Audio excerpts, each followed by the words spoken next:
Let me help you with the bags.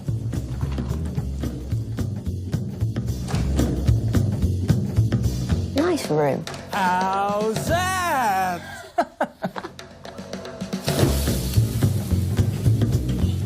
How's that?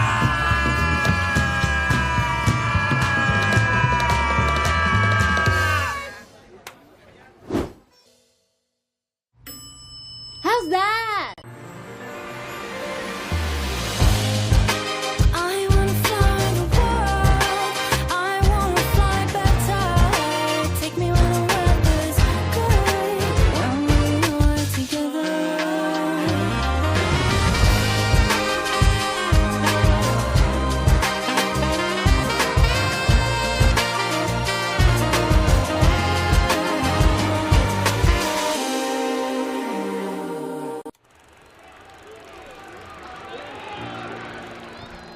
"1864.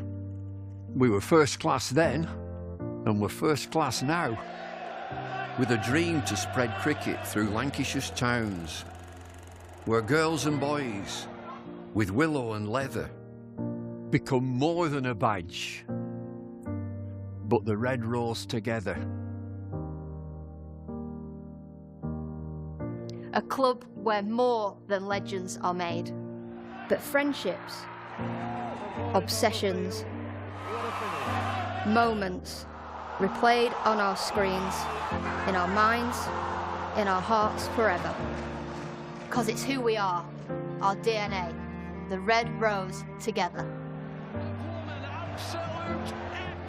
Statham, Briggs, Jimmy, Freddie and Joss, Chappie, Sir Clive Lloyd, Carol Hodges, Kate Cross.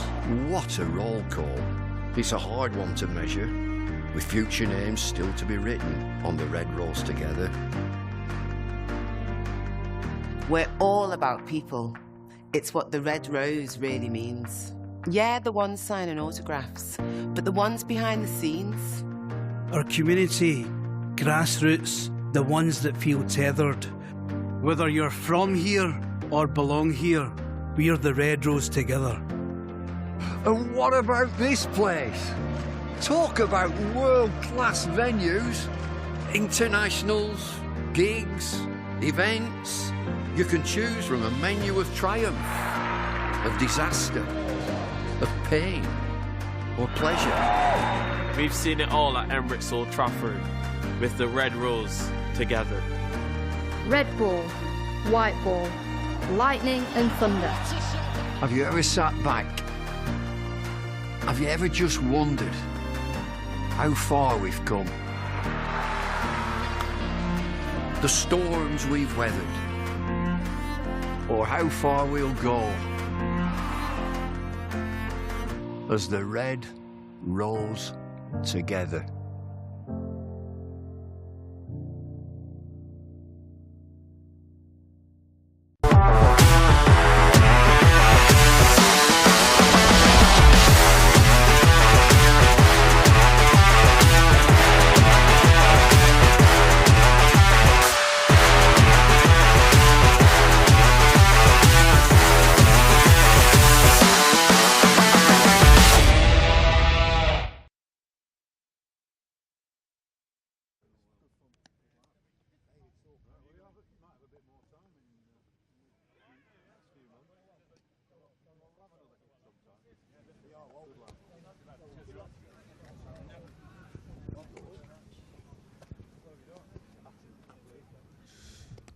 So I've got Keaton Jennings alongside me. Toss has just happened. Keaton, tell us the decision. Another toss lost. We are batting first.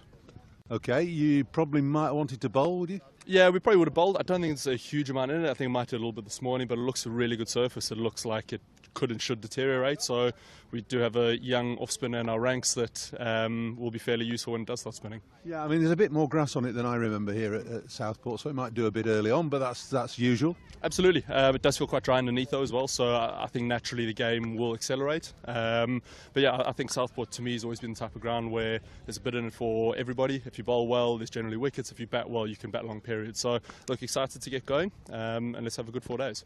So what about your team? Jimmy's playing, obviously, and he'll be sitting down, hopefully, for most of the day. What about the rest of the guys? Any other changes? Yeah, we got 2 changes. Blatherwick and Lavelle miss out from the last game, and Chris Green makes his debut for the Red Rose, and Jimmy comes in as well.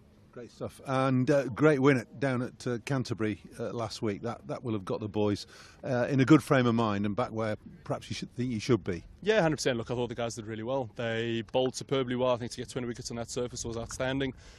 So to go and get 23 points down there, I think was awesome. Gives the group a lot of confidence, gives the group a lot of clarity in the way they could and should go about things. So look, really excited to see how the boys bounce back again from a good one this week. Keaton, best of luck over the next 4 days. Go and get your pads on. You'll be batting in a few minutes. Now then, we've got David Lloyd alongside me, or he will be in a minute, here at Southport. So it's welcome to Southport. Welcome to David. It's good to be here, isn't it, David? Well, it is terrific and great memories, and you know the ground, I don't think it's changed No, too much, yeah, really. Since we played 40, 50 years ago. Yeah, 1 or 2 posh houses behind that end there, but all in all, the railway side, that's a short boundary. The longer boundary is towards the pavilion. And looking at this pitch, and you know, I think it's a ball first. But if you bat well, get through that first session, it's very, very firm. It's very hard. Now, I know that Lancs are playing 2 spinners, Green coming into the team. My recollection is that it's always been useful for the seamers and the quicker bowlers, but you need to get a good session in. Lancs, and certainly in this first session, calm the game down before they slunge. Historically, there have been many runs scored here. You've scored hundreds on this ground for Lancashire. Have I?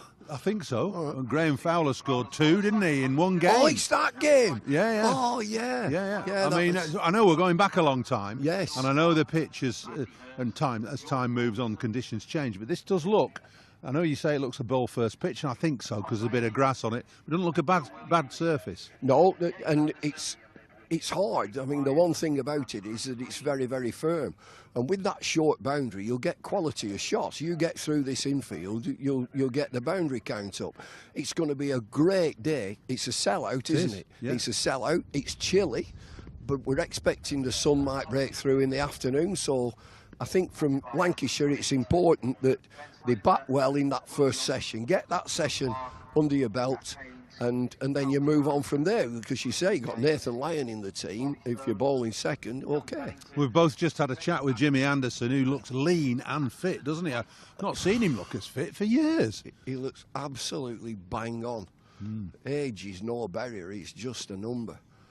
He would have liked to have a ball on here. He would. But they've lost the toss, and it sounded like Keaton Jennings saying we've lost the toss yet again.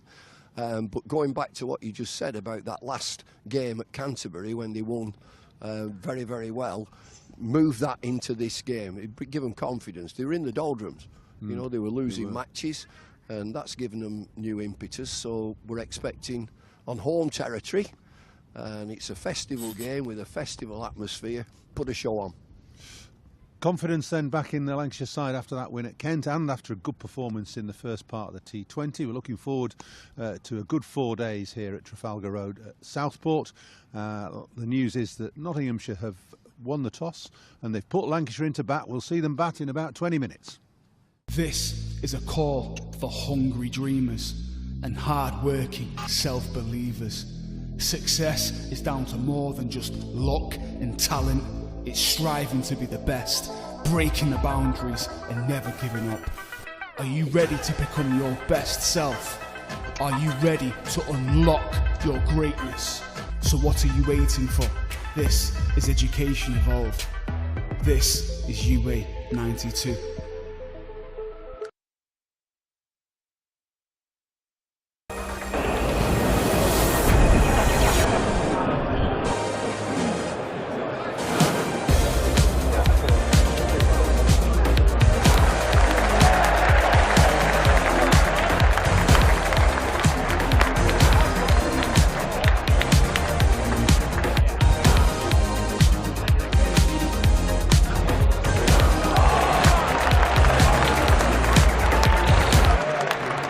Will these two stay out there after a drink?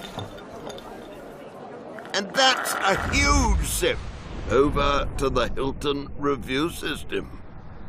3 reds, no doubt at all. And up goes the finger. Well, it has to be absolutely plumb. It matters where you stay.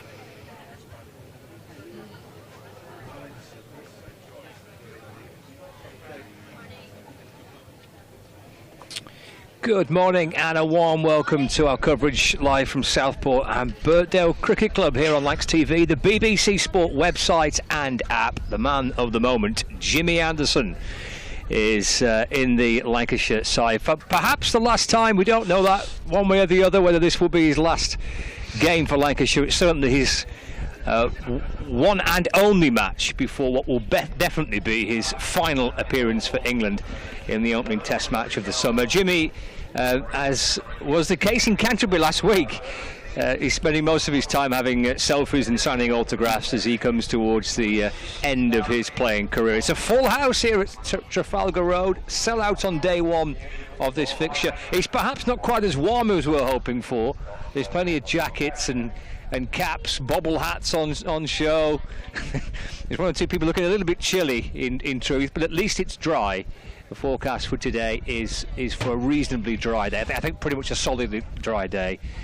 Days 2 and 3 may not be the case. We shall see. Already on Lax TV, our viewers on Lax TV have been listening to Bumble and Paul. We'll hear from them again shortly. Myself, Scott Reed, and Dave Bracegirdle from BBC Radio Nottingham is alongside me. Morning, Dave. Morning, Scott. Morning, everybody. Very much looking forward to seeing this game unfold here at Southport. 13 years, I think, since Notts were last here. 2011, Andre Adams getting 10 wickets in the match, and Nottinghamshire picked up a victory. Team news, Nottinghamshire one change. Liam Patterson-White comes in as the second spinner into the Notts 11, and to make that slot open, they've changed the gloves again. Joe Clark will be the wicketkeeper, so it's Tom Moores who is left out. So Notts, Asiba Mead, Ben Slater, Will Young, Joe Clark wicketkeeper, Jack Haynes, Lyndon James, then the two spinners, Liam Patterson-White, Calvin Harrison, Ollie Stone, Dylan Pennington, who we'll come back to in a second, and Dane Patterson. Big morning, big morning, as you say. Jimmy Anderson bowing out of cricket one way or another over the next few weeks. Certainly one more test for England, and he may well have a new test opening bowler, because in the England squad announced for the first two test matches, Dylan Pennington of Nottinghamshire alongside his county teammate Ben Duckett, who of course has been around the England ranks for the last couple of years. Dylan Pennington has been called up for the first time, so many congratulations to Dylan, and we may see him bowl very early on in the piece. Yeah, congratulations to Dylan. That's a great moment for him, and that's quite intriguing, Dave, isn't it? Because as you say, you've got Jimmy playing here for Lancashire, the end of his England career, and you've got potentially the one of a number of candidates that could be in line to kind of replace him in the long term. Yeah, I'm sure in the fullness of time we'll go through that England squad this morning. Of course, the second match between the two sides this season, and Nottinghamshire with just one win in their campaign, one win, and that came at Trent Bridge. It was a particularly memorable match for Asiba Mead, the Notts captain, who of course was on the field for every single minute of that game. 247 not out in the first innings, and whatever he was, 40 not out in the second. So Notts with a rare chance of a double over somebody this week at Southport, on a ground where they've been 6 times before. 3 wins, 2 losses and a solitary draw. Don't come here often enough. It's a lovely place. Just hope the weather plays ball, because it was absolutely chucking it down when I arrived yesterday afternoon and all evening and again this morning. But though we've got dark clouds, the ground staff are optimistic that it's going to fine up and we will get a full day of cricket in. Lancashire coming into this game on the back of a victory at Canterbury last week. Down in Kent, it was a glorious 4 days of weather, and Lancashire wrapping up an innings win in Canterbury. For viewers on Lax TV, just looking at a fall of some of those wickets through the course of that Kent first innings. They were all out pretty cheaply first time round, all out for 244 in the end, and Lancashire amassing a really sizable first innings reply, and then bowling Kent out on the morning of the fourth day to wrap up a victory in Canterbury. This is Of course, the Lancashire innings was that partnership between Luke Wells and Josh Bohannon, both reaching centuries. In fact, Bohannon making a double ton, his second of his career, so he batted beautifully last week in Canterbury, and that partnership was worth 312 runs between Wells and Bohannon, that got Lancashire up to that big first innings score, and enabled them to go on and force a win. They've not had too much success in the early part of the season, Bohannon and Wells, but they roared back to form last week in Canterbury. It's the moment for our viewers on Lancs TV that Wells brought up his century. Bohannon went on to make that double ton, so a special moment for those two. It was a good win for Lancashire last week in Canterbury. For Nottinghamshire, Dave, at Trent Bridge, it was a draw against Somerset. Looked like plenty of runs in the East Midlands. Yes, in the end it was a match that really was lost due to the wicket. There was absolutely nothing in it for the bowlers. It deteriorated as the game went on, and the last day really was just batting practice. No chance whatsoever of a game being set up by the two skippers, however much they might have wanted to, because we only had 20 wickets go down in the entire match. So throughout the last day, Ben Slater batted 168 not out. Again, we saw good runs from Ollie Stone. He's scored 3 half centuries in the last 3 matches. He's played terrifically well, and some runs for Will Young. So Nottinghamshire go into this game 6th in the table on 92 points. Lancashire 8th in the table on 87, so they're just behind. The points difference fairly negligible. Worcestershire and Kent, by virtue of their defeats last week, are now the bottom 2, and they'll have to be careful, or they might well get cut adrift. Here come the 2 umpires, Tom Lungley and Martin Saggers, yeah. And Asiba Mead leads the Notts side out. That Dave's gone through the Notts 11 in full. Just to confirm that Lancashire lineup again for you. Jimmy Anderson plays, as does Chris Green, who's been part of Lancashire's T20 side this season, but playing red ball cricket for Lancashire for the first time. So he comes in as a second overseas option alongside Nathan Lyon. So Keaton Jennings and Luke Wells are opening the batting for Lancashire. There is Luke Wells, who looks like he'll be facing the first delivery. Ollie Stone will be bowling from the Harrod drive end. So Jennings and Wells, and then it's Bohannon, Bell, Hurst, Balderson, Green, Bailey, Williams, Lyon and Anderson making up Lancashire's side. There's a bit of pace in this Nottinghamshire attack. Ollie Stone's going to open up the bowling, but there's a bit of pace about this Nottinghamshire attack, Dave. There's a lot of pace. There's a lot of pace. Pennington and Stone. Just wondered which one the England selectors are actually going to call up first, because they've both been bowling very quickly amongst the runs. Stone as well. Jeff Arnold, one of the England scouts, do we call them, has regularly watched Nottinghamshire, and I know he's been keeping a beady eye on those two. Then Dane Patterson, the South African test bowler, more of a skiddy bowler, gets a lot of wickets. Lyndon James, the fourth of the seamers, and then we've got 2 spinners in this game, Liam Patterson-White and Calvin Harrison. Yeah, a bit of spinning both sides with Green and Lyon in the Lancashire side, and Patterson-White and Harrison in the Nottinghamshire side, and some fine fast bowling too. There's a lot to look forward to over the course of the next couple of days. If hope for the weather plays ball, that's the only factor we can't control. But it's a rather blustery start to the Sunday morning. But here we go, the first ball of the match to be sent down by Ollie Stone, who's in to Wells, who goes off the back foot and plays that carefully away. Takes his bottom hand off the bat as he pushes defensively out into the offside, and there's no run, and instantly both batters come down the pitch and have a little look at the surface. And it'll be interesting to see how this plays out. Tends to be a good pitch here. We've had some really good games of cricket across the last decade or so, since 2011. Been some good games of 4-day cricket here.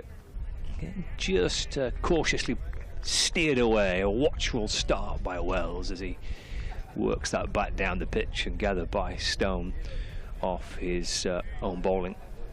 And there is no run. Wells with a century last week at Canterbury. With his season in red ball cricket up and running now. Great contribution to a big first innings score for Lancashire to complete just their second win of the season. Stone to Wells. Here we go. That's the first run. Just off the back foot, nudged away down towards fine leg. And jogs through for a single. So Lancashire are up and running in this 4-day game. It is a blustery start, I'm afraid.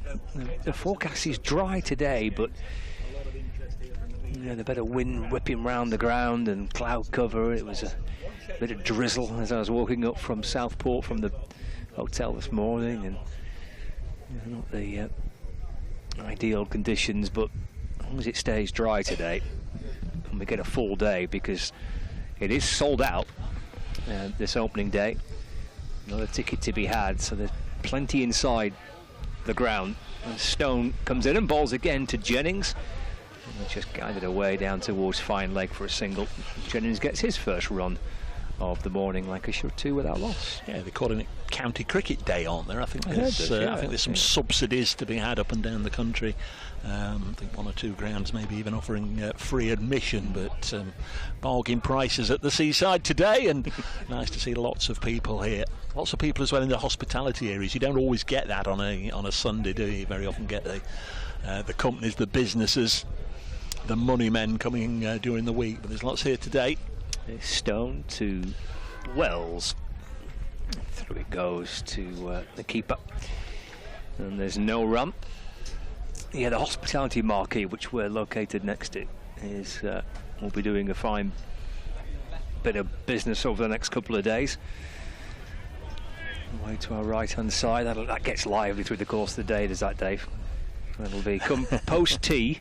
That'll be lively in the posh marquee. Well, we know we don't like our listeners to talk about football, but I think they're all looking forward to the match in there. Here comes Stone, bowls again. And again, Wells just plays inside the line of that, angled across him into the gloves of Joe Clark. And that's the first over done. Lancashire 2 with that loss here at Trafalgar Road. We're technically in Birkdale. It's Southport and Birkdale Cricket Club. We're in Birkdale. And are we in Merseyside or right, shouldn't have asked that one. It's like yesterday. I popped some photos. I don't know if you saw.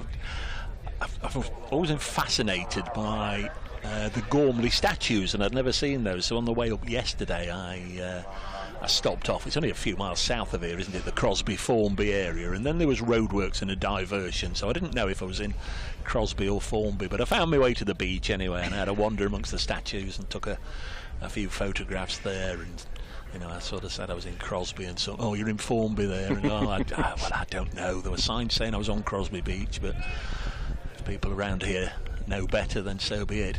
It's going to be Dylan Pennington from I believe this is the Grosvenor Road end, isn't it?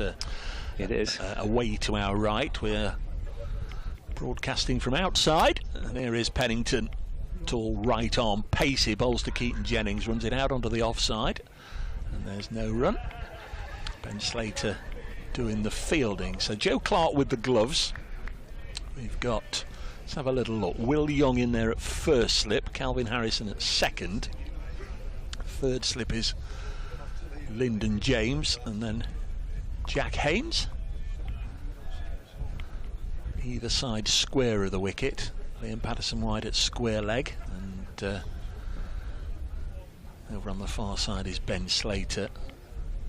Here comes Pennington in again. This one just angling down the leg side, helped on its way down to Dane Patterson. He will have been pretty sore last night. South African international, of course, proud South African. He'll have been desperately hoping his side could have got over the line I know he was in the World Cup final, but not to be on this occasion. India the winners yesterday. Didn't see any of it, but no, read the reports this morning, but I didn't catch it myself. As I say, I was between the statues on a beach. That sounds lovely. And then the rain. Well, yeah, it was nice. A bit of fresh air, Yeah. 2.5 hour drive up from the Kingdom of Newark, and then got on the beach, and it wasn't sea spray. It was proper rain. It was chucking it down. And again comes Pennington, former Worcester man, and Crikey, that's taken by Joe Clark, and we do get a little pampered and spoilt at Trent Bridge and Old Trafford, Scott, and all the other views we have looking down the arm. When we come square on and actually see how far back Joe Clark is standing, it just gives you a different perspective on how quickly both Ollie Stone in the first over and now Dylan Pennington's bowling. Oh, he's sharp, isn't he, Pennington? Goodness. It was great to watch at Trent Bridge. It was a terrific win for Notts against Lancs back in April. In again and bowls, and this is defended. Pennington 29 wickets in the championship at 23 apiece, best of 5 for 96, and I know he's missed one game in the old rotation thing. Yeah, he's just missed the one game. 3 for 68 and 4 for 61 at Trent Bridge in that Nottinghamshire win a couple of months or so ago. Lovely to see plenty of people around the ground. I brought the deck chairs, lots of benches. Pennington in once more, and again down the leg side and through to Clark. 3 runs on the board. 2-2. We've got number 1 and number 2 on the board. I presume number 1 corresponds with Keaton Jennings' number 1, because obviously Luke Wells he's number 3, isn't he? Yeah. Yeah, I think that's just going to be in batting order, that, I think. So it might be the other way round. Yeah, I think it'd be 1 would represent Wells and 2 Jennings. Scoreboard's a long way away from me. We'll obviously, through the course of the contest, hopefully familiarise myself with all the various boxes as this is dropped onto the leg side. And a single take and Ollie Stone doing the fielding. So 4 without loss, Lancashire, who were asked about first by Asiba Mead. Notts winning the toss, 1 change. Clark, though, taking over the gloves. Tom Moore's left out and Liam Patterson-White comes in. Yeah, the scorers, Chris Rimmer and Roger Marshall, are they're away to our right, the other side of the hospitality marquees and the main pavilion. They're in like the DJ's box. They are, yeah. Is that what it is? It is, yeah, it's like a 2-tier little kind of caravan type setup, isn't it? The public address operates from there as well, so it might be a little deafening for the old boys. There's Ollie Stone. He starts his second over the morning. Again, that's played away by Wells off the back foot. Just turned out to mid wicket. No run. I was driving in. I'm staying about 2 miles away, and I'm not staying with the team this week. But I'd done about half of that 2-mile journey on the way in this morning, and there was Roger. He was absolutely chucking it down, and he decided to walk in from the hotel and taking a wrong turn. So he was grateful for me stopping and picking the old boy up. Well, I chose to walk up as well this morning, and halfway up, as it was raining, I was kind of hoping that someone might drive past and recognise me and give me a lift. Yeah, Stone and balls flashed away by Wells down towards fine leg. Score moves on to 5 without loss. You mean all these people coming here today don't recognise you? Well, last year George Franks, one of the great photographers. So he says. He spotted me as he was driving up to the ground and said, "Do you want a lift?" And because the game last year was there's George for viewers on Lancs TV. There's the great man. The game here last year between Lancs and Hampshire was 4 days of just the most beautiful weather, and I was getting a little bit hot walking up from Southport, so I was quite grateful of the lift for that reason last year. But in the rain today. Stone in to Jennings. It's angled away down towards third man. That'll run away for 4 runs. Played nicely by Jennings. Steers the ball down to the ground. Over the rope it goes in the rain today. Stone in to Jennings. Lancashire angled. Move on to 9 without loss. Yeah, when the fast bowlers are bowling as quickly as Stone and Pennington do, you've only really just got to get bat on ball, and as long as you steer it down rather than up, you're onto a winner more often than not. No third man, so that was always going to race away. Yeah, it's a reasonably small ground, this, isn't it? It's not one of the. I mean, some club grounds you can go to, the outfield's pretty big. The boundaries are quite a way off. As Jennings gets forward and defends up towards Hamid at mid-off, and there's no run. Not this ground. It's reasonably small. It's a good pitch. Reasonably small boundaries. You tend to get value for your shots here, and does tend to produce 4 days of really good cricket. I can't recall being here and having an uninterrupted week where it's been done inside 2 days or 3 days. You tend to go into a 4th day, and more often than not, in the last 5-6 years or so, there's been some good games. Jennings on the walk here, advancing towards Stone. He'll get 4 more. A step or 2 down the pitch, and then again just slightly angled, open face of the bat. Runs down towards the boundary, and I think the same chap who fielded it last time fields it again, just over the boundary rope. 4 more to Jennings, and it's 13 without loss. I know we're going to have a little bit of a shuffle around on commentary in a moment, so can I just rattle through 1 or 2 people who've kindly got in touch this morning. Nick Shaw says, my wife's from Crosby, Dave. We regularly drop by and see the statues. They're known locally as Gormley's Gimps. Thank you, Nick. Blimey. Stone in to Jennings down the leg side, and through it goes to Clark, and that's the end of the over, and it's 13 without loss. Keith Havers, that time of year I'm trying to watch the Tour de France and listen to the cricket commentary at the same time. Come on Notts and come on Cav. That's Mark Cavendish, of course. Just a 52-year-old enjoying the Lancashire live stream. Shout out for them already. Thank you. Just a 52-year-old who's on his way.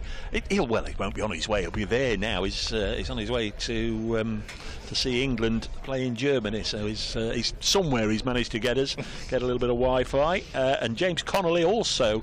He's in Istanbul. Impatient for the cricket to start, tuning in from Istanbul. Thanks, James. Hope you enjoy it. Lizzie Wilkins Dutz after a shout out as Pennington starts a new over. Which one? With one that goes through to Joe Clark. Nearly caught me out there, Scott. Just trying to read. A lot of people congratulating Dylan Pennington's selection. Blighter of Blighty, and just a 52-year-old, and the Yellow Belly, and Simon, and Rob Taylor, Brian Jackson, Hugh Stanley. Thanks, one and all. I shall be making my way at the end of this over, probably back in the not too distant future. I'll read some more out as edged by Wells. It's taken low down in front of him by Calvin Harrison. This boy can catch pigeons, Scott. I know you've seen a little bit of him. He's a fantastic catcher of a cricket ball. I don't know if he pouched any at Trent Bridge, but most weeks sort of run out of superlatives for his slip catching. He's a brilliant, brilliant fielder. Yeah, bouncing just in front. Yeah, it'd be 3 or 4 feet in front.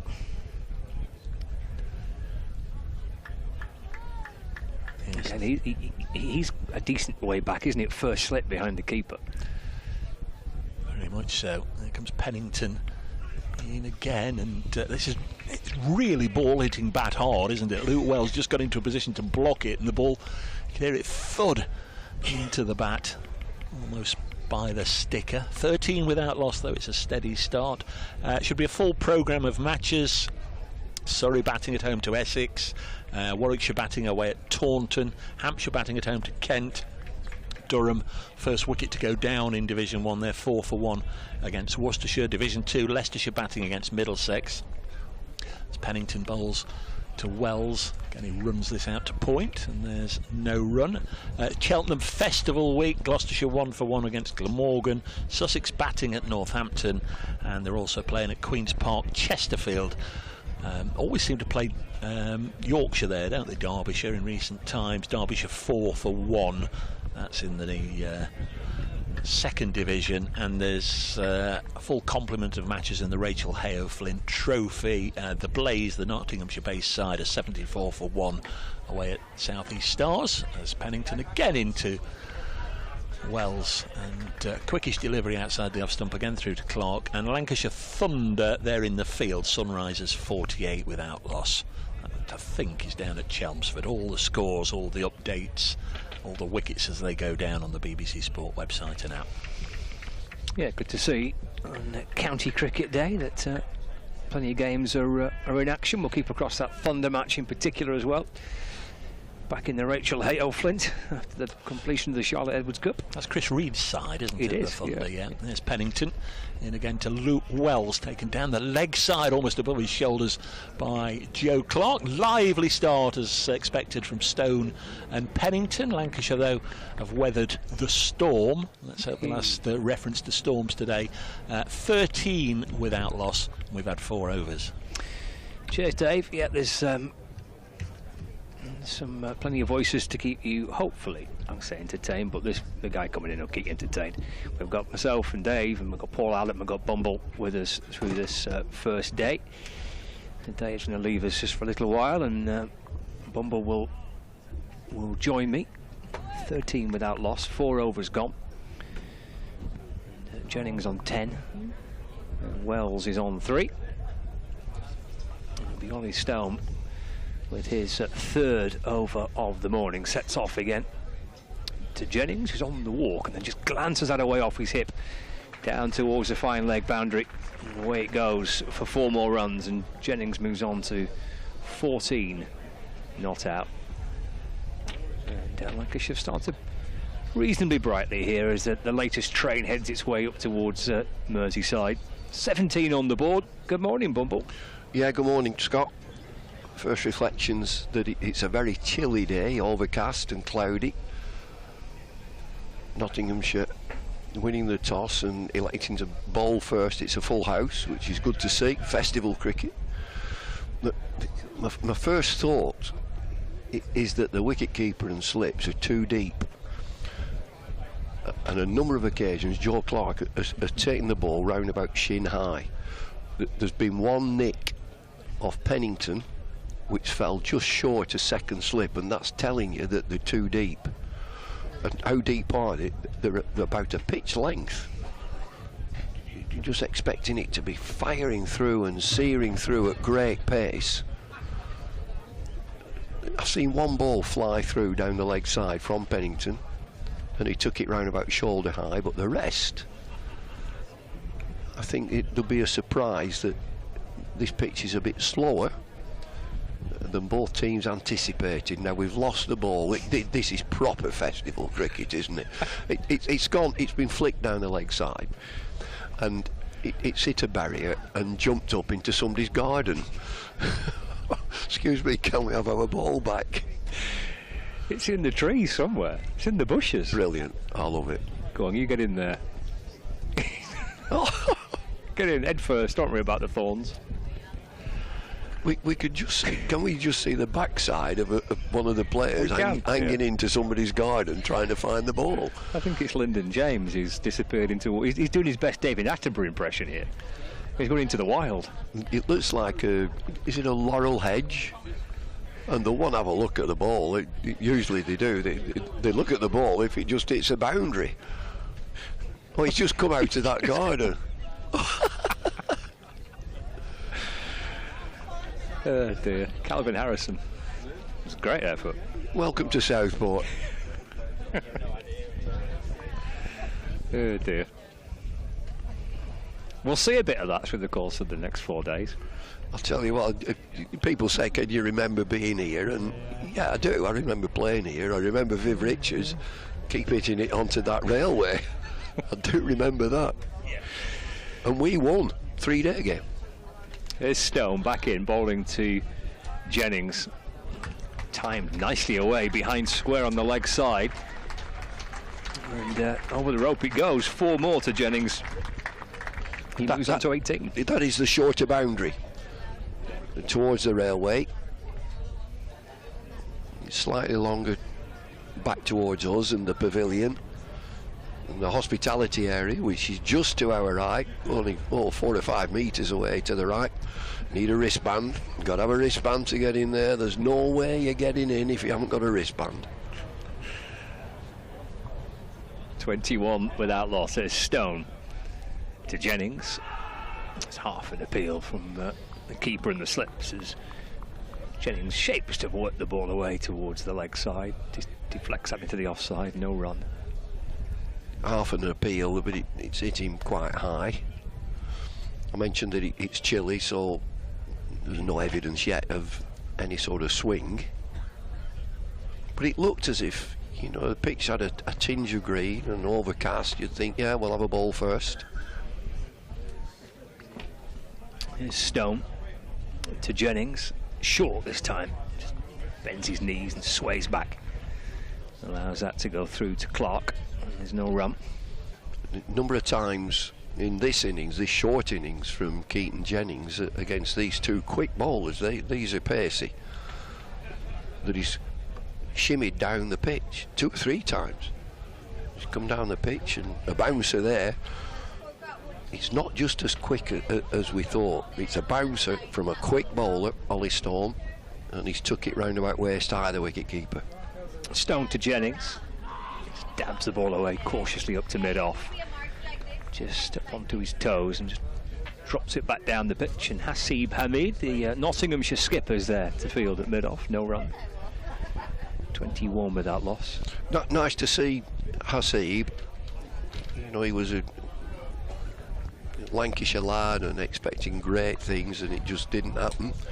You know, the best thing is have a move. You know, start again.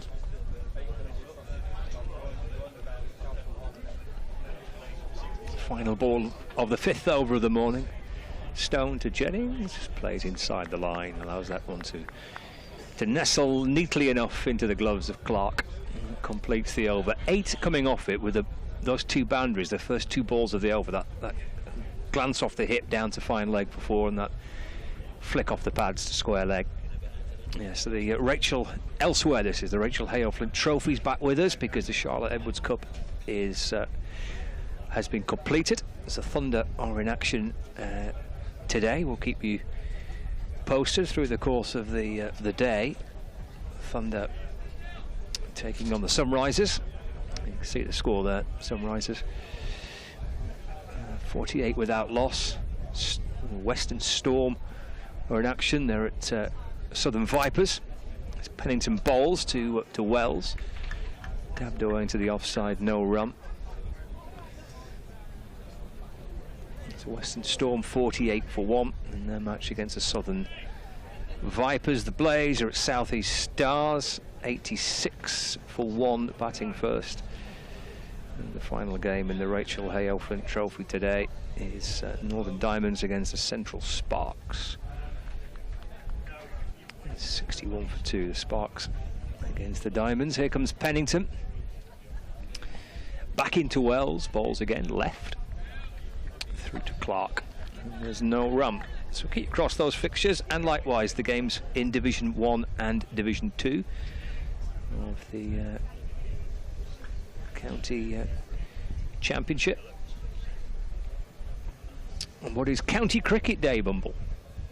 Unofficially, I think it's basically a lot of county supporters that have kind of got this idea of it being a County Cricket Day, and supporters from different clubs. Pennington bowls to Wells, off the front foot, defends to mid-off, no run, have kind of all trying to get a little bit of an idea of it being a bit of a festival type day today. Well, you mentioned that word, festival. Festival cricket is superb. You know, you call this a festival ground. Cheltenham was always absolutely gorgeous. You know, back in the day, and this is a long time ago, it was wonderful to play at Tunbridge Wells. All the rhododendrons were out, and so it's just part of county cricket and the fabric of county cricket that we have festival days. Pennington to Wells off the back foot and defends, no run. It just seems to me that it's much more of an event. It's a social occasion. You know, you look at this ground here, and the only thing that's absent is sunshine. You know, if we had a sunny day, and I've played here on many a sunny day, it is quite wonderful. You know, people get dressed up and they come and meet the friends, and hospitality tent, as we've said, you can't get in without a wristband. Abrams is trying to get in. He's no chance of getting in here. You can't come in here unless you've got a wristband. He's trying hard. I don't care whether you're a board member or whatever. I can't go in there without a wristband. Vice presidents, and yeah, you'll have to go and sit over there. There's a good lad. 21 without loss. Did you? I see.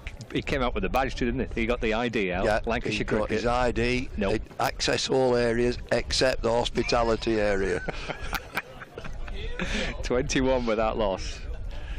Pennington to Wells. Again, that's left and through to Clark, and that's the end of the over. A maiden for Dylan Pennington. 21 without loss. Wells on 3. Jennings on 18.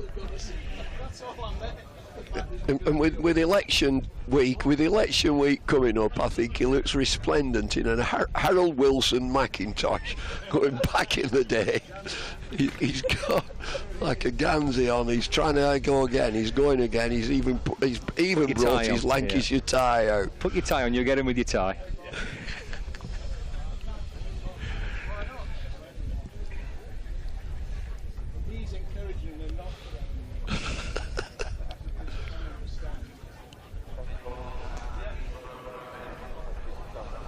First bowling change. As Dane Patterson comes in from the Grosvenor Road end. 21 without loss, 6 overs gone. Wells 3, Jennings on 18. Turned out to mid-wicket by Keaton Jennings. A tumbling stop at mid-wicket. There is no run. You know, I always think when it's pretty early in the piece to have a bowling change and 2 quick bowlers, 2 international bowlers, and 1 prospective international bowler. You just wonder whether the team are getting a little bit twitchy, that we've won the toss and we've stuck them in and he's not really doing anything and they're playing okay. So we've got a bowling change. And there's Patterson into Jennings again on the walk. Keaton Jennings then just plays inside the line of that delivery. Through it goes to Clock. This is fascinating for me, the wristband. You've got to have a wristband. Now, I can see these two that are trying to get in, and they are Lancashire vice presidents. You know, they're right up there. Not sure they're going to get past this lady. No, she's let him in. She's let him in. Maybe it was the Lancashire Blazer that did it on that occasion. Well, I hope it's not a Lancashire Blazer. There's Patterson to Jennings. Again, that's defended, and there's no run. I noticed that Peter Moores, the former Lancashire coach and now Nottinghamshire coach, took a chair, went past us from the pavilion, and he's positioned himself right next to the sight screen behind Patterson. He's been there since ball 1. And talking to Paul Allett, he said that will put him off if the coach wouldn't. Well, what are you watching? Patterson to Jennings. It's tickled away down to fine leg for a single. He moves to 19, 22 without loss. Leg by, no bat on that, so he remains an 18, but the score moves to 22 without loss. We can just see him from our position. He's just sat to the side of the side screen there. So what he's saying is, I want to look from behind the bowler's arm because the pavilion is side on. It's an interesting point having coach teams, and the bowlers could get a little bit. You know, what are you doing? You know, don't you believe me? Don't you trust me? Patterson over the wicket. Wells hopping back and defending, and there's no run. And that will be noticed, but the players they'll have spotted that one. The head coach is sat there staring down. Yeah.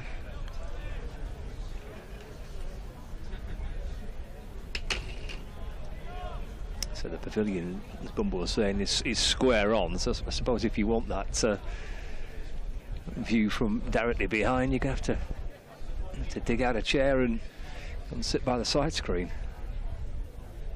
Final ball of Patterson's first over. Just clipped down towards fine leg for 1 run by Luke Wells. He keeps the strike as well, so 23 without loss. Wells on 4, Jennings on 18. Have a change around again, Bumble. Dave Bryce is going to come and join you. Well, these two have looked fine opening the batting. They've looked assured. They were in the doldrums for the first number of championship matches. They were bottom of the table, and then they win last week against Kent down at Canterbury, a decisive win. That's put them in good spirits and good heart. Just get a first session in, get a real good session, in a good solid session when you've been inserted on a cloudy day, on a fresh pitch. Gets the game a little bit quieter if you get a good first session in. There's Pennington comes in and bowls a delivery that just squares Wells up a little bit. Good morning, Bumble. I've watched Scott do his roster for about 20 minutes this morning and still didn't read it properly. You're on, he says. You're on. His strong point is not rosters. I've been working with him for quite some time now. It's work in progress, is that? The big question is, have you got your lad a birthday card for tomorrow? I was just looking at birthdays, cricketing birthdays, see if there's any for today, but I found a GD Lloyd, his birthday tomorrow, as Pennington is in, bowls to Wells, who defends.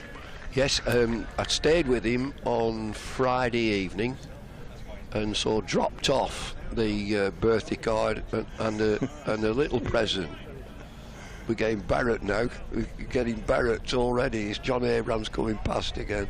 He must have some sway, that fella. Didn't he win a man of the match in a Lord's final for getting a duck or something years ago? Yeah, Peter May was the adjudicator. That takes some going, doesn't it?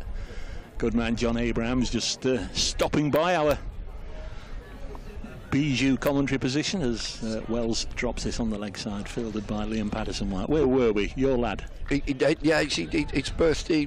It's tomorrow, isn't it? Yeah. I've got two lads in July, and so he's down at the Oval at the minute. He's umpiring the Surrey versus Essex game. Yeah, see him occasionally. He's done a couple of Notts games this year. I just had a message from Alex Stewart saying your lad's down here. Yeah, I know he is. Pennington in once more and bowls, and slightly off the outside edge, but safely falls into the cover region. Single taken by Luke Wells. Lancashire 24 without loss here at Trafalgar Road ground, the Trafalgar ground. Here at Southport anyway. Trafalgar Road, isn't it? It is, yeah. Trafalgar Road. Next to many, many wonderful golf courses along this coast, some beautiful courses. I took the liberty of having a look at your record here. A couple of centuries, and they both came in the same game. No, they did. Yeah, I remember that. There's Pennington into Jennings, doesn't offer a shot at this one outside the off stump.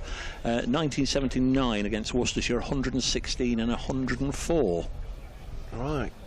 Did I get 100 in a John Player match, I think? Against Essex. Yeah. I knew I got one against Essex, yeah. But the most memorable game was it on here when we beat Warwickshire by 10 wickets and two of their batters got double hundreds in the first innings. Pennington bowls, and this is driven to Ollie Stone at mid-on, end of the over. Decent stuff from Dylan Pennington, plenty of pace as to be expected. 24 without loss after 8 overs here on BBC Radio Lancashire, BBC Radio Manchester, a cast of thousands, but Scott Reed, Paul Allett will be with us before too long. I'm Dave Bracegirdle, and here's David Bumble Lloyd. There'd been some super games. I mean, you'll have to look that game up, Dave. It was a remarkable game against Warwickshire. Humpage and who got Calichirana get double hundreds. They played 12 players. They played 12. Is there an injury of some such as Patterson starts a new over? There was a some such, and the some such was that Gladstone Small went down as a cover for international cricket. Okay. And whilst he was away, they were allowed to play a player in his place, who was Davy Brown, the coach. Right. And I think did he get a wicket or he bowled 10 or 12 overs? Then Gladstone came back and resumed his position in the team. Graham Fowler got 100 in each innings with a runner, and the bowler who bowled Warwickshire out swung it round corners, Les McFarlane, who came to Lancashire from Northamptonshire. It's Dane Patterson. Bowls, nice looking shot this one by Wells through mid-wicket. Ollie Stone's got to chase after it. There'll be a couple out towards one of those big tall trees that you didn't remember. And nicely played. Wells is on to 18. Keaton Jennings has 7, 26 without loss. I'm just looking for it, this Warwickshire game here. See if we can drag it up. Just the one change for Notts for this match, but a positional change with Joe Clark taking the gloves. Tom Moore's not playing and Liam Patterson-White, the slow left arm spinner, comes in. So Trafalgar Road, Southport, 1982 is that. Patterson bowls and again played towards mid-wicket. Won't be a run on this occasion. Is this the one? Yeah, oh, it is. It is. We've found it. 1982 then here. Warwickshire batting first. Dennis Amiss 6. R.I.H.B. Dyer 0. So Robin Dyer, yes. So they were in trouble early on. T. Lloyd 23. And then Alvin Calicher ran not out 230. Jeff Humpage bowled David Lloyd 254. Dare we look at the bowling figures? Dane Patterson bowls a delivery just short of a length past the outside of the bat. It goes through to the keeper. Just 10 overs, 1 for 45, so that wasn't so bad. David, 523 for 4 was the Warwickshire score. Good and that gracious. Partnership was, crikey, 470 for the 4th wicket. Wow. Between Calicher and Humpage. You opened, as you say, with Graham. One of you scored 100. He got 100 in each innings with a runner. I had to run his first innings for him. I got out early, I think. Next delivery is blocked. This is 1982 on this ground, and 42 years ago. It's 26 without loss here. Yeah, second innings though. Graham Fowler 128 not out. David Lloyd 88 not out. You were 26 for 226 unbroken. Lancashire won by 10 wickets. That's some turnabout, isn't it? In a 3-day game. For 4 declared and lost. Yeah, by 10 wickets in a 3-day game. Lost by 10 wickets. And they played 12. David Brown bowled, definitely. Next delivery on his way now from Patterson again through to Joe Clark. Now batting with a runner and getting big scores isn't solely exclusive to Graham Fowler. I understand you did that a week or two back. A couple of 3 weeks ago, yeah, that was for Lancashire over 70s, and pulled a hamstring, which is now, thankfully, I'm thinking it's okay. And we've got a game this Thursday at Colne, so that's Burnley, Nelson and Colne, and that's against Yorkshire. That's in the over 70s? Over 70s. Or is it the over 60s? The over 70s. So it is the over 70s. Crikey. And how did you do the hamstring? Turning for a sharp 2? Well, going for a very leisurely 1. Good on you. That's a good effort. 26 without loss. Keaton Jennings scratching away at a fresh mark. Still going to be Dylan Pennington. Have a look at Pennington's figures just a moment. We're sideways on. Ken Clark a respectful distance back. Keaton Jennings just advances a couple of steps towards the bowler and then lets it again go through to the keeper. Nice steady start this from the two big tall left-handed openers. I think they've looked really assured, and Pennington, who I've seen on streams and on TV from time to time, I think he looks a super bowler, and quite right that he's got into the test squad. I hope he plays. He does have pace, and I watched him warming up this morning. He's tall, he's a big lad, he's going to hit the pitch hard. Comes in again and bowls, and Jennings runs it out onto the offside. I'm glad I brought his figures up, because prior to this over, which has been a couple of dots, 4 overs, 2 maidens, none for 3 for Dylan Pennington.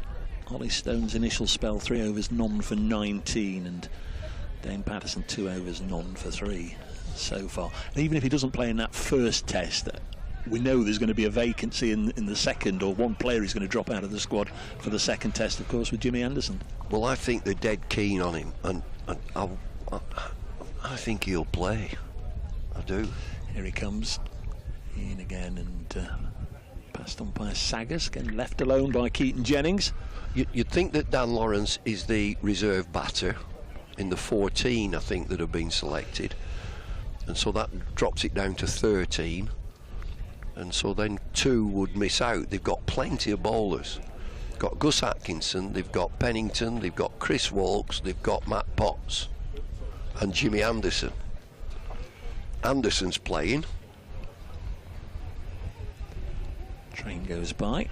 Scott did tell me as Pennington in again, defended by Jennings. He did tell me one way is Southport, one way is Liverpool, but I can't remember which.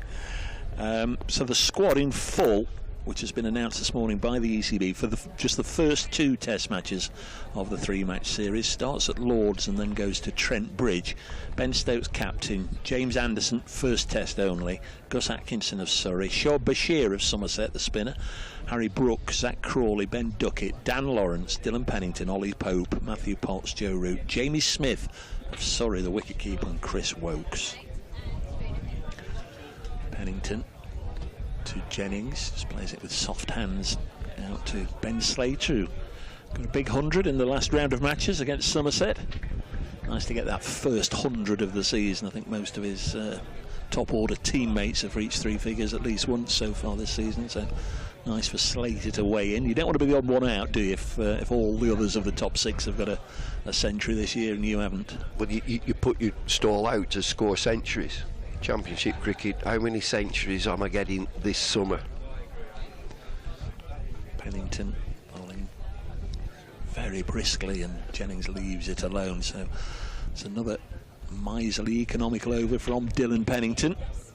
We're through 10 overs here on BBC Radio Manchester, BBC Radio Lancashire, BBC Radio Nottingham online, and via the excellent live stream here that Lancashire County Cricket Club run.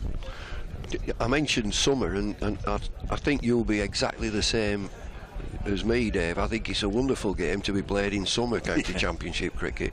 I think that really has got legs, and you know, going forward, if we could play this game in summer, I think it'd be terrific.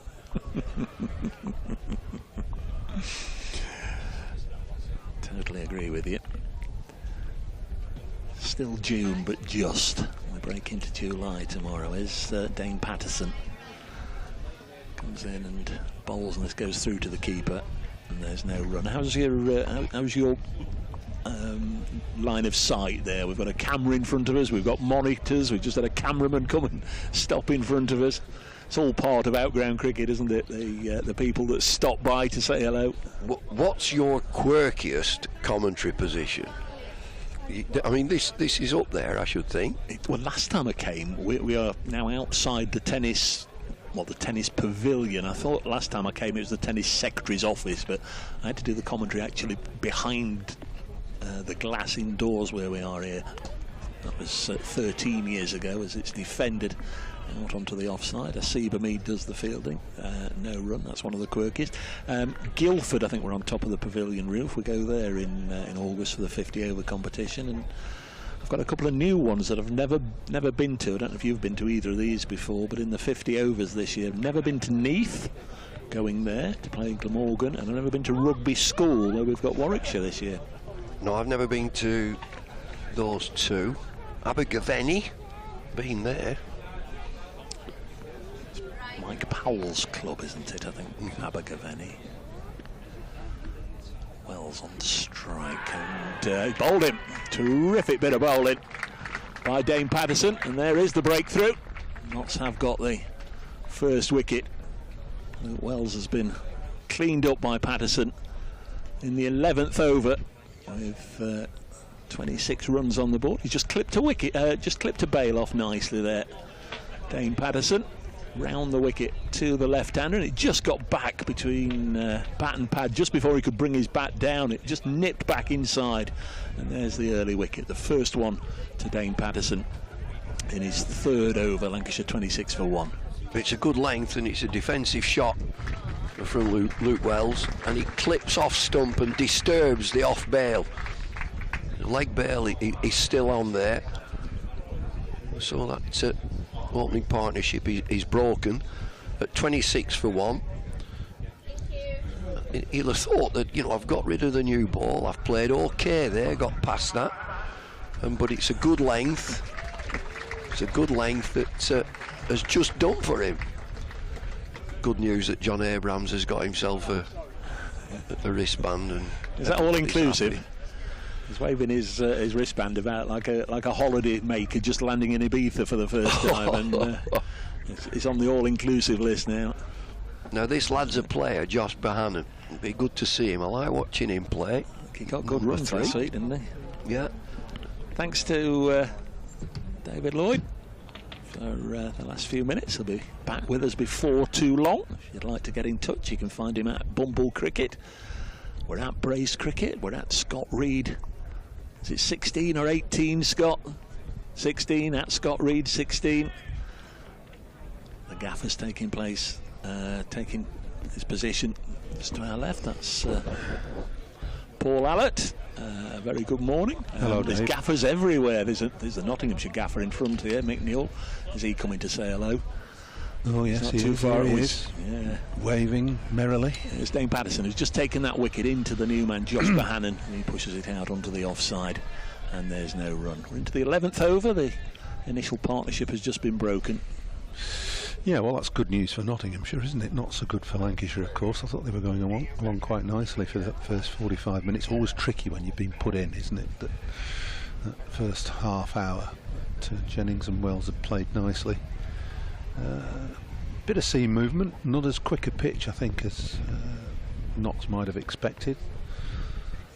Goes Patterson in again, past umpire Longley bowls, and the right-handed Bohannon steers this out to point, and there's no run. I think Scott might be fearful of a few spots of rain because we've just got a temporary protective covering for all our electronics. Yeah, everybody's scurrying around, and the ground staff have gone to the covers and are ready to whiz those on. There's a few showers appearing on the radar, and we're in a sort of precarious position here, Dave, aren't we? We're on a balcony of what used to be, I think, the ladies' pavilion at Southport.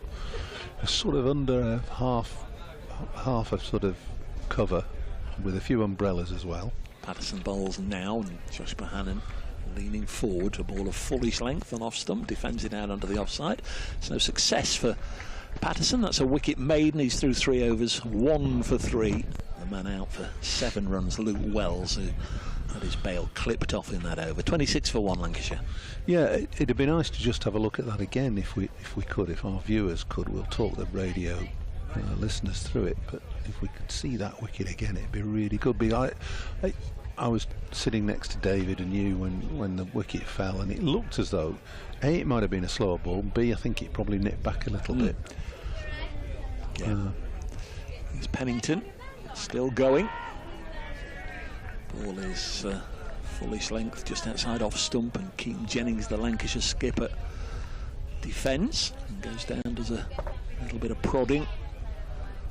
Got Kevin Shine and Ant Boter, 2 of the Notts coaching staff, just having a little meander. Kevin Shine, I would imagine, will be very, very proud indeed this morning, because no Dylan Pennington cited the chance to work with Shine as one of the reasons for his move, as he's pushed back to Dylan Pennington, and I guess already signs of first steps in that relationship flourishing. Not only the fact that Pennington's got 29 wickets relatively cheaply this year, but his initial selection for England this morning. That must be a terrific moment for a young fast bowler, Paul. Oh, great news for him, and he's he's attracted attention, hasn't he, all the way through the early part of the first half of this season. I like the way he bowls he now. runs up and bowls. Yeah. This one goes through. Jennings again leaves it alone. At Trent Bridge, you get to know who's in the ground and who isn't, and very often you'll go for make yourself a cup of tea in the intervals. And Jeff Arnold, I think, has been there every game, and is watching somebody. And clearly, it's Dylan Pennington, I think, who's been attracting a lot of his attention. Well, he's got all the attributes, hasn't he? He's got a good, strong, aggressive run-up. It's not too long. But he accelerates well, bowls from a nice high position. Comes in once more round the wicket and bangs this in short, and Keaton Jennings, is a tall man, just has to bob a little bit. He's always walking towards the bowler, seemingly aggressively, Keaton Jennings, but has nothing to do with that one. Well, that's good bowling from Pennington. I mean, no opening bowler likes being given the charge, and Jennings on a few occasions today has taken a couple of strides down the pitch to the bowlers. Pennington banging that one in, saying, "Don't come down to me, son. You know, I'll whiz it round your ears," and he did. And he comes once more, and again he takes a step or two towards Pennington. This one too wide, left alone. You say it's aggressive, Dave, from the opening bat. Yeah, that's how it's perceived. It's an aggressive move, but it's designed to disrupt more than anything else.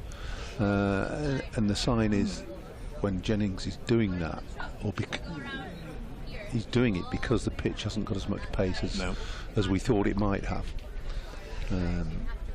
So he is being aggressive, but he's also being disruptive. Shirt outside his cricketing trousers. Pennington bowls this time just on the pads of Jennings, who steers it to Liam Patterson-White at square leg. End of the over. It's a maiden over. Pennington threw 6 overs now, none for 3 on the day that he's been selected in the England 14 for the first 2 Test matches against the West Indies. Well, he could have had a wicket, couldn't he? There was a nick to setting slip which didn't carry. The one thing that's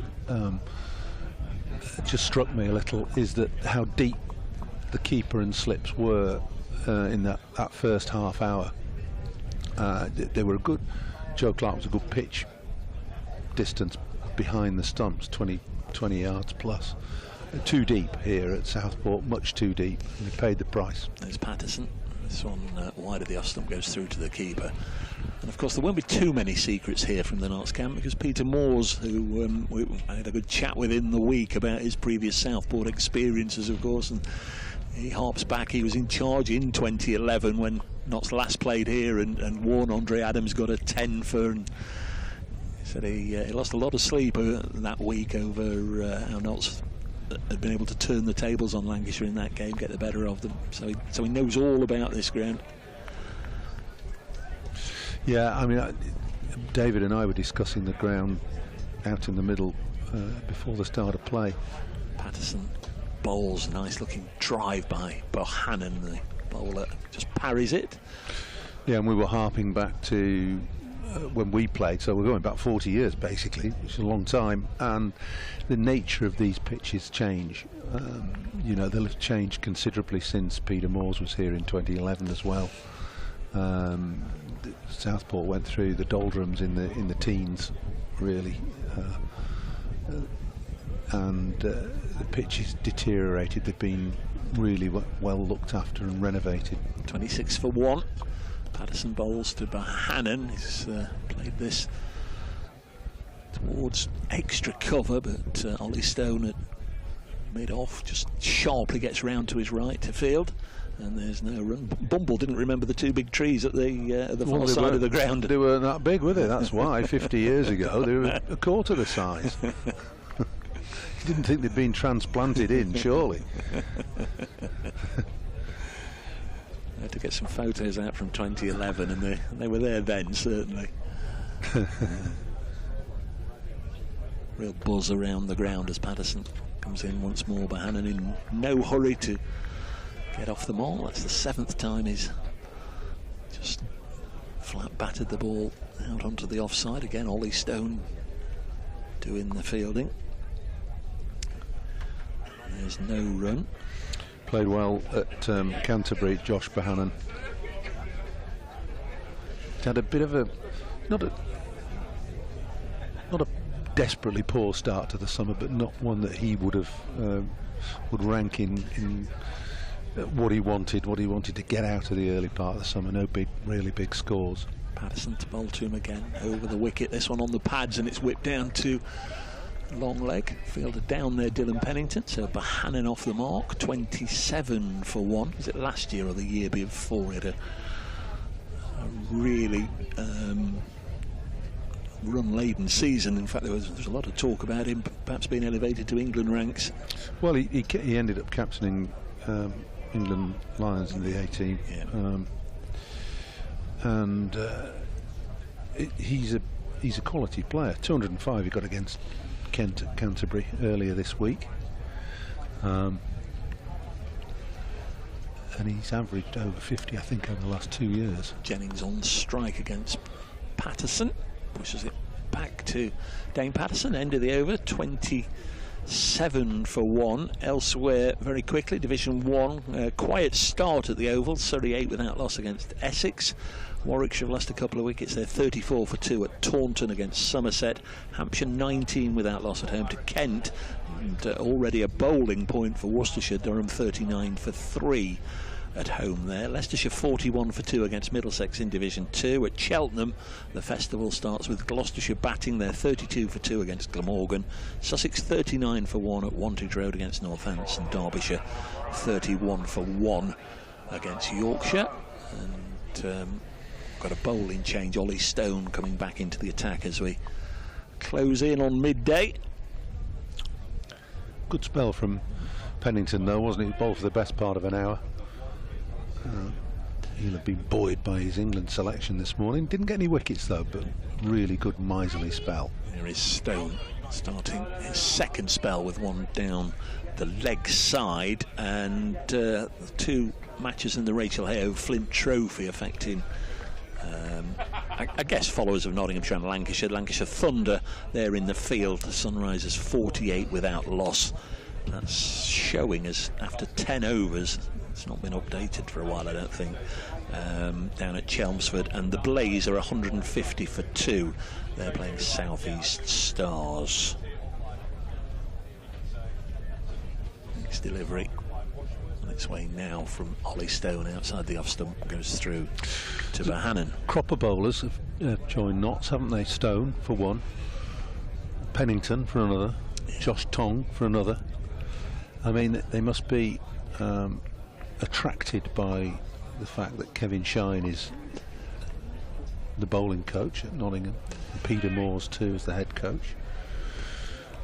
Yes, it does seem to be a bit of a magnet for them, doesn't it? Yeah, it seems to be a common theme. You know, the first interview that they do with the club, you know, why did you sign, etc., etc. And Kevin Shine's name often comes up as Stone bowls, and this is pushed out into the offside. It's the second year of Ollie Stone, of course, but essentially it's the first year because he was injured all of last year. We got just 2 championship matches, or 1 and a bit championship matches out of him last year, and that was it. That was his season. So it's almost like having an extra signing, but then of course the flip side of that is that we haven't seen Josh Tong yet. He got injured on England duty in the winter and we haven't seen him at all. And now there's the likelihood, I guess, that Dylan Pennington's going to be absent for a while on international duty. Stone in once more to Bohannon, pushes this away, and there's no run. A lot of due care and attention given to fast bowlers by the ECB and by filtering down to each individual county that looks after them. So it's the duty of care, and comes to the forefront when you've got young bowlers, and signing potential England bowlers is always a risk for counties because they could be whisked away from your control by ECB. Stone bowls, a nice looking shot from Bohannon, but can't beat the field. There's Pennington doing the fielding. Hails from Norwich. Ollie Stone began his career with Northants, of course, then went to Edgbaston. A lot of injury problems during his time with the Bears, and moved to Nottingham before the start of last season, and straight away picked up injuries there.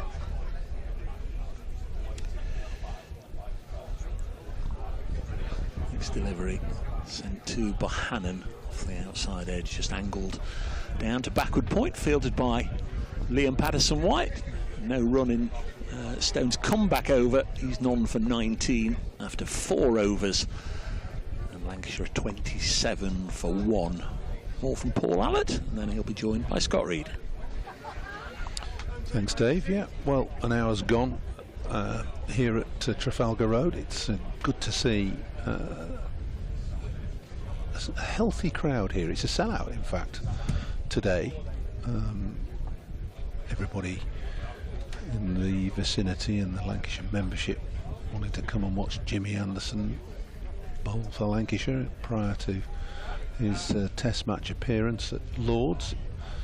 Nobody really knows whether this could be Jimmy Anderson's last game for Lancashire, but we'll have to wait and see on that, and wait and see to see him bowl. It's Patterson again into Jennings, who's pushed into the offside. Just gently rolls to the left of cover for an easily taken single. It's slow progress from Lancashire, but you would expect that after being put into bat on a cold and blustery day on the coast here at Southport, which is Merseyside, not Lancashire. Don't play many games in Lancashire, you know. Lancashire. I thought this was. Is this not West Lancashire? No, it's Merseyside. Oh, okay. Is it not traditionally West Lancashire? Well, it's traditionally Lancashire, isn't it? But Merseyside. Shot from Bohannon as he pushes that into the leg side. Bit of bottom hand coming into it, gets a single. Hamid Fields returns to Joe Clark, who's taking the gloves today. No Tom Moores for Notts. Scott's here now anyway. Well, you heard him a second ago, but he's here now. He's going to take control, aren't you, Scott? Well, I think you should just carry on if that's all right. All right. Because I've got an update to do for Radio Manchester, so that's perfect. I'm going to switch off my microphone and do that update. Multifaceted guys, they're able to multitask,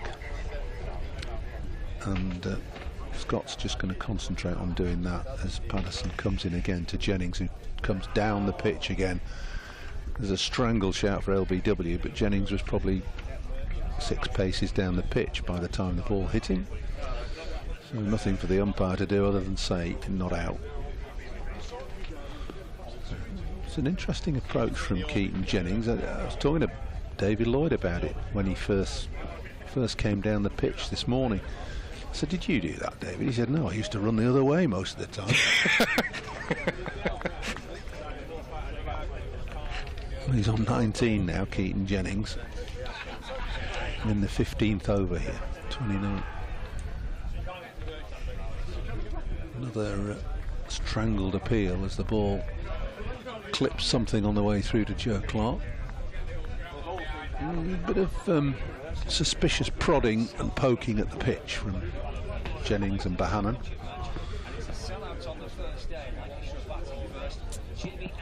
But, one or two umbrellas up, but there's been a bit of drizzle in the last 5 minutes.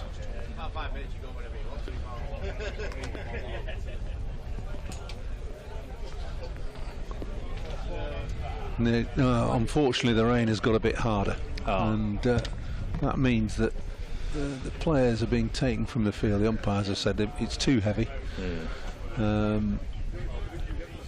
Just scudding across the ground, these clouds and showers. It doesn't look filled in or anything like that. There's plenty of brighter areas in the sky, but at the moment the rain has got a little bit too heavy. Umpires keen to get the covers on. The ground staff have been out waiting to do that for about the last 20 minutes or so, and covers in place now. Lancashire will be quite keen that no further rain gets on this surface. There's plenty of grass on it. It's less green than it was at 9 o'clock this morning, but don't want any more moisture on the pitch. It's fairly evenly paced, I think, not quite as quick as people were expecting it to be, and this is particularly disappointing for a full house here at Trafalgar Road in Southport. The umbrellas are up. Players have left the field, with Lancashire on 29 for 1, having been put in. They face very nearly 15 overs. Keaton Jennings 19 not out, Josh Bohannon 2 not out. The man out, Luke Wells, who was bowled by Patterson for 7 with a score on 26, Scott. So yes, there we are. That's it for the time being. It's not much more to say, really, is it? when you put it like that, no. The radar is suggesting that it's only a brief shower, though, Paul. We were looking at it. I'll show you. There you go. Look. It's just there. It is, just blowing through. Oh, we're on the end. Yeah, on the edge of it. Just on the tail. Good. Well, that's good news. So maybe a few minutes. You never know, though. Here, do you? Then you've got got to wheel the covers off, Well, then they've that's got to true. rope the outfield. Yeah.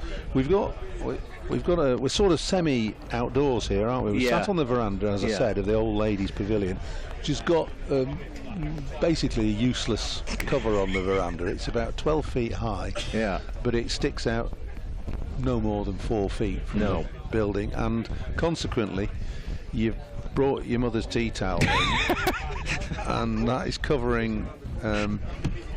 Rather alarmingly, it's attempting to cover some live electrical sockets, units, and all that sort of, and a sound. It's not box. ideal. No. No. This towel Is this here, BBC cutbacks? for the viewers on Lancs TV? This towel is doing a very, very important role Yeah, it is. to cover that. Fantastic performance. So if you hear a yelp and the viewers see a big flash go across the screen, you'll know that the electrics have gone up in smoke. Yeah, it's not. I mean, it's not an ideal covering, but you know, it's doing its job for the time being. Right, well, we'll leave you for a bit, shall we? Yeah, if you like. Yeah. Well, hang on. We've had a message from go on. Stephen Mullaney. Oh dear. I think it's Stephen Mullaney. Is that so? Yeah, Stephen Mullaney. He's watching, and he says Southport's nice, but it's no Lee. It's insightful from Mullaney again, isn't it? Well, yeah, you can see why he's captain in the second team, can't you? Right. Well, on that bombshell from Mullaney, we'll sign off, and hopefully, I don't think we're going to be too long, but you never know. But it's raining here. 29 for 1. I wanna fly the world. I wanna fly better. Take me where the weather's good when we are together.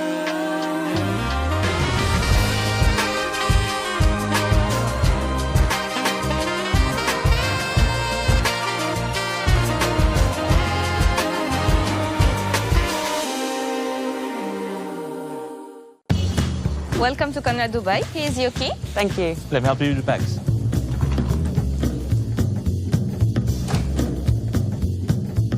Nice room. How's that?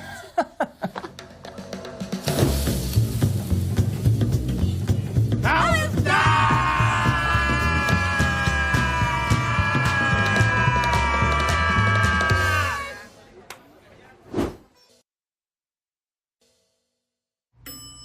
How's that?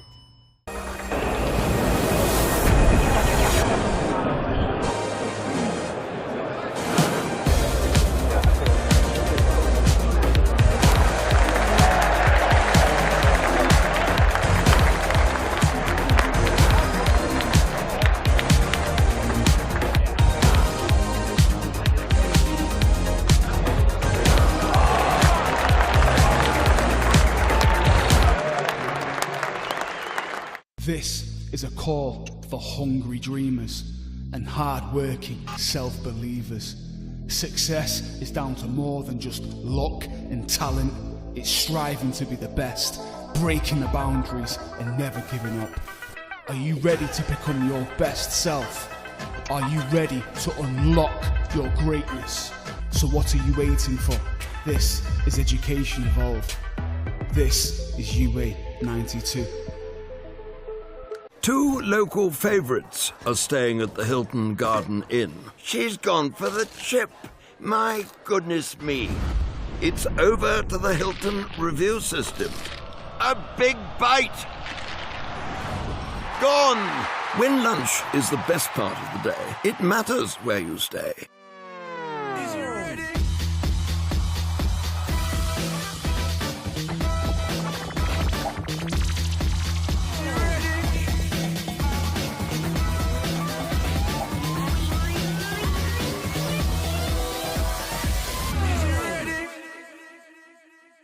Will these two stay out there after a drink? And that's a huge sip. Over to the Hilton review system. 3 reds, no doubt at all. And up goes the finger. When it has to be absolutely plum, it matters where you stay.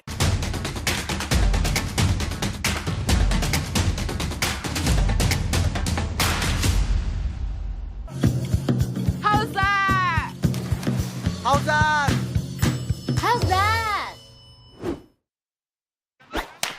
competitions. All the fun and all the games, they all start here with All Stars Cricket. All new experiences for everyone. All over the country. Every session is all-out action all the time.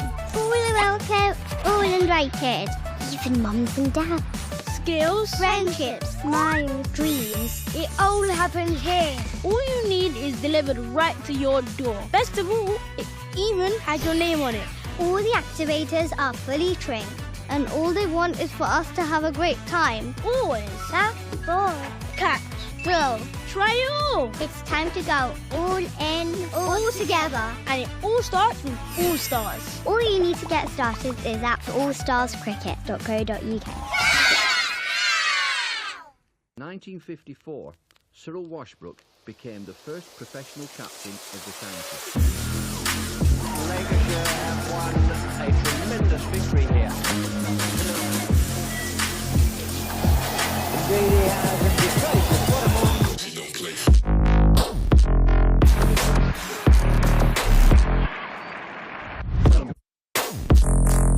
Well, a real thrust that came from Hagen's Fairbrother.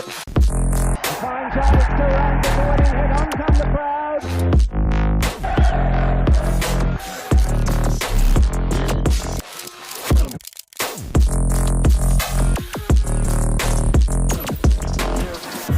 Been a really wonderful game of cricket.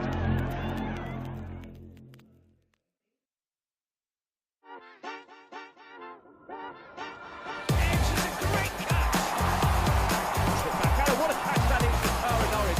It's going to be brilliantly caught by David.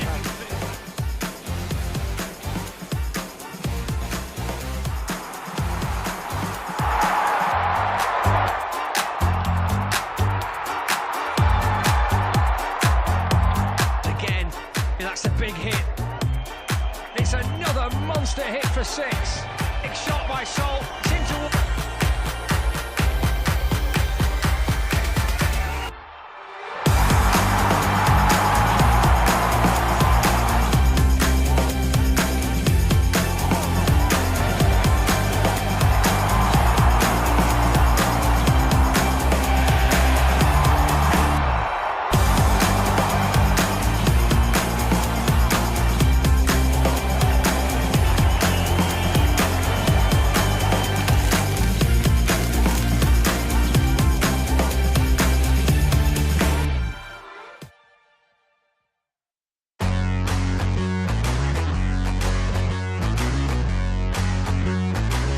Hi, I'm Keaton and this is Luke. We are the giraffe opening pair at Lancashire Cricket Club. We are here today at the Astoria Estate Agents. Let's see what they have in store for us. One of the highlights for me probably was making my test debut. You aspire to play international cricket, and I think for me making that test debut in Mumbai was a special moment I think I'll look back on. Property is potentially an option that, well, I've already started to go down. I'd like to explore more options in the future for sure. I've seen how positive an investment strategy that can be.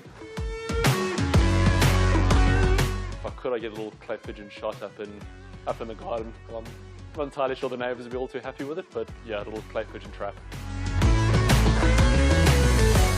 The idea of dealing with the day-to-day stress of everything that comes with being a landlord isn't something that I would necessarily want to be a part of, to be honest. So using an experienced agent like Astoria would definitely be something I'd be interested in.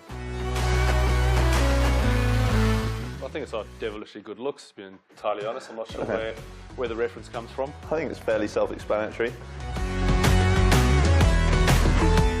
I think just making sure the advice you're getting is aligned with the goals. It's a big investment, it's a large chunk of your savings, so to make sure it's taken care of and taken care of in a really sort of professional manner.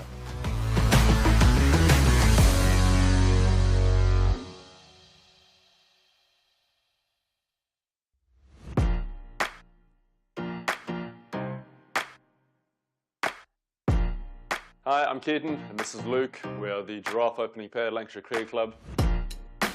We are here today at the Astoria Estate Agents. Let's see what they have in store for us. What is the story of the Astoria Group? It actually started in 2008, had 2 buy-to-let properties. So I was dealing with an agency. I was really getting frustrated. And in 2009, I decided to start my own accountancy firm. property company, an estate agency, which was named as Mistoria, and that's how we started. Sounds a pretty dynamic, exciting company, to be honest. It is. We're going places. We have all sorts of different things that we actually do. So we deal with sales, we deal with rental properties, HMOs, where a lot of other agencies like to stay away from. Overall, every person that works in each of the teams are determined to make it a success, and that's what we like about Mistoria. You offer basically a one-stop shop for landlords and tenants? Very much so, yeah. I think we're quite unique in terms of an agent because we do a bit of everything really. Whichever element of property you're interested in, we've pretty much got somebody within the business who can help you.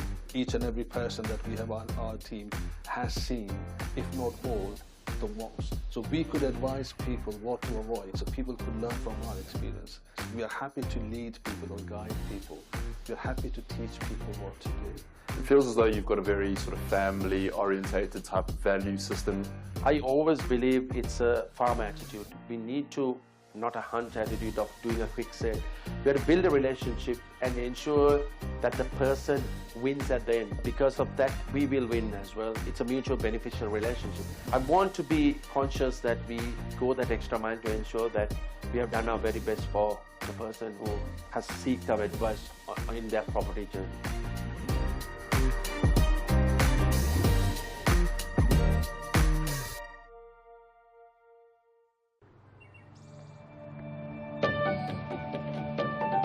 Certain bits of it, but the heritage of the club is actually everywhere you look. So there will be a new heritage of the thing that just comes over the last year. So many people say they're both.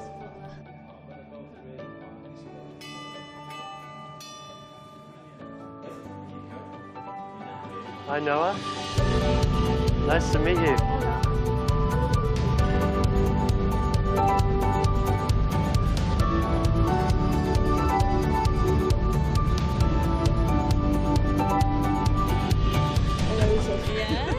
Can you believe it? No. No. I can't stop smiling.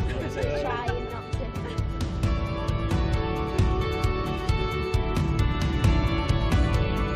Yeah, that's it.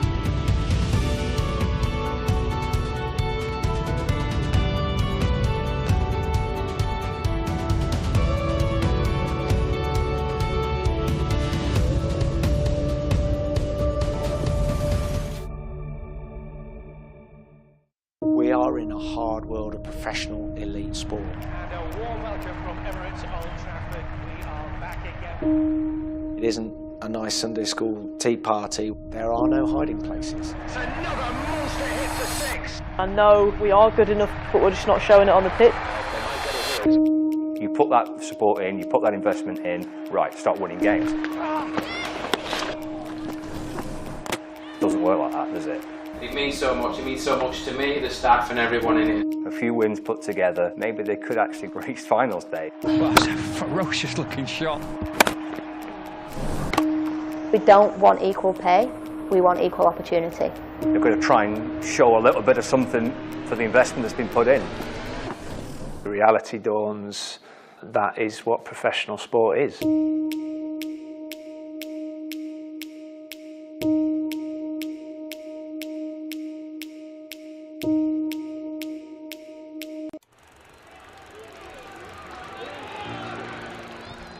(1864). We were first class then, and we're first class now. With a dream to spread cricket through Lancashire's towns, where girls and boys, with willow and leather, become more than a badge, but the red rose together. A club where more than legends are made, but friendships, obsessions, moments replayed on our screens, in our minds, in our hearts forever. Because it's who we are, our DNA, the red rose together.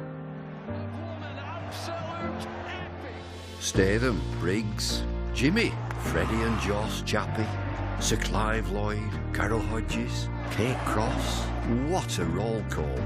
It's a hard one to measure, with future names still to be written on the red rose together. We're all about people. It's what the red rose really means. Yeah, the ones signing autographs, but the ones behind the scenes.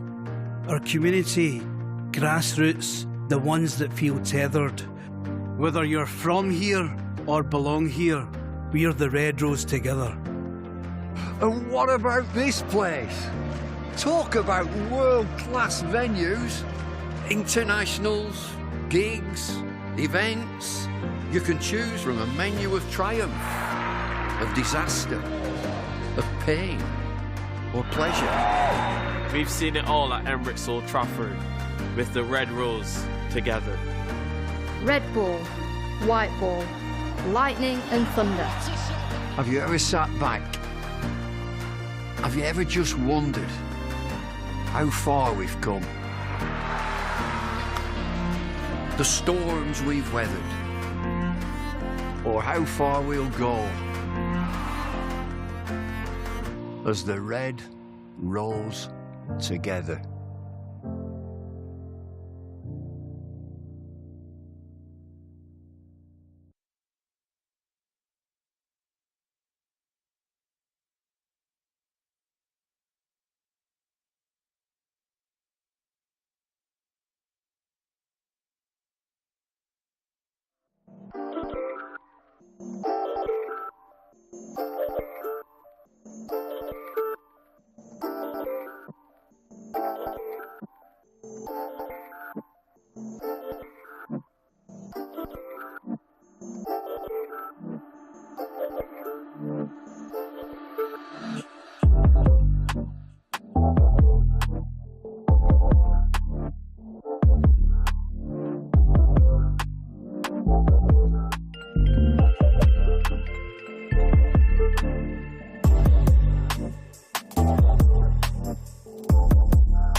Well, hello everybody, welcome back to Trafalgar Road. We're just about ready to go again after that rain delay as Dane Patterson to get us going. Bowls to Keaton Jennings. First ball after the resumption is tickled down to long leg, and Lancashire move on to 30 for 1.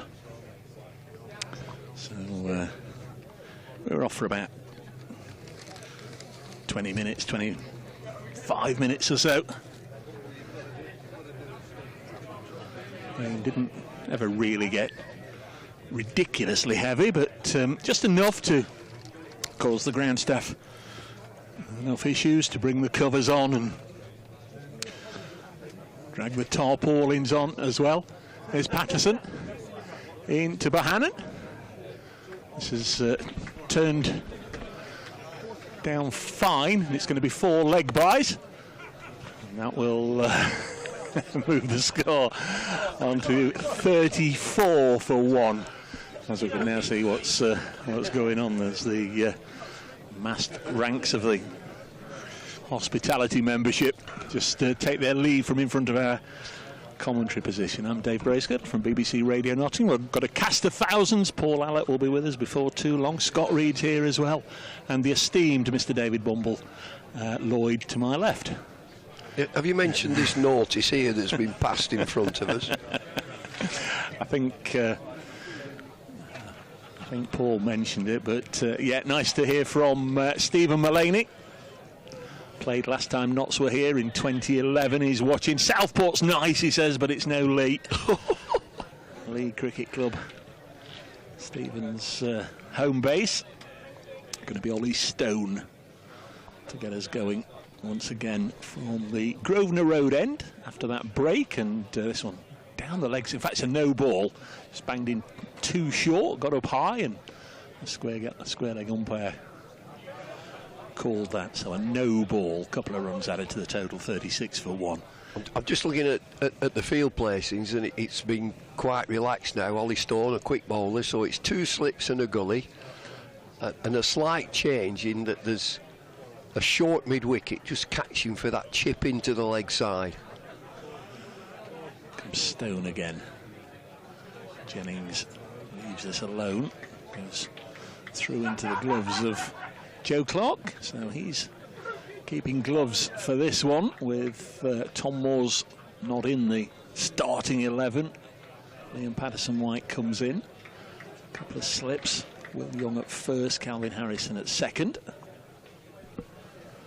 Rain was never really heavy, was it? But just enough to give us all the sprinkling and force the ground staff into some unnecessary work.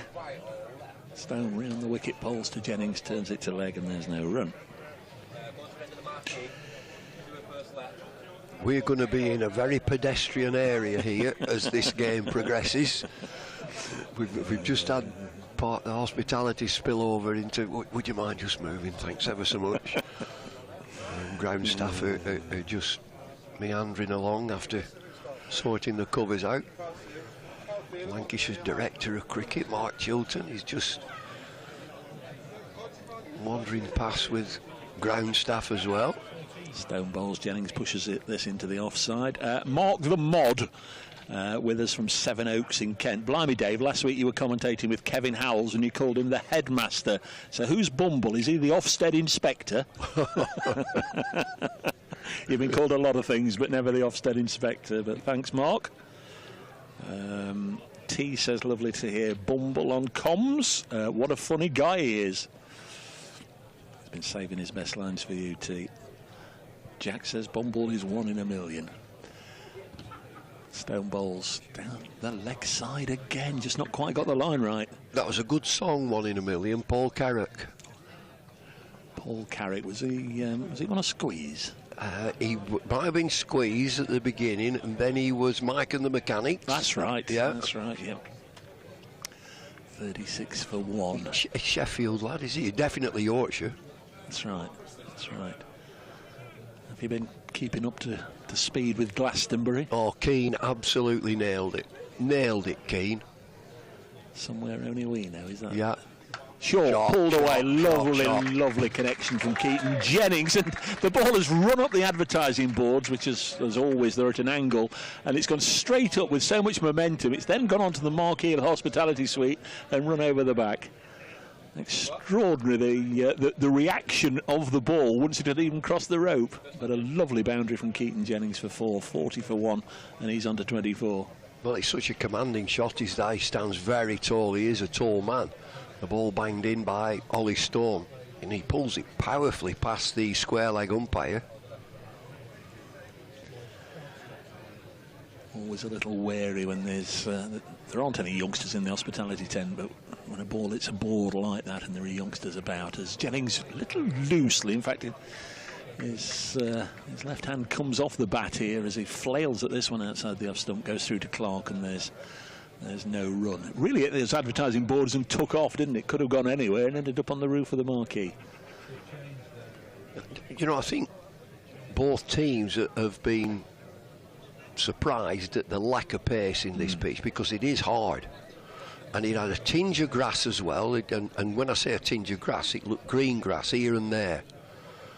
But by and large, it's been easy paced. Both teams have put 2 spinners in the team. So I just wonder if they're thinking it's a 4-day game. Will it spin later on? They're expecting it to. I just wonder if we'll get 4 days of cricket. Patterson in and defended by the right-handed Bohannon. Hopefully that will only be the solitary interruption today. Today is probably the better of the first 3 days. Lost about 20-25 minutes, so that can be made up this evening. Which will disappoint the people that want to dash off and watch the second half of the footy.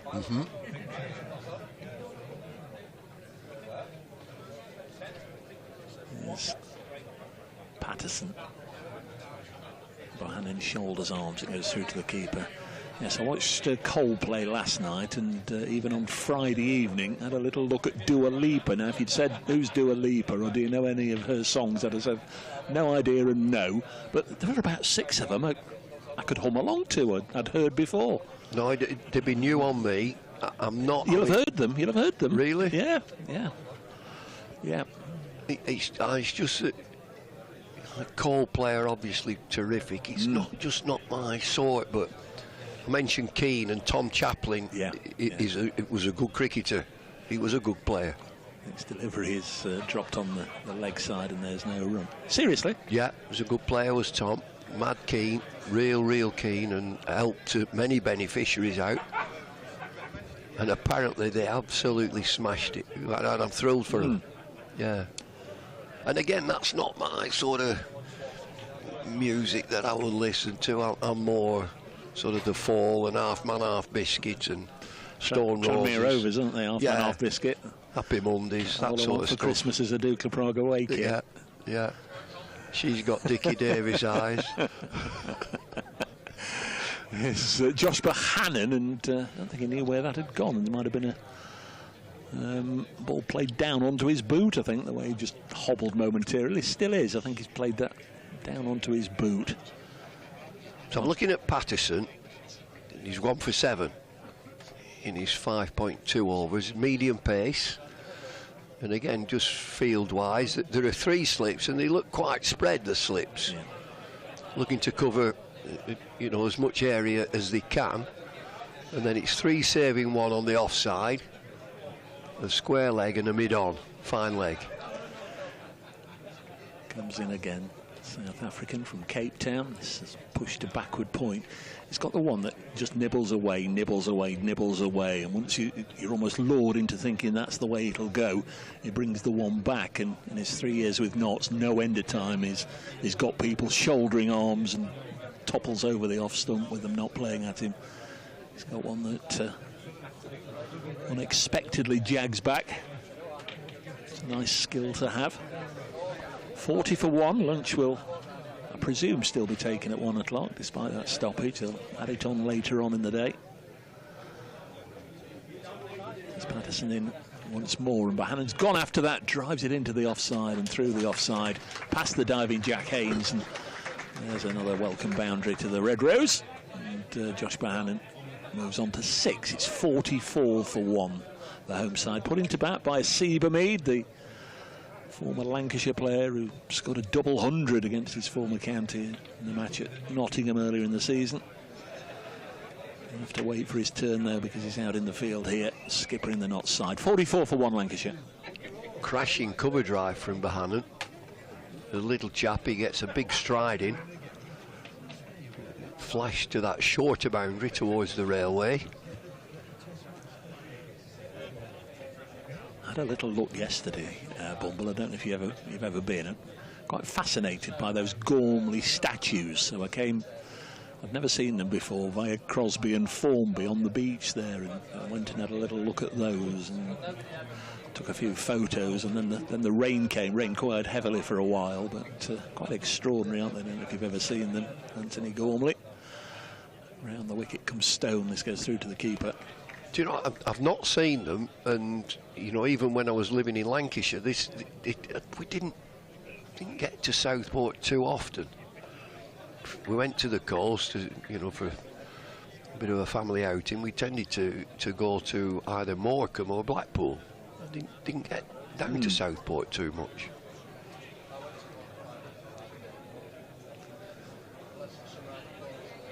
Ball returned again to Stone. Leaked a few runs early on off the outside edge. It's gone for 25 runs. In fact, there's another example, but will be cut off by Dane Patterson. This was two-leggy, just tickled away. Patterson doing the field, and then he's got to make that long old trek, the raised trek from long leg to long leg without a bike. And it's 45 for 1. What would I have done differently? I think I'm going to try to spinner pretty early. See if there is any dampness in this top surface. The spinner can get a little bit of purchase. We've seen 3 seam bowlers, too quick. He's got the slow left arm, and he's only played 1 game this season for Notts in the Championship. Liam Patterson-White had a short loan spell with Northants as well in Division 2. Stone to Bohannon, who again just happy to leave that on line. It was well wide of the off stump, goes through to Clark. And just Joe Clark keeping wicket, and we're looking. I'm just looking at the England wicket keeper situation. That England have got Jamie Smith in the team, and so there must have been contenders. They're looking for an aggressive number 7 batter who can keep wicket. So Robinson and Durham was in there. It's like Joe Clark would get a mention. Yeah. Stone in, steered to backward point, nicely fielded by a tumbling Liam Patterson-White, and there's no run. James Rue of Somerset is one I like. I don't know if you've seen much of him. Got a lot of runs last year, not so many this year. I saw him get a wonderful 100 at Old Trafford. Fine young player.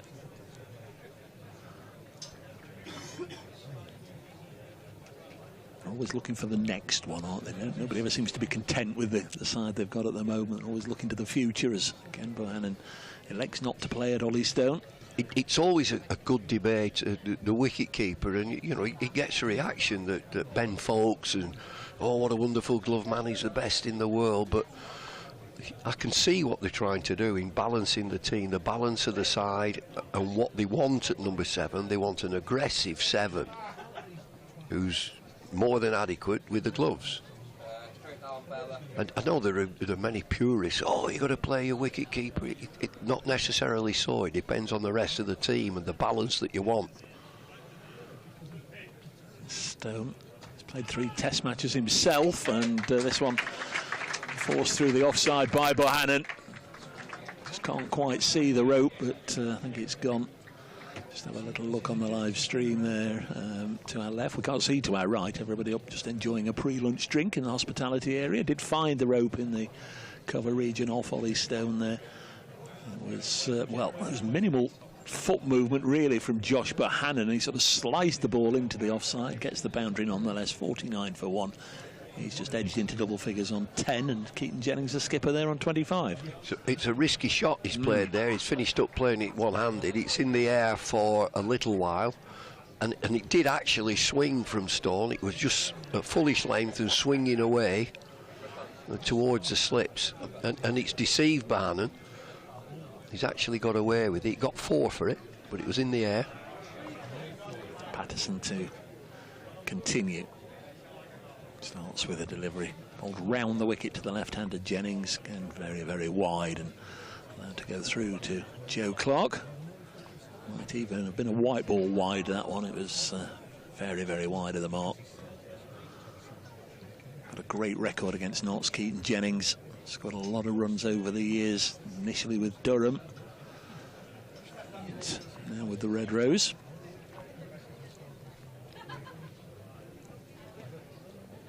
Tall man, son of Ray Jennings, former South African international wicketkeeper. Patterson bowls to him again. Jennings advancing forward and leaves it alone. Another delivery with width from Patterson. He's a consistent run scorer, isn't he? Yeah. And he had opportunities with England. He looks a class player to me, Jennings. He churns them out, and he gets big hundreds, big scores. It's a good man to have, plays all 3 formats, capable of adapting his style to whatever match he's playing in. Patterson in again, and this one's just run with soft hands to backward point, no run. 49 for 1. Just the 3 bowlers used so far. Patterson coming on after Stone and Pennington.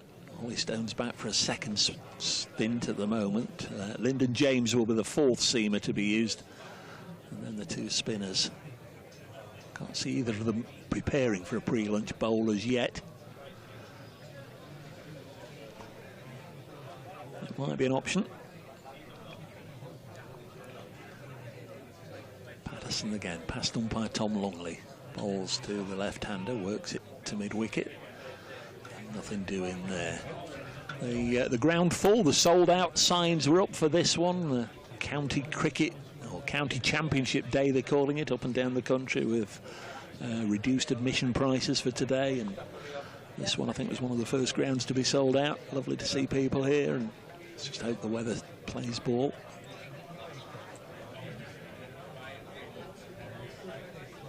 Don't know where you could have squeezed a few more in, but it's a shame when people are sort of denied at the last second. Oh, we're in the area, there's some cricket on, let's go and have a look. But the ground pleasantly full. It's on wide of the pegs again, and it goes through to Clark. How many's on? 3,000 or 4,000 maybe. I mean, it looks fine. It's an intimate ground. Yeah. You know, spectators are right on top of it. Just a sign of the times, Dave, that I'm talking about back in the day, it was an absolute pitch with deck chairs. You know, a bit like Hove. Bring your own. Yeah, deck chairs at Hove. That's the way. It's, I mean, comfortable. We could do with a cushion, by the way, on here. There's Dame Patterson. Bowls again to Keaton Jennings. A loud cry of no as he pushes it back to the bowler. It remains 49 for 1. Lancashire put into bat by a Seabermead, the visiting captain. Luke Wells, the only wicket to go down. He was bowled by Patterson for 7. Who would make that decision? I wonder if it, you know, I'm a bit out of it now. I wonder if it's the captain, that's your team, you get out there and decide what you want to do, bat or ball. Or does the coaching staff have a say in it, or does the coaching staff say, if you win it, you do this?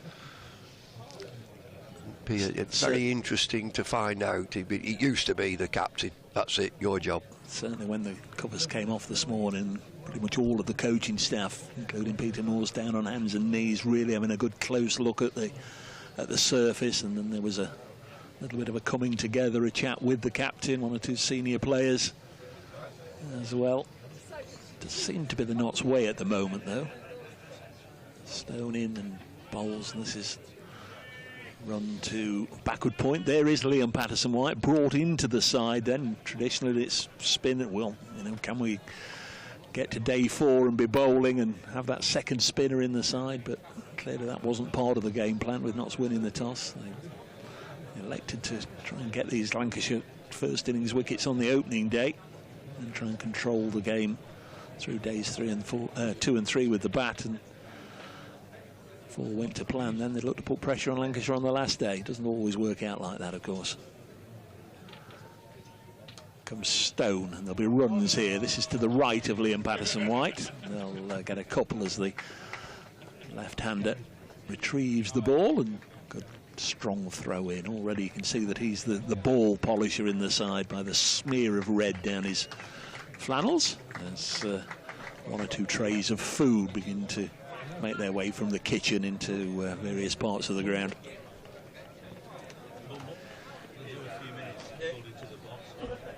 The Lancashire 50 came up then to almost total indifference. 51 for 1. Bohannon has 12. Next delivery. It's on his pads and it's tucked away down to long leg for a single. Thanks to Bumble, he'll be padding up after lunch for another session. Been joined by Paul Allott as we close in on the last few moments of this session. About 12 minutes to go, Paul. Yeah, we've short session, haven't we? Really, because of the shower. But Lancashire will be pleased with their position, 52 for 1. There've been 1 or 2 more expansive shots after the rain break, which I wasn't expecting. Stone round the wicket to the left-hander Jennings, a push into the offside, then a cry of no. Josh Bohannon's direction. Jennings played a crunching pull, didn't he? That was a good shot. And then Bohannon's played a one-handed cover drive, which could have gone anywhere, but went for 4, so that was good news. Yeah, the pull was in itself quite an explosive shot. It was. Then the reaction afterwards as the ball clattered into the advertising hoarding. I don't know if you saw it, and then it just took off and landed on the marquee. No, that's right, yeah. Here comes Stone in, and this one is just striking Jennings above the knee roll. He's out onto the offside, no run. Bit of seam movement, I think. Jennings indicating to his partner Bohannon that it's nipped back at him a bit. I think everybody was expecting this pitch to be a little bit quicker than it has been in this first session. There's been some seam movement, but the pitch is slower and not quite as bouncy as expected. Here comes Ollie Stone, bowls to Jennings, pushes this back to Ollie Stone, 52 for 1 at the end of the over. Stone and before him Pennington bowling from the Grosvenor Road end, the end away to our right. Did you have a preferred end, or was it, well, it's 22 yards each way? I used to bowl from the Grosvenor Road end, the right hand end as we're looking, so as you're looking out of the pavilion at Southport, for those of you that know the ground, the right hand side, so that was my preferred end. You've got a change. Dylan Pennington's coming back. Oh, and he's having a go from the other end, which is the Harrod Drive end. The Harrod Drive end's changed considerably because the some quite recently built, when I say recently, probably in the last 10 years, very nice apartments and houses built. Here is Pennington, tall man, accelerates to the crease, and first delivery right up there, tries to generate plenty of pace every delivery he sends, but this one just lacking in direction. Good 9 or 10 inches outside the off stump. Goes through to Joe Clark. You can see Calvin Harrison now down on the ground, rolling about, the leg spinner, just stretching and rolling and turning his body from side to side. Suspect then we might get the traditional pre-lunch spinners over from the leg spinner. We'll have to see. Here's Pennington in again. Quite a lengthy approach. Bowls to Josh Bohannon. Just runs this to backward point. No run. Impressed with Pennington's early spell. Very economical. Could quite easily have had a wicket in that first spell. There was a nick through to the slips that didn't quite carry. not the pitch's fault. I think it was the fielder's fault, really. They've been stood too far back. They've come up considerably now, probably 5 or 6 paces further up than they were earlier on this morning. And it comes past umpire Longley, bowls to Bohannon. Eases this into the offside, and there's no run. It's interesting that, because you've got Joe Clark taking the gloves.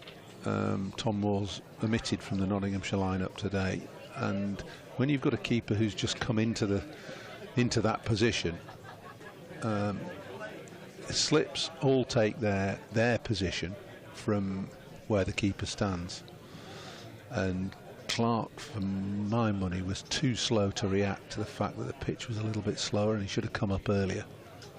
Next delivery is cut through the offside. Nice looking shot from Bohannon. Doesn't even venture a pace or two down the track to set off running. He knew that was timed sweetly. Gets a boundary out onto the offside. Lovely shot, takes him to 17, 56 for 1. Yeah, very good point actually, because Clark, hugely talented with the gloves on, started his younger career as a wicket keeper and began at Worcestershire as a wicket keeper. He's not done it all that often, apart from in franchise cricket over the last few years, but I guess that's a good point, the ability for somebody just immediately to pick up on where to stand. Next delivery is pushed into the offside, no run. No Tom Bruce in this Lancashire side from the team that played at Trentbridge earlier in the season. In fact, a vastly changed side, of course, because James Anderson, Nathan Lyon didn't play in that one, nor Chris Green. But we saw Matty Hurst, who scored his maiden first-class 100 in Nottingham. He'll be in the middle order with George Bell and George Balderson and Chris Green. Tom Bailey, Will Williams, Jimmy Anderson and Nathan Lyon completes the Lancashire 11 for this one. It's Pennington in once more and playing away from his body there. Bohannon with side on. That looked a little loose. It was loose, and it's a good job he didn't nick it, because I don't think Clark held it cleanly. End of the over, none for 7 Pennington. He's bowled 7 overs, conceding his first boundary in that over. 56 for 1 after 21. We've probably got time for 2 overs before lunch. Well, just a couple of shots in that over from Josh Bohannon that perhaps summed up his summer so far. Absolutely glorious. Checked back foot drive through square cover for 4. And the shot off the last ball of the over, which was more of a flail than anything else. It was a wide ball. It may have deserved hitting, but he wasn't really in control of the stroke. And as he played it, he knew. He's still thumping his thigh pad now, knowing in frustration that it wasn't A, the shot to play, or B, the time to be doing it. But glorious shot prior to that. Really good stroke through the covers off the back foot. Bowling change. Lyndon James for the first time in the match from the Grosvenor Road end. First ball wide of the off stump. Does he bowl very fast, Lyndon James? Because Joe Clark's miles back and he's taking that on the bounce. It just sums up my point. Exactly. He pushes it through, but I'm with you.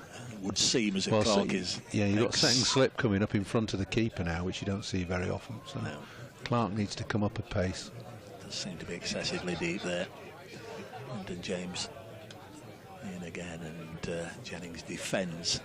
The problem for that is, you see, the first slip is probably 4 paces behind him. If the ball's barely carrying to the keeper, he ain't going to get through the first slip.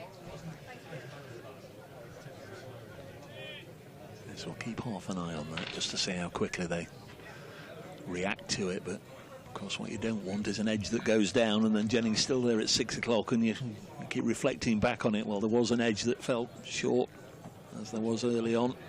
Next delivery, again down the leg side, helped on its way down to Dane Patterson, doing the fielding down at long leg. Single for Jennings takes him to 26. When we were talking off mic, and I was talking about Dane Patterson, said he's the first to 150 wickets for Nottinghamshire. Well, he was first to 100 wickets and 150 wickets since the days of Franklin Stevenson. And you had that look in your eye. You said, he's a player. What a great player he was. Fantastic cricketer. He bowled the best slower ball that I've ever seen, or not seen, as the case may be, because I faced 4 of them in the final over of a John Player League Sunday game. and we only needed 2 to win off the final over, and he bowled me. Neil Fairbrother was at the other end. Next delivery, just pushed away by Bohannon out onto the offside. Patterson Whitefield. Of course, he had a lot of experience and developed it in the Lancashire leagues. Yeah.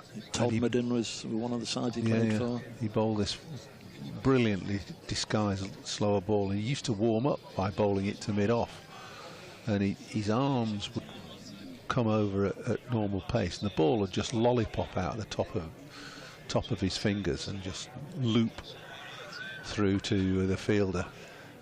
Lyndon James bowling for Notts. Little push and run from Josh Bohannon up to Asiba Mead at mid-on. Nicely scampered single from Bohannon, who picked his man there, the Notts skipper, who is lively in the field and able to prevent the single. 58 for 1 as we close in on lunch. Been keeping an eye on Harrison. Appears to be continuing just to get ready to bowl an over before lunch if necessary, but not seen Ben Slater, who often pops the pads on, or Jack Haynes is another one, can pop the pads and helmet on, getting themselves ready to go in at short leg. So it might not happen. James in once more, and I think that's struck him above the knee roll. Runs out onto the offside. Seemed, didn't it, nip back a bit? 58 for 1 here on BBC Radio Lancashire, BBC Radio Manchester, Radio Nottingham online, and the live stream as well. Just got a feeling that this pitch might spin. It's slower than everybody expected it to be. There's a decent covering of grass on it, and there's just a feeling that it may spin now. I think it's inevitably going to spin as the game wears on, as long as we get some decent weather. But for the time being, Nottinghamshire reliant on pace. Pennington in again to Bohannon, who just plays calmly and solidly forward. Scott Reed has appeared for what will be the shortest commentary session possibly in the history of BBC local radio and Lancs TV, but here you are, and good to see you and hear you. And you, yeah, and you. Decent morning this, hasn't it, for Lancashire? Yeah, after being put in, they'll be settled to getting for lunch just 1 down. Fingers crossed. Oh, it's a good ball. Good ball from Pennington. It's just beaten Bohannon outside the off stump. Just moved away fractionally.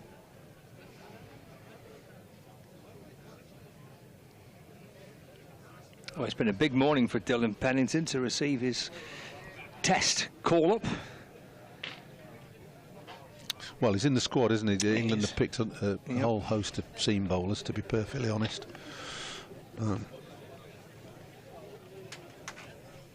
Jimmy Anderson being the number 1, as Bohannon just pushes that out on the offside, off the back foot this time. But there's Wokes in there, and Potts, and who else? Atkinson, Anderson. Yeah, the Stokes is going to bowl, obviously. Yeah, Stokes, Anderson, Atkinson, Bashir, Brooke, Crawley, Duckett, Lawrence, Pennington, Pope, Potts, Root, Smith and Wokes. It's pushed into the offside. Took that hand off the bat again, Bohannon. They only get 1 here as Hamid scampers to the ball, slides and hurls it in to Joe Clark. It's a good piece of fielding. Bohannon taking the hand off the ball just signifies to me that the ball is off the bat, signifies that it's just a little bit slower than Bohannon is expecting or would like it to be. This is the pitch, basically, not the bowling.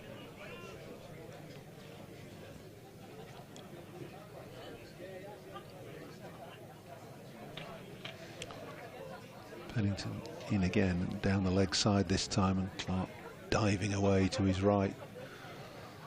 Takes it with 2 hands. Yeah, just to put some extra detail on that England Test squad, the inclusion of Dylan Pennington and Jamie Smith are the kind of the headline inclusions in the squad, with no Johnny Bairstow. No Ben Folkes, either. And no Ben Folkes, no.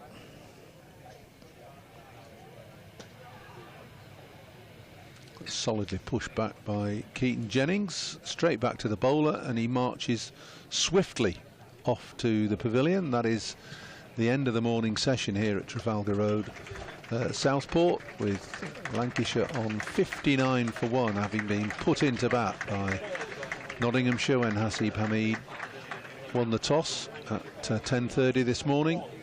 And Lancashire will be mighty pleased to go in for lunch on day one at 59 for 1. Jennings 26 not out, Bohannon 19 not out, the man out Luke Wells, who was bowled by Patterson for 7.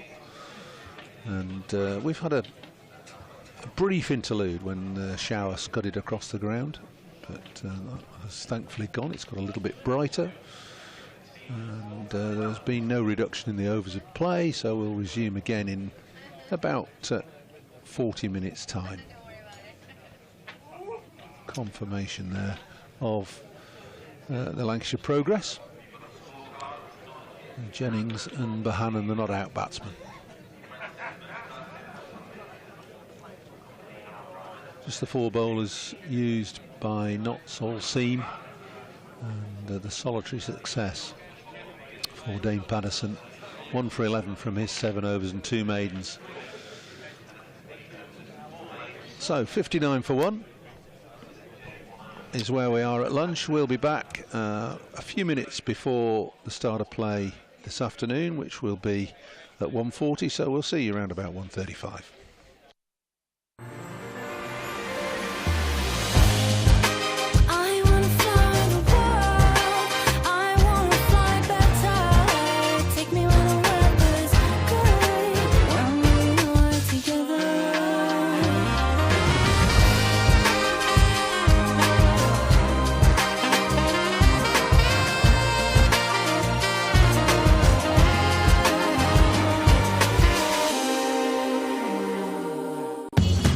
Welcome to Conrad Dubai. Here's your key. Thank you. Let me help you with the bags.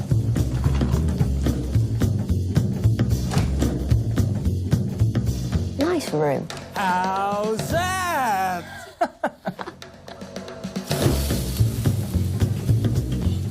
How's that?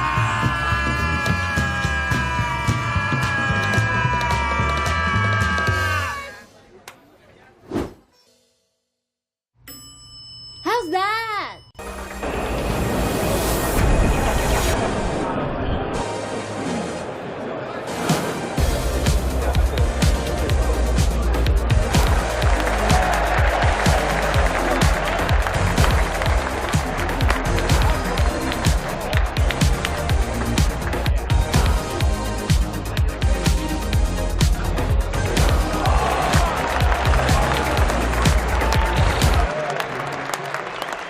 This is a call for hungry dreamers and hard-working self-believers. Success is down to more than just luck and talent. It's striving to be the best, breaking the boundaries and never giving up. Are you ready to become your best self? Are you ready to unlock your greatness? So what are you waiting for? This is Education Evolved. This is UA 92. 2 local favourites are staying at the Hilton Garden Inn. She's gone for the chip. My goodness me. It's over to the Hilton review system. A big bite. Gone. When lunch is the best part of the day, it matters where you stay. Action. All the fun and all the games, they all start here with All Stars Cricket. All new experiences for everyone. All over the country. Every session is all-out action all the time. Fully well coached, all invited. Even mums and dads. Skills, friendships, smiles, dreams. It all happens here. All you need is delivered right to your door. Best of all, it's even has your name on it. All the activators are fully trained, and all they want is for us to have a great time. Always. That's ball. Catch. Throw. Try it all. It's time to go all in, all together. And it all starts with All Stars. All you need to get started is at allstarscricket.co.uk. Will these two stay out there after a drink? And that's a huge sip. Over to the Hilton review system. 3 reds, no doubt at all. And up goes the finger. When it has to be absolutely plum, it matters where you stay. 1954, Cyril Washbrook became the first professional captain of the county. Lancashire have won a tremendous victory here. Indeed he has, and he's played with what a moment.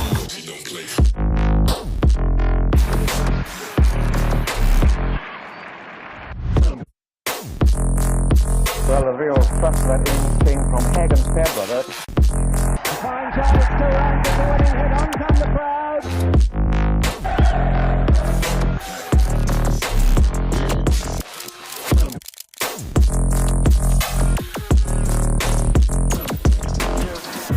Been a really wonderful game of cricket.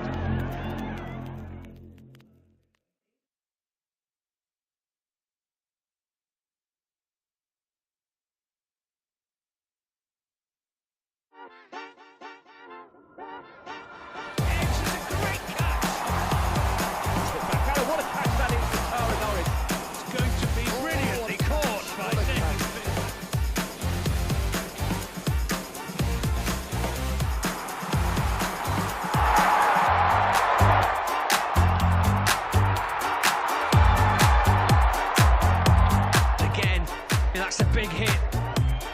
It's another monster hit for 6. Big shot by Sol. It's into...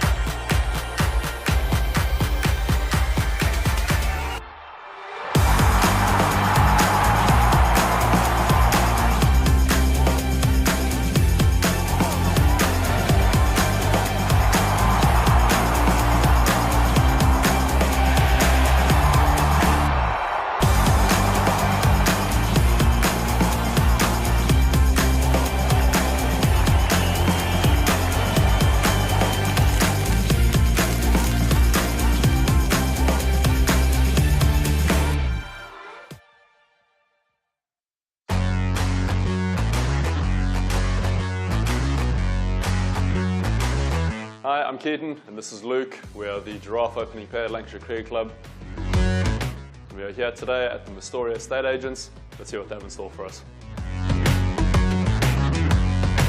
One of the highlights for me probably was making my test debut. You aspire to play international cricket, and I think for me making that test debut in Mumbai was a special moment I think I'll look back on. Property is potentially an option that, well, I've already started to go down. I'd like to explore more options in the future for sure. I've seen how positive an investment strategy that can be. If I could, I'd get a little clay pigeon shot up in the garden. I'm not entirely sure the neighbours would be all too happy with it, but yeah, a little clay pigeon trap. The idea of dealing with the day-to-day stress of everything that comes with being a landlord isn't something that I would necessarily want to be a part of, to be honest. So using an experienced agent like Mestoria would definitely be something I'd be interested in. I think it's not devilishly good looks, to be entirely honest. I'm not sure where the reference comes from. I think it's fairly self-explanatory. I think just making sure the advice you're getting is aligned with the goals. It's a big investment, it's a large chunk of your savings, so to make sure it's taken care of and taken care of in a really sort of professional manner.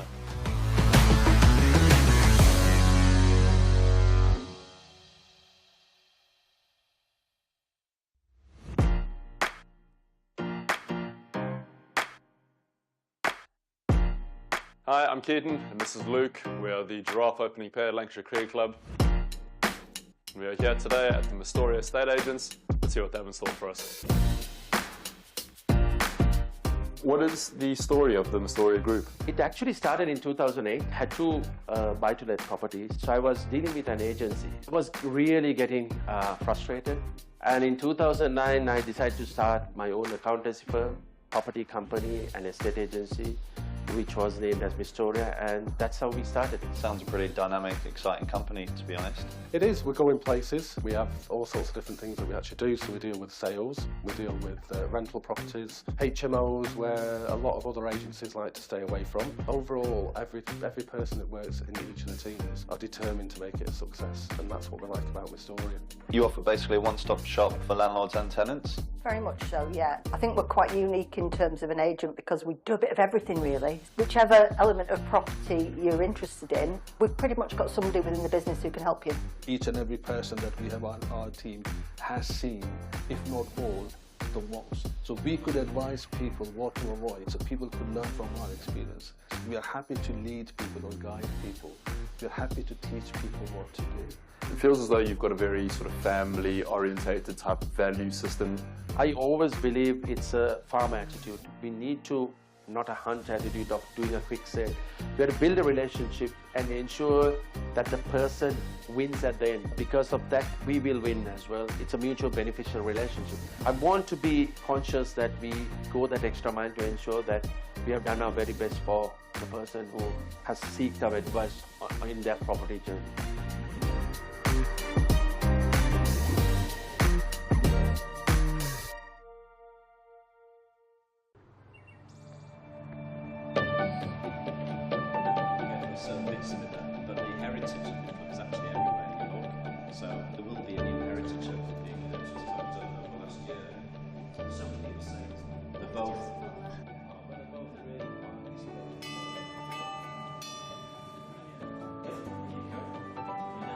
Hi Noah, nice to meet you.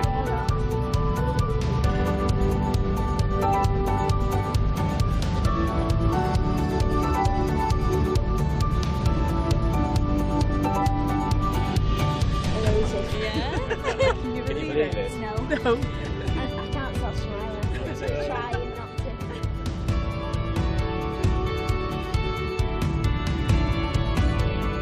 Yeah, that's it.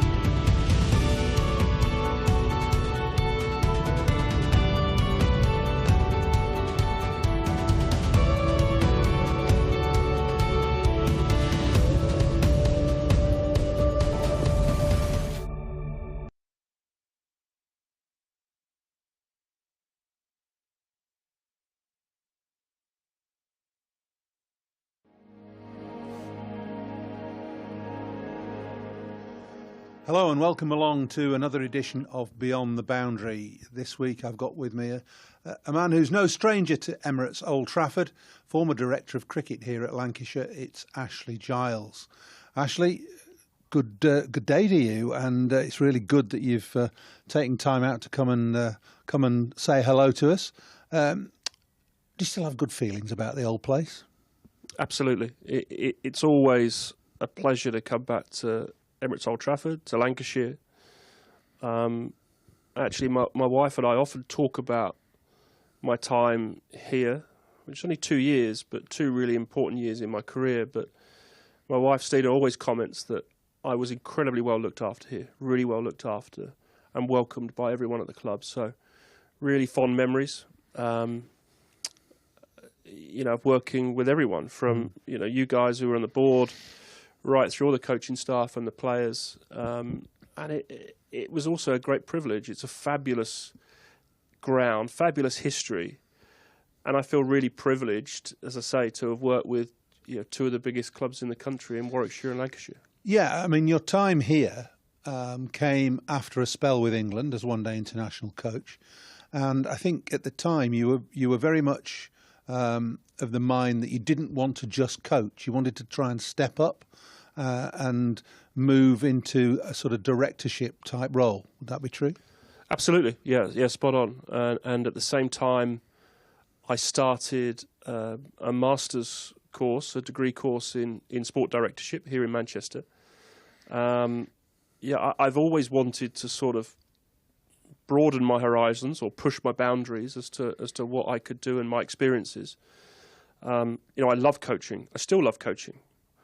And in many ways, that's the bit I missed and miss, is that that one-to-one connection you get with a player on sort of taking him on that journey from A to B, or a team from A to B.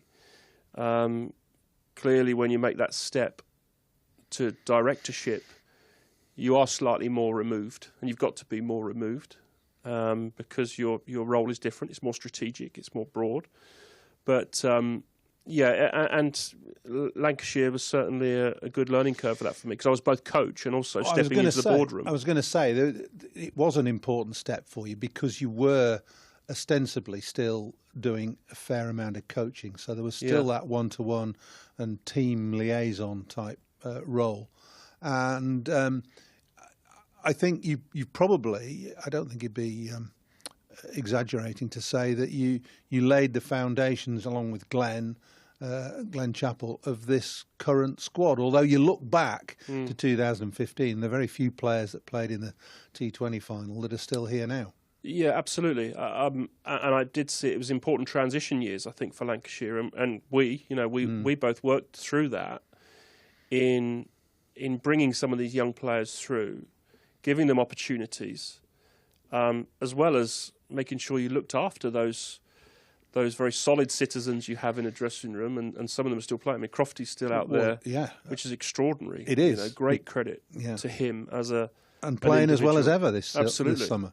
But yeah, I really enjoyed that, and actually when I look back, because my first role at Warwickshire was both sort of coach and director, and that was a similar role to I had here, and in many ways they're the most enjoyable because you get the best of both. It's very challenging, and in the modern world with the amount of cricket we're playing in the different competitions, very difficult. But I did enjoy that role. And when you were in that role at that time, we're going back 7-8 years now, how important was it to you to develop the next layer of talent, if you like, to look at the way the academy and the age group structure was set up? Yeah, it always has been, and was, and is still. I think that's the fundamental bit of our cricket, both our clubs and internationally. We've got to be, in an ideal world, looking at a strategy that's long-term, that's sustainable over a long period. And I've always tried to, and probably maybe sometimes to my detriment, move away from quick fixes and winning tomorrow. Sometimes you have to do that. You have to be aware of that. It's still not always possible.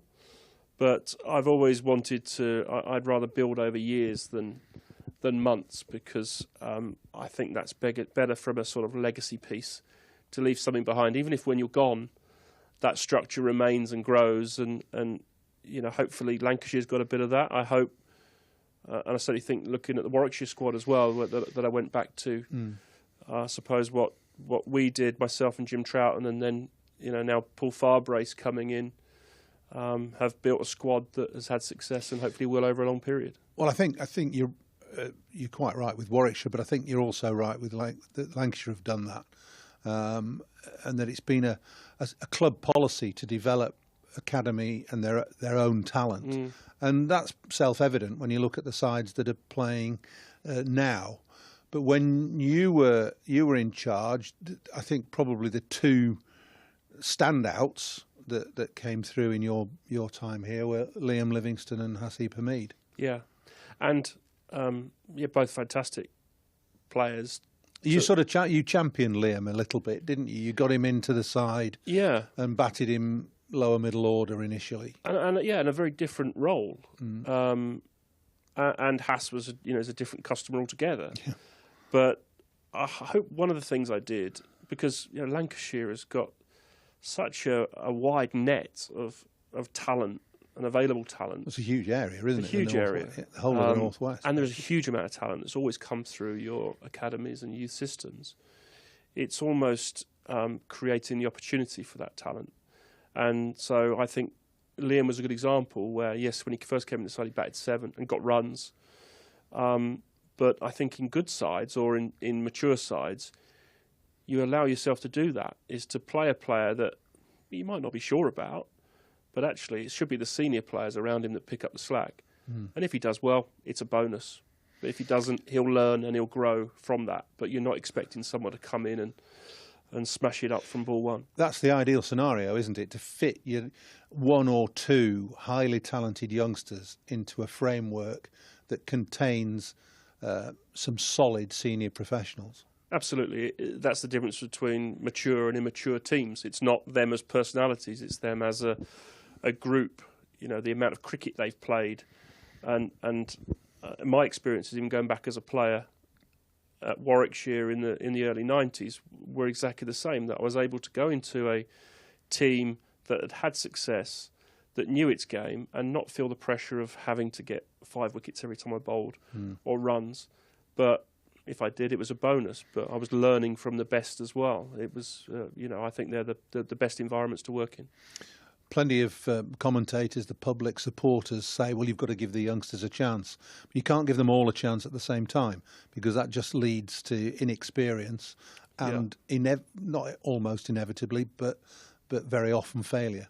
Absolutely. You can ruin them. You can burn youngsters, and getting that timing right. So sometimes you put people in. I think back then, even Saqib was another example who we played, but always with the mind, well, you might have to pull them out. They might not be quite ready, but you want to.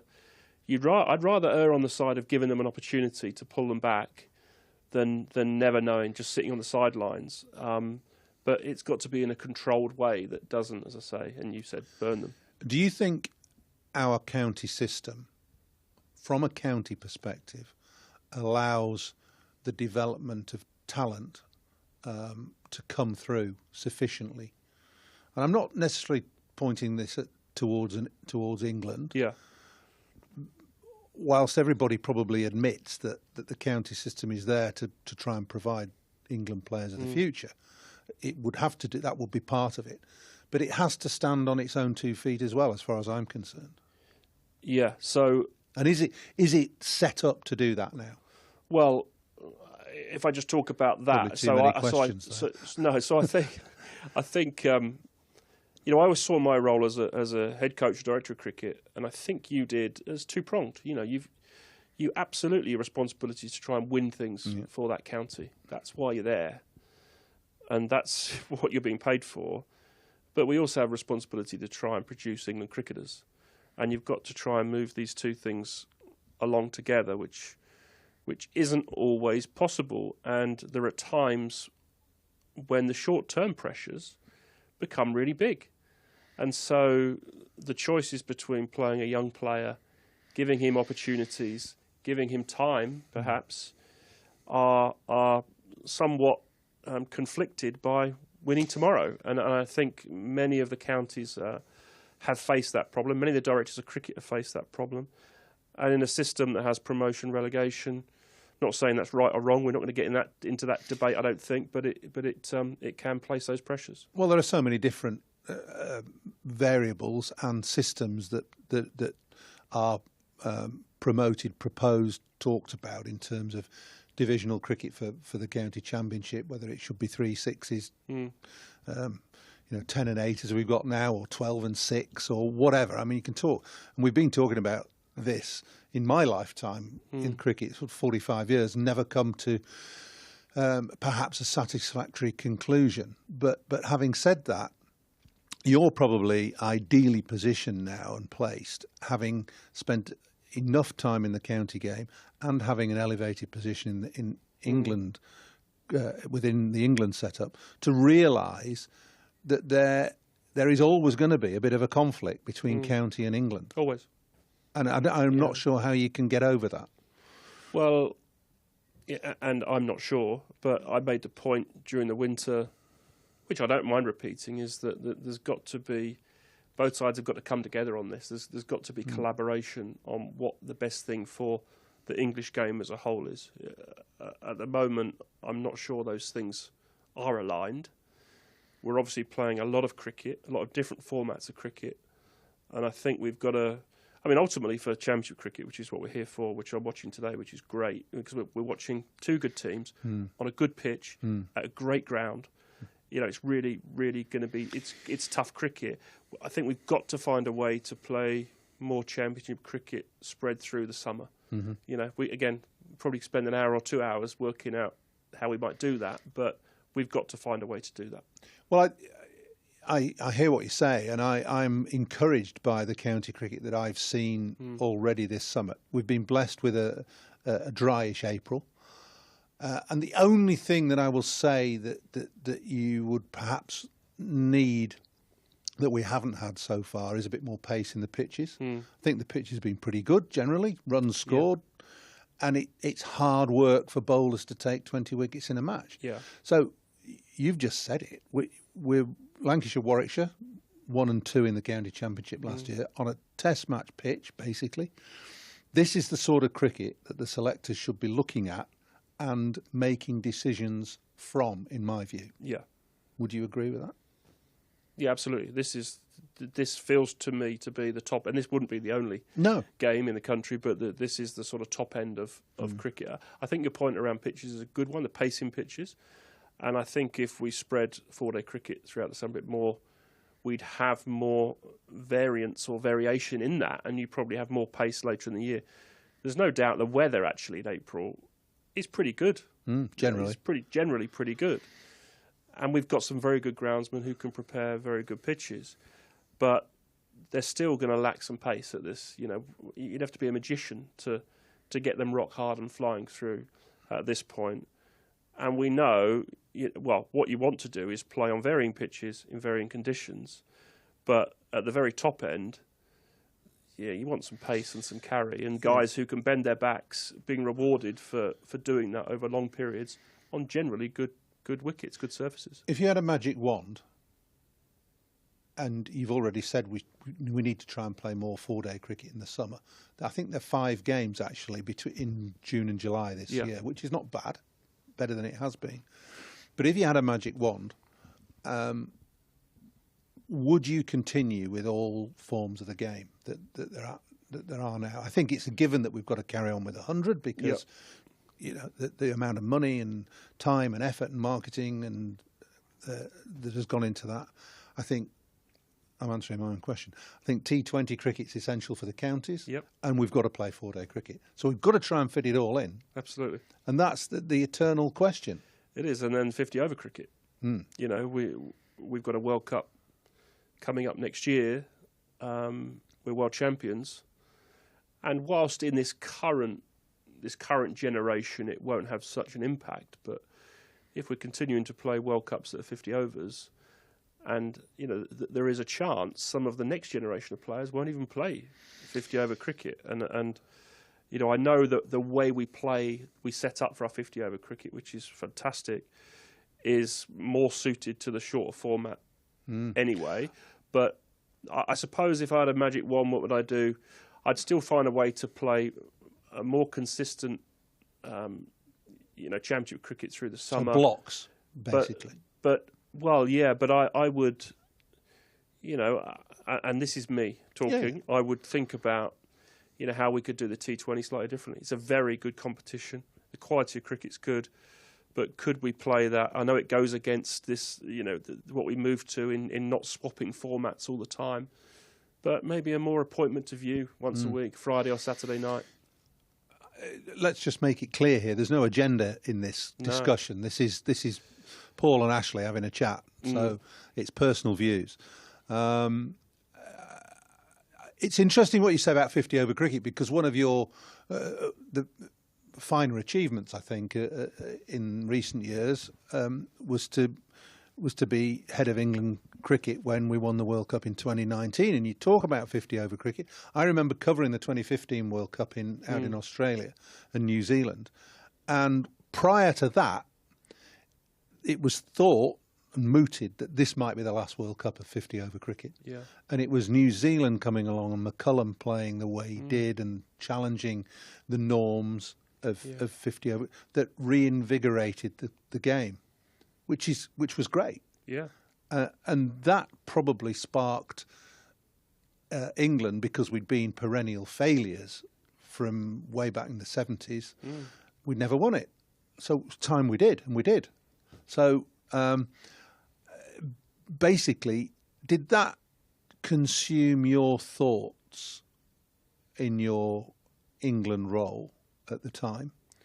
Well, year one, certainly. That was my first year in the job, was leading into the World Cup. And you know, most of that preparation had been done by Strauss, Morgan, Bayliss leading into that. But I felt great pressure in getting that over the line. You know, we went into that as favourites. There was a period through that tournament where we looked like we may not even make semi-finals.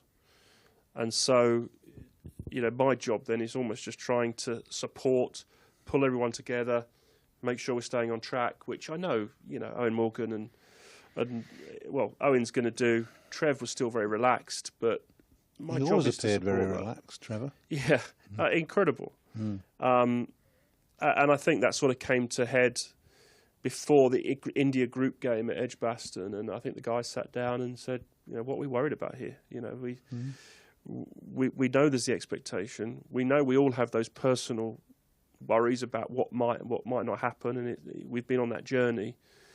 Let's just play the way we've been playing and go out and play with that confidence and in an aggressive way, and can't fault them. It's obviously a bit twitchy, and looking at strategy, you know, that strategy that was probably over 5 years in the making, or 4 years in the making, we still only won on the last ball of the tournament of a super over.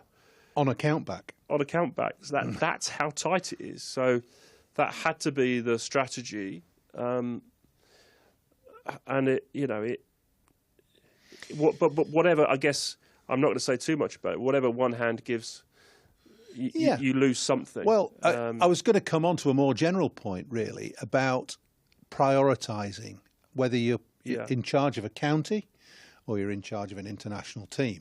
There is so much cricket played. Yeah. There are so many different tournaments, so many different series, so many different forms of the game, that the hardest thing, I think, must be to treat each game, match, series with equanimity. Yeah.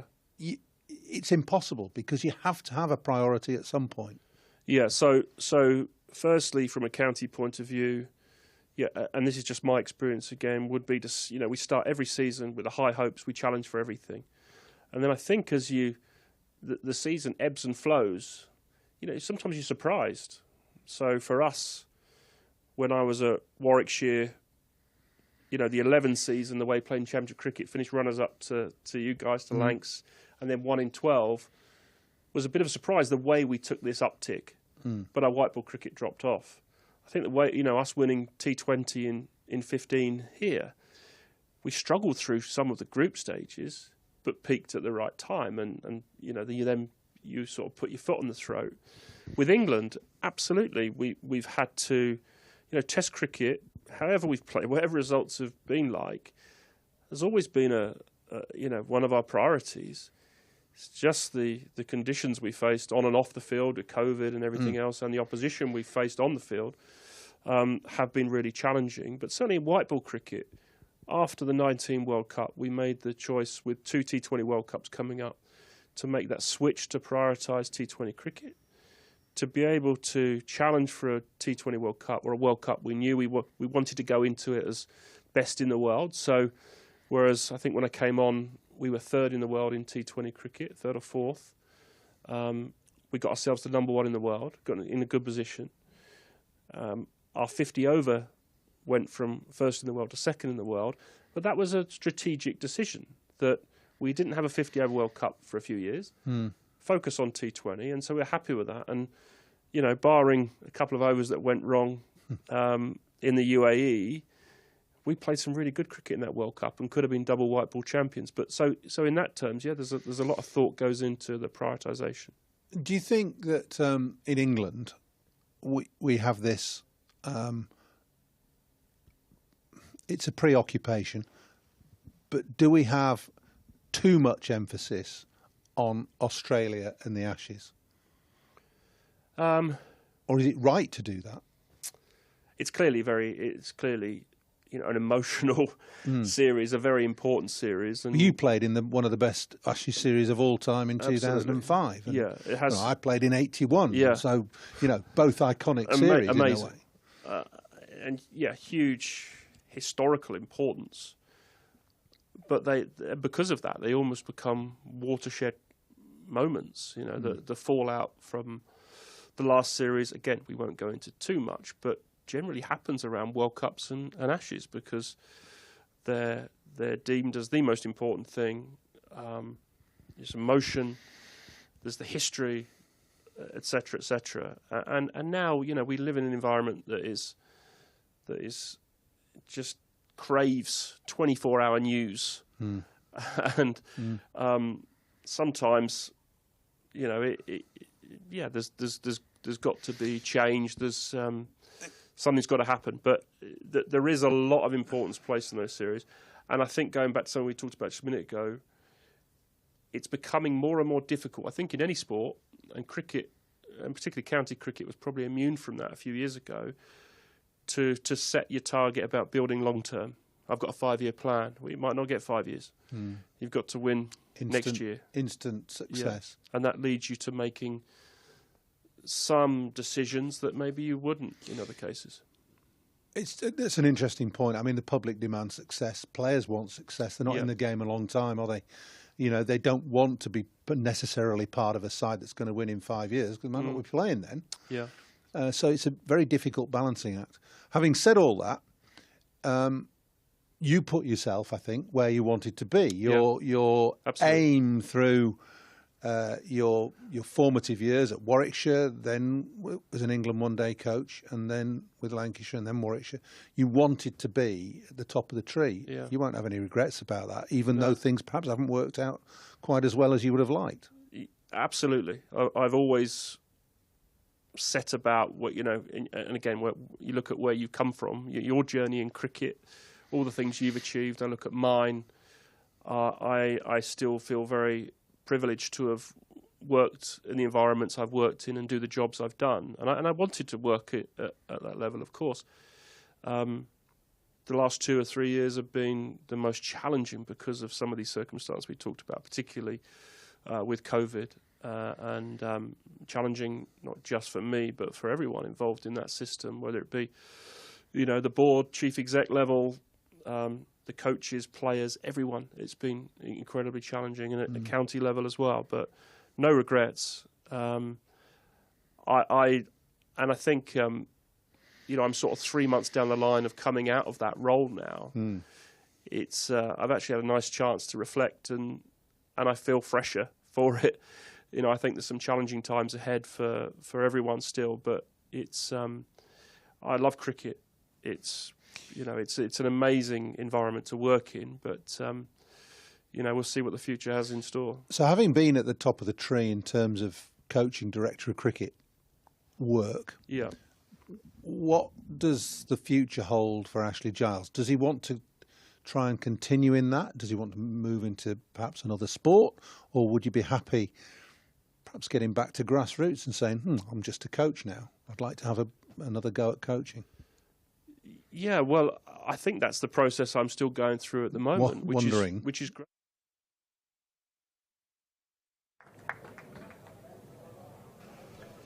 And here we go again. Welcome back to Southport and Birkdale Cricket Club for the afternoon session on the opening day of this county championship fixture.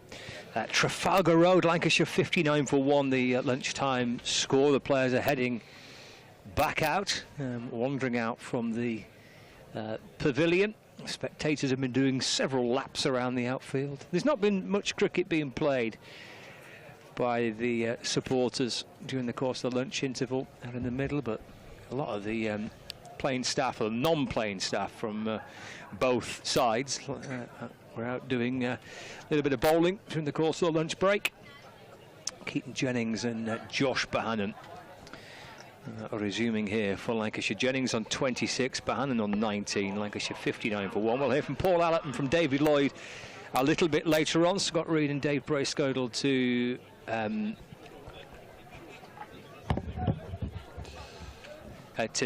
pick up after lunch. Dave, what do you reckon about the morning session? disrupted by that 20-25 minutes or so.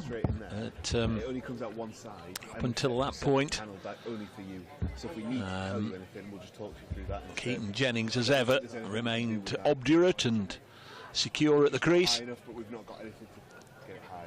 So, but yeah, if you pop them in there, it going to be Ollie Stone to get us underway after lunch. And here comes Stone. He's going to bowl to the right-handed Bohannon, who pushes it into the offside, and there's no run. So Notts have made a significant change to their field setting after lunch. Lyndon James fielded that. He's in at short extra, catching stroke run saving position on the offside. Didn't see that during the morning session. Not entirely convinced that Joe Clarke is any closer to the stumps. Might actually be a whisker closer. There's Stone in and bowls, and this one goes through to Clarke, who asked the question. Nothing doing. If you were with us before lunch, you'd have heard Paul Allett, who knows a thing or two about this ground and also about the art of fast bowling, was suggesting that Joe Clarke and the Notts slips were well too deep. Seems as if they've just encroached just a little bit, doesn't it? 59 for 1. There hasn't half been some spectacular collapses elsewhere this morning. I'll mention a couple in Division 2 in a moment that caught the eye during lunch as this is turned to mid-wicket. Outgrounds, Scott. Should we play outgrounds? What's going on at the outgrounds? Well, there's 3 outgrounds. This one, 59 for 1. At Cheltenham, Gloucestershire at lunch, 88 for 8 against Glamorgan, and that's nothing. Oh, right. At Queen's Park, Chesterfield, Derbyshire playing Yorkshire, the old foes. Derbyshire batting, if we can call it batting, 49 for 8. Oh dear. So not a particularly good morning for the 2 home sides in the other 2 outground fixtures. Here, Ollie Stone comes in and he's gone for the square cut and makes a lovely connection, lovely sound off the bat there. Josh Bohannon cutting this away for 4. Seen this a little bit from Ollie Stone, that striving for that extra pace, trying to blow away the opposition, can get wickets but can also leak runs, and that one just sat up, and Bohannon, who's been in prime form, cut that away beautifully. That would have felt very, very nice indeed. And the square cut takes him to 23. He's within 3 of Keaton Jennings, yet faced 15 deliveries fewer. 63 for 1. Stone in his 8th over, bowls wide enough for Bohannon to leave this alone. Good shot, wasn't it, by Bohannon? It was indeed. Yeah. So it's a man in form, double century last week at Canterbury. Yeah, there was talk over the last couple of years that he may well be one of those being closely monitored by the powers that be, and may well be elevated to the highest ranks of the game before too long. Scores like the one he got last week, going to make people take notice, and he's going to cut this away again, but gets nothing on it. So one beautifully executed in the middle of the over, and one there that looked a little ugly in truth as he tried to square cut and missed. 4 from the over. Stone, none for 37 after 8. 63 for 1 Lancashire, who were put into bat when Asiba Mead won the toss this morning around about 10:30. We've had grey skies overhead all morning, but just after 12 o'clock the skies began to leak their contents. We were off for about 20 minutes in all, and the time will be made up later on in the day. Not entirely sure when we'll have tea. Maybe that is going to be a fixed feast at 4 o'clock. It often is, isn't it, once you're playing catch up, but we'll have to see. Yeah, we just kind of hope that rain shower that Dave was describing this morning is the last one of the day. You get a full afternoon as Jennings plays forward and defends as Dylan Pennington starts up from the Grosvenor Road end, and there's no run. The forecast for today, it has been pretty dry. There's just that little very light shower this morning, but the forecast has remained pretty solid that it would be, we'd get quite a lot of cricket, if not an entire day in today. Light might scupper that. later on with the cloud cover above us maybe, but Pennington to Jennings, just deflects away off his pad out towards square leg, no run. Yes, no floodlights of course, so we can't be helped along the way by some artificial illumination, unless all the local residents want to turn their lights on the ground. Yeah, there's quite a few grounds, houses at the Harrod Drive end that back onto the cricket pitch with gates that lead from their garden into the ground. As Jennings up on his toes steers this nicely away through the gully region, partially stopped by Lyndon James. Well, I guess if you're a member or a player or a social member, somebody that uses the bar here to pop and have a drink a couple of times a week, then yeah, you want to make it as easy as you can for yourself, don't you? Pop a gate in at the end of the garden so you can just come in and out as you please, rather than walking all the way around. Yeah, it's a shorter wobble home, isn't it, after a lemonade or two. Pennington to Jennings, back up off his toe, defends calmly back to the bowler, no run. Long train. Now tell me, which way is that one going? Is that towards Liverpool or towards Southport? That's towards Southport. Okay. You'd be sick of me asking by Wednesday. And by Wednesday it might have sunk in. Southport. And then on to Preston, I think. I think that's his ultimate destination. Preston after Southport, but yeah. Pennington to Jennings. Nicely played, just eased the ball up towards mid-off. Oh, well, he's got through for a single. Took on Hamid, who had a shy at the stumps. What do you reckon?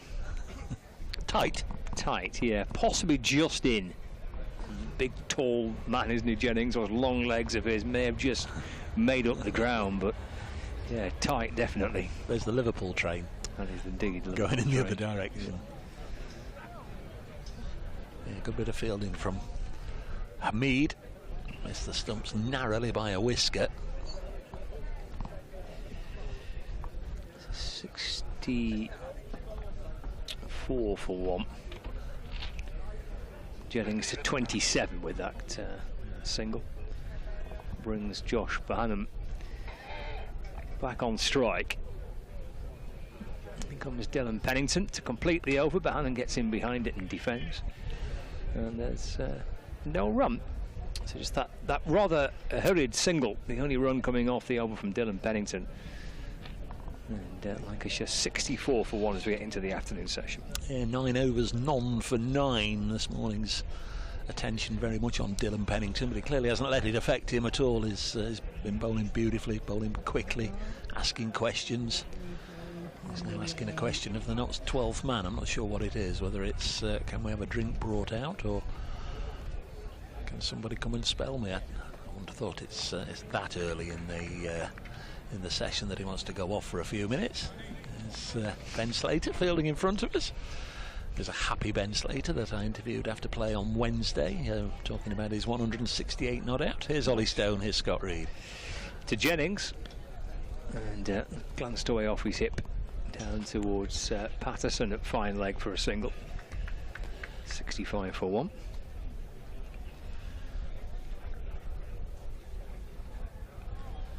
He's had a pretty solid season, hasn't he, with the bat? Ben Slater? Solid-ish?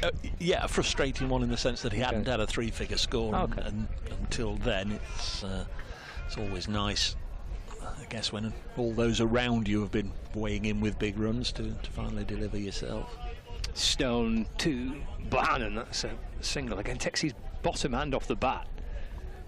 He's able to steer it away down towards deep back with square leg. In fact, they've hustled back for two, that's good running. Yeah. Takes Bohannon to 25 not out. 67 for one. Yeah, Slater averaging just over 40, but 3 centuries for Joe Clark. He's averaging 68. A couple, including that huge one against Lancashire, 247 not out from a Seba Mead. He's averaging 55. Will Young's averaging 51. Ben Duckett played the first 3 or 4 matches. He's averaging 51. Stone to Bohannon, who defends. Here's the ball down towards Slater at Gully, no run. And Ollie Stone, the bowler, is actually averaging 44.6 with the bat as well. Of course, he got 90, career best 90 at Trent Bridge against Lancashire. It's part of that huge partnership with Asiba Mead in that match, and last week against Somerset, 83 and 63. So he's delivering with bat and ball at the moment, Ollie Stone.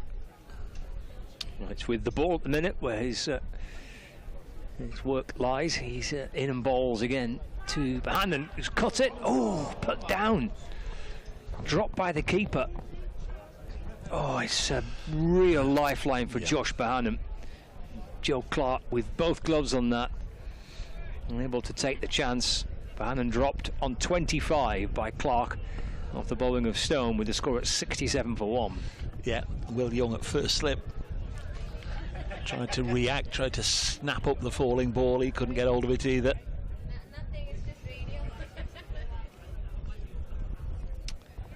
A real lifeline for Josh Bohannon. Going to cut the ball. A nice height for the keeper. Oh, he's edged it this time, and Clark makes no mistake. Well, it's extraordinary, isn't it? Absolutely extraordinary. They're all rushing to Joe Clark, understandably, but there'll be a lot of relief in that one. A lot of disappointment for Josh Bohannon. Gone for 25, caught behind by Stone, off the bowling of Stone by Joe Clark. And it's a really good delivery, Scott, isn't it? It's just angled back into him, brushed the outside edge. What a lovely bit of bowling that was. If he'd got out to the one before, Josh Bohannon, he'd perhaps think it was a little bit of a high-risk shot he'd taken on, but that one, I think he was got out rather than he got himself out.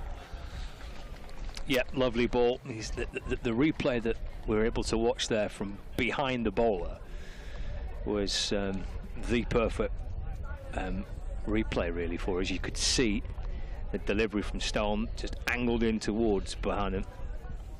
Just kissed the edge of the bat. And that'll be a good feeling for Joe Clark, having put Bohannon down in the previous delivery. He makes no mistake. The very next ball, very next opportunity that comes his way, Clark makes amends and takes the catch.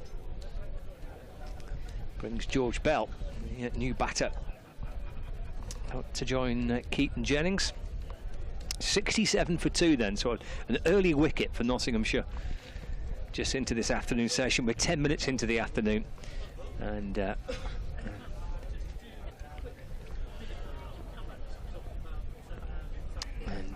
early breakthrough. Here comes Stone to Bell, and it's defended back to Ollie Stone by George Bell, and that completes the over. Successful one for Stone with the wicket. Lancashire 67 for 2. It's not often you get the same player out twice in in the over. Ollie Stone getting due reward. Should have got it the ball before. Clark spilled that one, but it was almost an undroppable one, the next one. It really was. It was a lovely bit of bowling though from Ollie Stone. Ball just nipped back a whisker, just enough to kiss the outside edge. Here's Dylan Pennington looking for his first strike of the day into Keaton Jennings. He's going to get runs here. He's going to get 4 of them, I think. Just clips it through the leg side. There's no protection out there, no sweepers, no boundary riders, anybody over on the far side to stop the ball. Bar the spectators there. Ball returned. It's the second boundary, I think, in his 10th over that Pennington has conceded. 71 for 2. And Jennings on to 32. Faced 67 deliveries now. Pennington once more. Rushing in.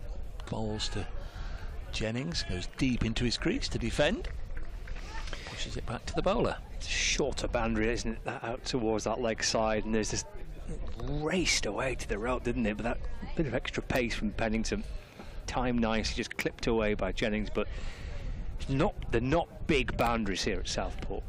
And if you time it well enough, you'll get pretty good value for your shots. Tend to be quite high-scoring games here.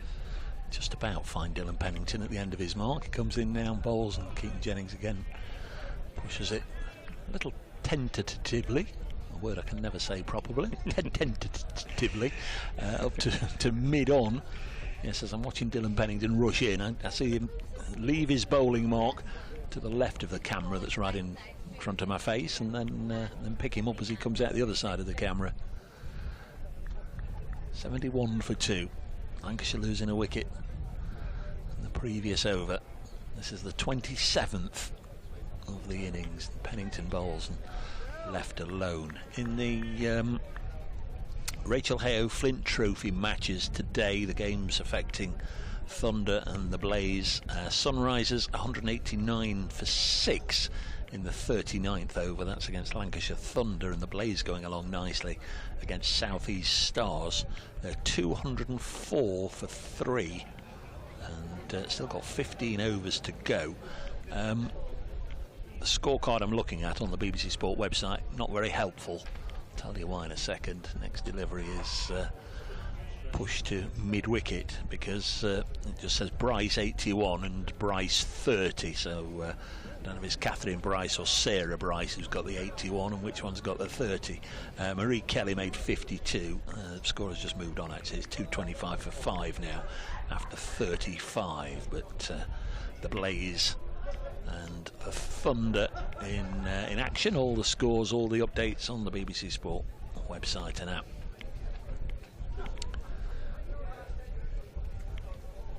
Pennington bowls Keaton Jennings, third consecutive delivery, just blocks it straight back along the track. That will conclude that over.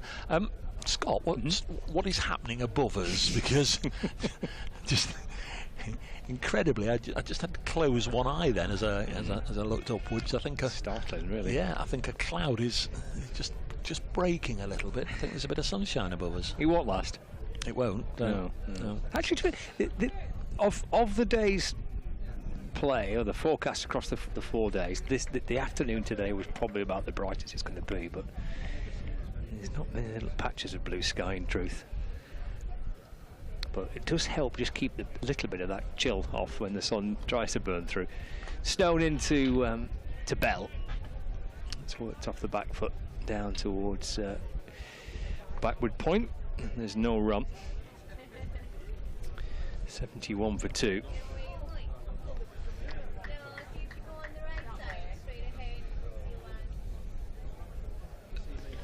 Both those sides that I said were 8 down at lunch are now 9 down. Gloucestershire 107 for 9 against Glamorgan. Derbyshire 63 for 9 against Yorkshire. If you've got tickets to day 4, I should see if we can get anybody to buy them off you today.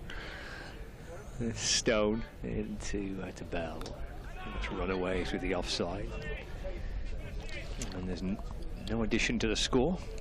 I'm sure there's some sort of refund policy if you don't get any play on day 4. Yeah, you'd be a brave cricket fan to buy a ticket for a 4th day of a game at an outground, wouldn't you, I suppose?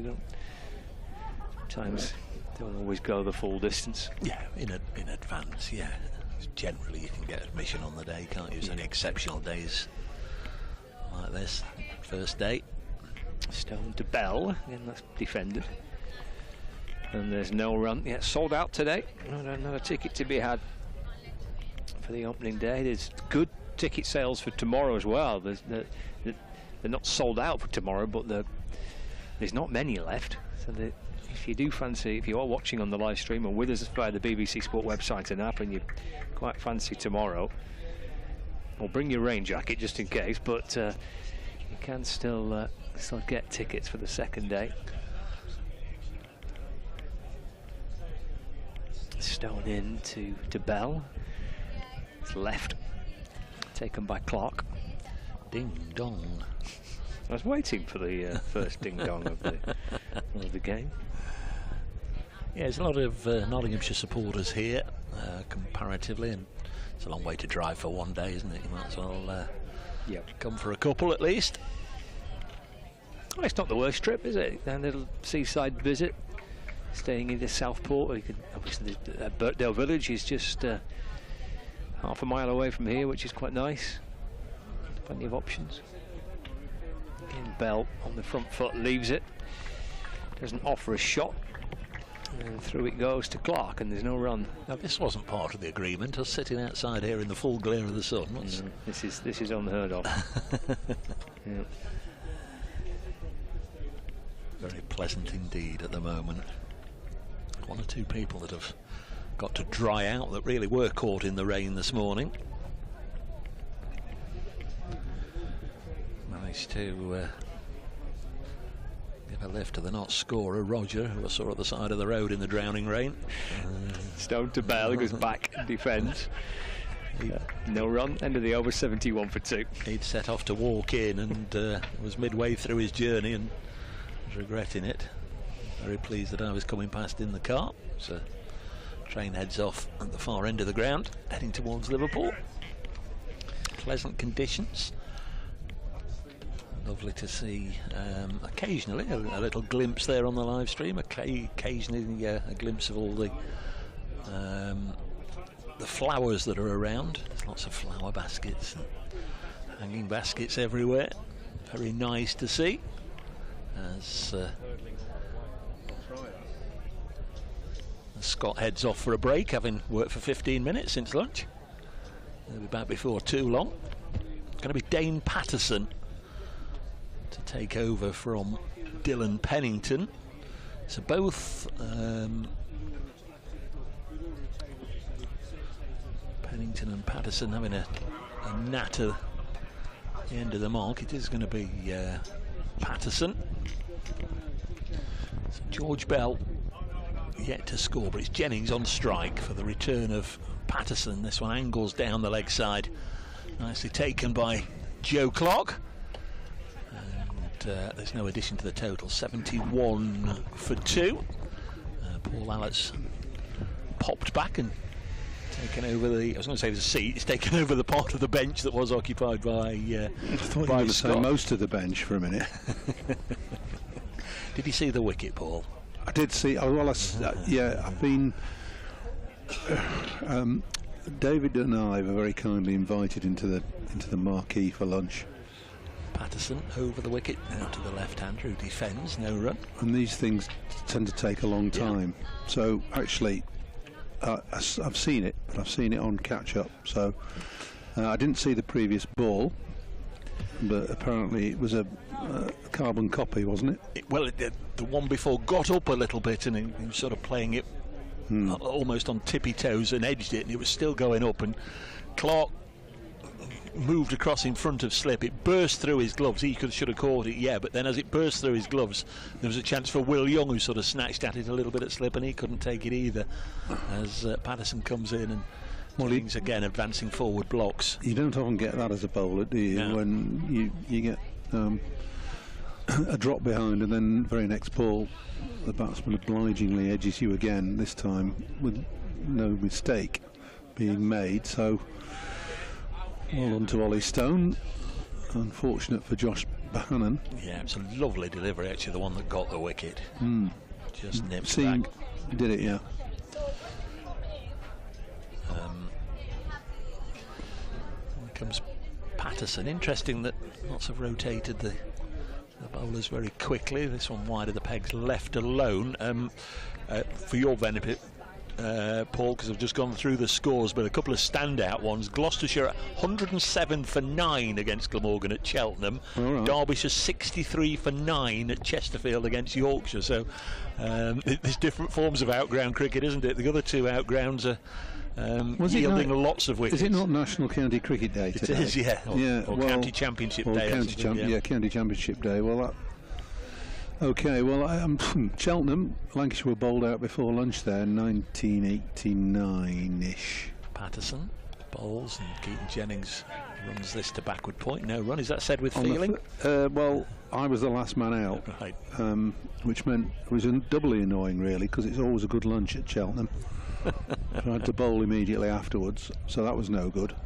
But that was Courtney Walsh that went through us that day. I think it was 89. Might have been 88. Anyway, it was round about then. And Walsh bowled quickly that day on a pitch that just helped him a bit. Chesterfield's always been a good pitch, but quick as well. Patterson bowls to the Lancashire skipper, Keaton Jennings. Again, advances a couple of paces out of his crease, pushes it back to Dane Patterson. End of the over. Maiden on his comeback over. 71 for 2 Lancashire here on the BBC and on the Lancashire live stream. 1 wicket has gone down since lunch. Josh Bohannon on 25, caught behind by Joe Clark from the bowling of Ollie Stone at the second attempt, in that he was dropped by the same combination the ball before. Do you think Clark's got a whisker closer? Well, in terms of standing further up, yeah, I think so. But he's got to do that because that brings his slips up. Stone in and bowls to George Bell, come in at number 4 here to get off the mark. You mentioned Chesterfield, you mentioned Cheltenham. Chesterfield, quick bouncy pitch, and always renowned as a fast scoring ground, small ground in the park there at Queen's Park. Neil Fairbrother played one of the best innings I've ever seen there. He got 170, I think, after being hit on the chin by Ian Bishop. Oof. Stone bowls. Oh, crikey. It's nicely played in the end by George Bell. This one got big on him, and I think he just managed to play it down almost with the bat handle, or the top part of the bat with the stickers, from right in front of his nose. He was taking off there, George Bell, and played it very nicely indeed. Well, it looks pretty well played and well adjusted in the end. I don't know where that's come from. Not seen too many bounce quite like that today. Bell fending it off his nose end and keeping it down. Here he comes again. He's looked a handful since lunch. Stone, he's in again down the leg side. Well taken by Joe Clark. Loose-ish delivery by Stone, in that it was well, it was a long way down the leg side, wasn't it? Clark has saved 4 byes there with a really good bit of footwork initially and then glove work. 71 for 2. Well, I see what Ollie Stone was trying to do after that vicious snorter of it. Wasn't a bouncer, it got up from only just short of a length. He thought, I'll just see how young Bell gets on with a Yorker here, and he fired it too far down leg side. Length was okay, line not good. This next one has struck him on the pad, would have again gone down the leg side. Just brought a little bit of animation from the slip cordon. Will Young at first slip, Calvin Harrison at second, and then a bit of a gap to Lyndon James. His 4th slip or gully. Take your money, pay your choice. Pay your money, take your choice. Ben Slater at backward point. Liam Patterson right in front of square. Next deliveries run out onto the leg side to Jack Haynes, and there's no run. Just stuck in the quicksand here at the moment, Lancashire. They've been on 71 for 2 for 3.5 overs or thereabouts. Well, George Bell yet to get off the mark, but it won't worry him. He's a reasonably unflappable youngster, is George Bell, one of a crop of young batsmen that Lancashire are blooding in Championship cricket. Stone in to conclude the over, and he plays it nicely from the crease out onto the offside, and there's no run. 71 for 2. You talk to young men and they say, well, I'm just happy to play and play anywhere, but does he have designs on being a wicket-keeper batter? Well, we've got too many of them, really. You know, there's Bell, there's Lavelle, there's Hurst, who's got in possession of the gloves now, and you saw him get his 100 at Trent Bridge earlier this year. He's an exciting prospect. Is Matty Hurst, just been picked up by the Manchester Originals in the 100 as well. So burgeoning talent there. There's Patterson. in Kenny Bowles, and would have seen Keaton Jennings advancing towards him, took it in just a little bit short, and it's defended 71 for 2. I know this is the end of the county championship matches for a wee while, but I guess by the next time they come around, Phil Salt will also be available. Does he keep in champ okay? Well, he's another one, of course. You can count Joss Butler in our ranks, but he will hardly. Stephen Croft as well. He's kept in his time, hasn't he? Yeah. Well, Crofty's doing second team at the moment, and Butler is obviously mainly preoccupied with white ball. Next delivery is pushed up to the Notts captain, Asiba Mead, at mid-off. Yeah, so keepers is not a spot that you're short of, but that's why I asked the question with George Bell. You know, if he's got real designs on being a keeper, he keeps his hand in at keeping. There's no question about that. But I think he probably, if you pushed him, would say that he wants to concentrate on his batting. But it's a wise thing these days for players to have as many strings to the bow as possible, isn't it? Yeah, very much so. 71 for 2.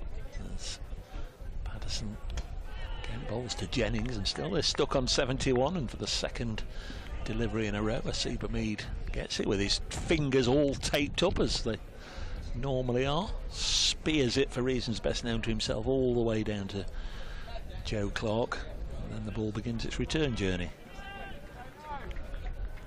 71 for 2.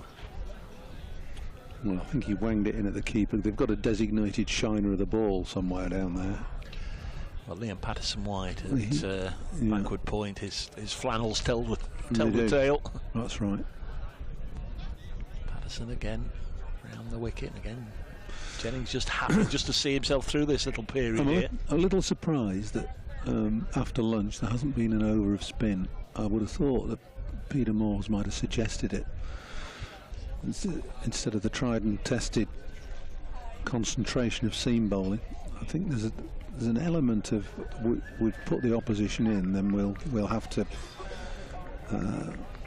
carry on with our seam approach. But I just think I have a sneaky feeling this might spin a bit, this pitch, even now.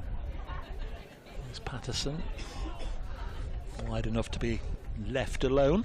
Last year, of course, right at the end of the season in September, the sides were due to meet at Old Trafford. I think you were there again as part of the commentary team, Paul, and we didn't get a deal of cricket. Just 84 overs over days 3 and 4. Lancashire made 272 for 7. It was Matty Hurst's first class debut. Made 54 not out, or was on 54 not out when the rains came. It was a real damp squib in every sense. Patterson to conclude the over, and Lancashire get off 71 with a lovely square cut for 4. He's just been waiting for that. He's trying to advance towards the bowler on a number of occasions. On this one, he just sort of stayed there and leaned back nicely and cut it away. Gets the boundary. 75 for 2. Jennings is moving again. He's on to 36 with George Bell yet to score. Yeah, it's well played by Keaton Jennings. Just a gift of a ball to hit square of the wicket, just fractionally short. Jennings had plenty of time and room to hit that square. Patterson will be just fractionally annoyed with himself because that Stranglehole's hardly broken with one boundary, but it's been a good tight spell from the Notts bowlers. Stone bowls and Bell defends. This fixture has been staged 6 times here before at the Trafalgar Road ground. Notts have won 3 of them. The first meeting was in 1960 when Notts got over the line just chasing 120, won by 3 wickets. The year later, 1961, it was a Lancashire victory. They chased at 206 on the final day of day 3, and then it was Notts' turn again. Garfield Sobers 77 not out. As Notts won that. When was that? 60 what? That one was 68. 60 Notts, 61 Lancashire, 68 Notts. David was playing. I was going to say David Lloyd, 28 and 10 in 1968. 86 was a draw. I'm afraid I've only got the Notts bits and pieces. Tim Robinson 97, a 5 for Freddie Hemmings. What year?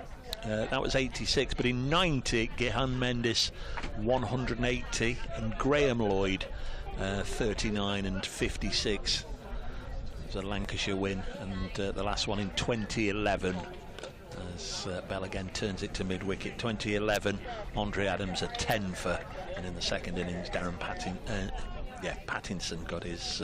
Did Nottinghamshire win in 86, you say? 86 was the draw, so... I might have played in that, I can't remember. Have a little look in a moment. 75 for 2. I bet the viewers and listeners can't wait for that then.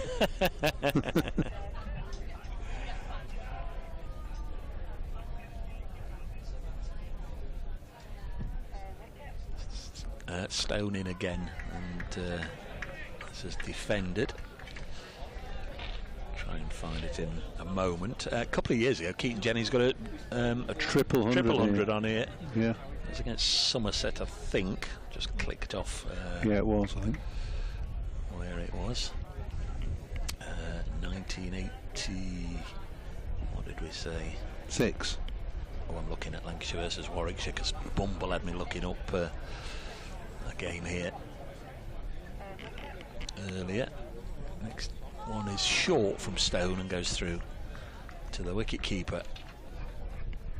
It's quite pleasant now, actually. The darker of the dark clouds have blown away, and all things being equal, we've got some fair weather. It's got fractionally warmer, hasn't it? Yeah, with a little bit of sunshine, which seems to have gone behind the clouds again, but it's okay. It's okay. Everybody's in good spirits. The drinks are flowing freely. A Stone again digs it in short, and Bell can't do anything with that. So it was a maiden. It wasn't the most challenging, I guess, from Ollie Stone. Maiden 75 for 2. Lancashire. They lost Luke Wells for 7 and Josh Bohannon after lunch for 25.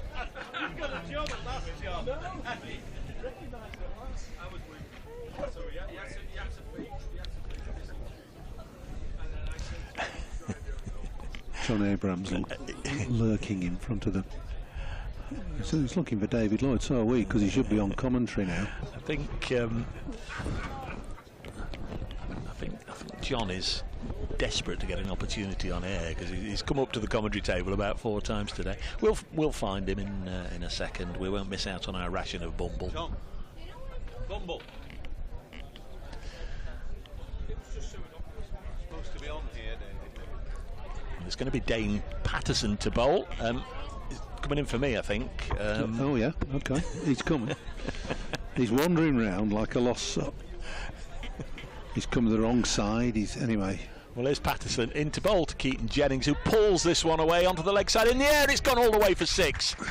Well, that would have been a delivery that would have been nicely described by Bumble, I'm sure. A left-hander pulling it out the ground for 6 on the leg side, short from Patterson. Exquisite bit of timing from Keaton Jennings, and the score moves on to 81 for 2. Thanks, Dave. Yeah, well, it's a good shot from Jennings. He was on his what's becoming a usual march down the pitch now, banged in short from Patterson and pulled away. There's 2 fielders out on the leg side now, deep fine leg and deep square. It only just cleared the deep square leg fielder, but it's nonetheless gone for 6. Ranks up to 81 for 2 now. After Patterson in again. This time Jennings just plays defensively out into the offside. David has found his way onto the bench. We're on the bench, David, here, aren't we? Benched. Benched, yeah. With a coffee. He's got a coffee. No, I've got a tea, and the next thing when I finish this stint, I'm going to try and find a cushion. This is so hard. It is. I found out we're not at the ladies' pavilion now. This is the tennis pavilion we're in front of. I see. I know. Patterson in again. And they're just defended by Jennings. What about this technique of Keaton Jennings with him? I mean, he doesn't just charge, he walks towards the bowler, and it'd be 3 or 4 paces at times. I mean, it's an extraordinary way of batting, to be honest. Well, it's a little shimmy, and he does it quickly, but his head's still, As he's coming down, his head is still. Patterson in again, past the umpire. And there's the shimmy. And it's just a defensive shot that follows it, the shimmy. Do you remember that Matthew Hayden used to do it? I did. He used to come down and like a commanding player at taking the game to you. But the number of times he comes down, he's done it in that morning session, he did it twice and eased it down to third man. There is no third man, so we got 4. But he defends more often than not. He's doing it 2 or 3 times and over now. Yeah. More so against Patterson, who's not quite got the pace of the other 2. Down again and driving straight back past the bowler. It's quick outfield here at Southport. And that's a brilliant piece of fielding from Hasib Hamid, who scooped it back and saved 2 runs. Jennings getting what he thought was going to be a boundary turned into just a couple. 83 for 2 now. Jennings up to 44. Looks a good player to me, Jennings. Always has done. He's a heavy scorer. Scores big runs. He had a fantastic season for Durham the year before he joined Lancashire. Got 500s in the county championship. Facing Patterson again. He's pulled that away into the leg side. It's picked out deep square along the ground though. Just a single off the final ball of the over. 84 for 2 Lancashire. Jennings 45. George Bell yet to get off the mark, and he's off strike anyway for this next over. We've just been sat in with the vice presidents and 1 or 2 other dignitaries and a couple of representatives from Nottinghamshire, and I've noticed that Ben Duckett, England's opening batter, isn't playing. Well, has he been with England in the Caribbean? He's been in the T20 squad, hasn't he? They haven't played. No. But he's playing a T20 game. Well, it's good preparation for the test, isn't it? My joint. Crikey, am I missing something? You want to get out there in the middle. You want middle time. You want middle stamina into your body. Meanwhile, it's Ollie Stone again, and Jennings driving that imperiously straight back past the bowler. Nobody had a chance of getting anywhere near that. Least of all the bowler. That's an emphatic boundary for 4. One thing that, he played cricket for England, and the one thing I noticed at that stage, a bit stiff. Bend your front knee. Now, what we're seeing here is that he has a real bend on his drive shots. It's a much more fluid approach, isn't it? And I think this couple of strides down the pitch helps. He's in his crease to this one and says no immediately as he pushes it down on the offside, off the back foot. So I think you're right, David. There's a more fluidity to his approach, and it may be that the captaincy that he's taken over this year has given him a little bit more responsibility as well, which makes him perhaps a little bit more dynamic. But there is a dynamism to his play that there hasn't been in recent years. It's flicked off his legs just for a single. That'll bring up his 50. Well played innings as well so far from the Lancashire captain, who raises his bat to the capacity crowd here at Trafalgar Road. Over 2,000 people in. Gets a handshake from his batting partner, young George Bell. As Lancashire move to 89 for 2. Bell on strike now, looking to get off the mark. With 3 slips waiting. 3 fielders on the offside, saving 1. Stone in. And Bell nudges it into the leg side. There's no chance of 1. So what's the lineup? Bell's at 4. Yeah. Who's 5 and 6? Well, there's Balderson, Hurst, Green. Right, 5, 6, 7. Bailey, Lyon, Williams, Anderson. Bit of a tail, that, isn't it? Bailey's all right, but 8 might be a spot too high for him. So the emphasis definitely on the likes of Bell and Hurst and Green. Flirts at that, does George Bell. It's wide of the off stump, but it gets him off the mark with a rather streaky boundary down to third man. He'll be pleased to get off the mark, but maybe not so pleased with the way he's done it. Nobody ever feels down there at third man. It's a flashing blade. And he gets a word from Ollie Storm. He's had a little word with him. It's one of those shots where there's perhaps a hint of desperation. I've been in a while, 20 minutes or so, I haven't got off the mark. Anyway, he's away now, so he can hopefully just settle down.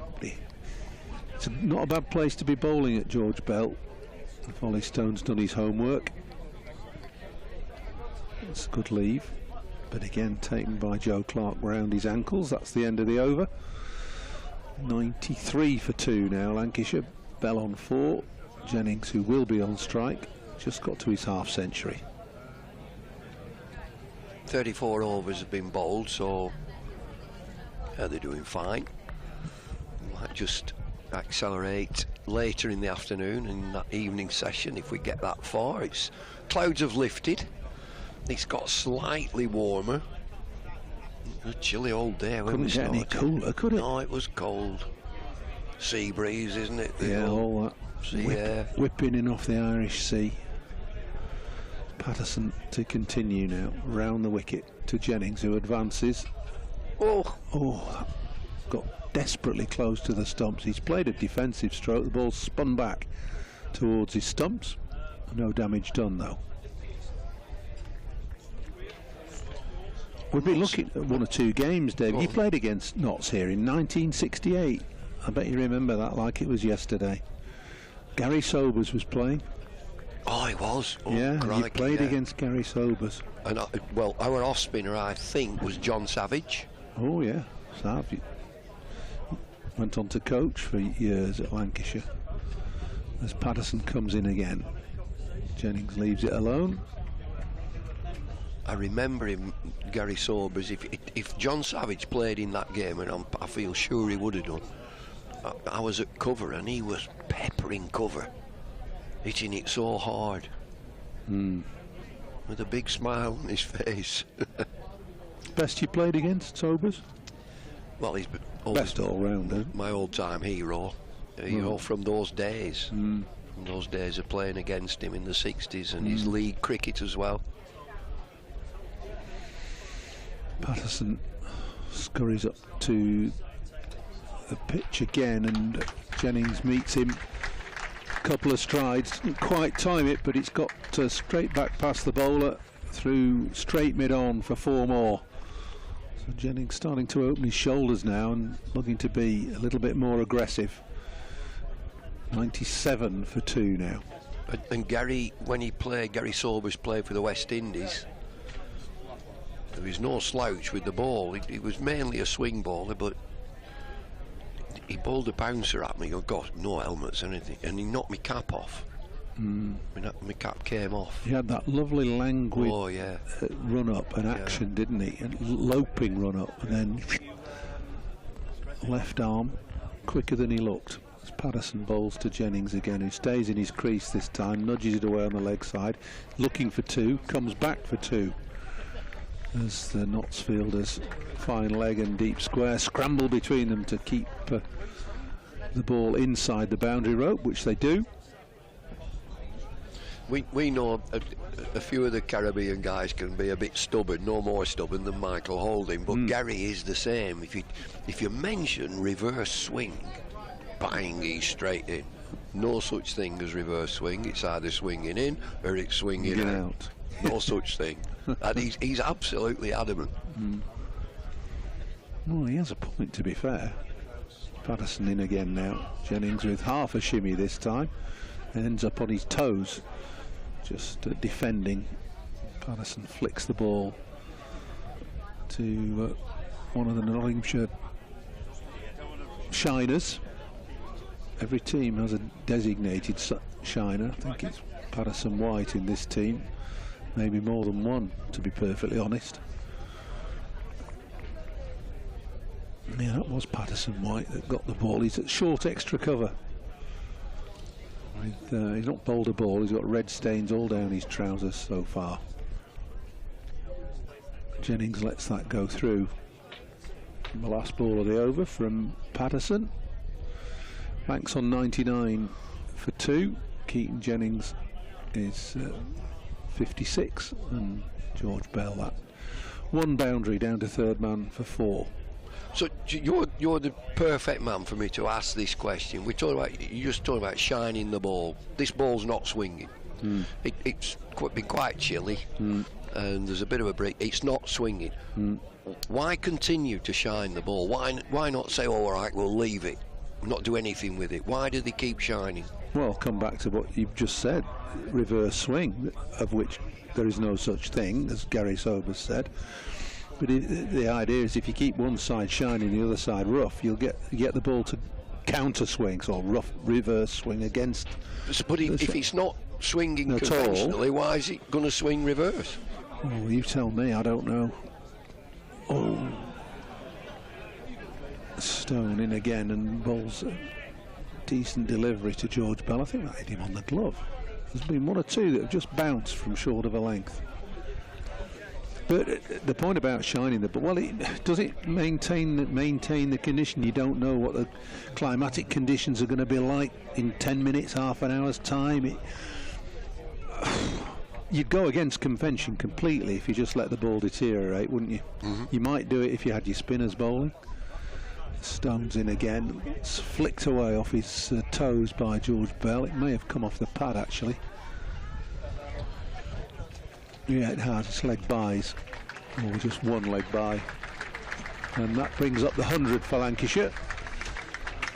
100 for the loss of 2 wickets, and be happy to be getting to 3 figures with only 2 down, having been put into bat at 11 o'clock this morning.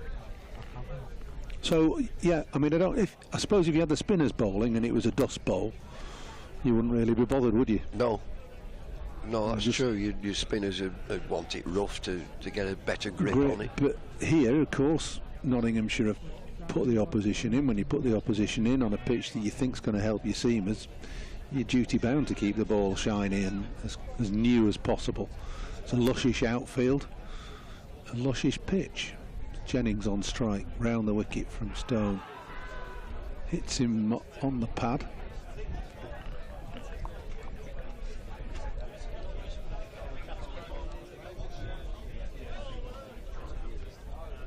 It's Pennington, not Stone. Apologies. 2 tall bowlers with similar actions. This is his 3rd spell, Pennington, isn't it? Yeah. Oh well, without luck. Here he is in again. Jennings crashes this through the covers, through extra cover. A bit too much width on the ball, a bit too full. And Jennings starting to open up, and anything that he gets that is eminently hittable is obliging. So 4 more takes the total up to 104 for 2. So Pennington into England's squad. What's he got? Well, one, he's tall, very tall. He's got a good build. He's got a good aggressive run-up and a solid action. Stewards are in, aren't they? Blocking our view, David. You can't tell a steward, can you? No, he's a supervisor, this one as well. He's stood right in front of us, about 5 paces in front of me. I can't see. Well, Pennington's about to bowl. He's disappeared behind the steward now. Jennings is blocked. I can see the other end because Jennings has blocked that. It looks like there's an occurrence. There's 2 stewards now, and they're looking across in the distance. Something's happened, hasn't it? Maybe an occurrence. And they're scratching their heads now. I'll just try and pluck up courage and... Oh, he's moved. They've gone. And there's a thumbs up. That's good. That means everything's okay. I can see Pennington now.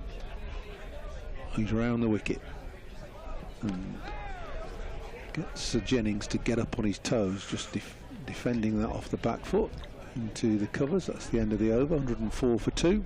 So dissecting the bowler of what he's got, what his physique, his tall, his run up, his action.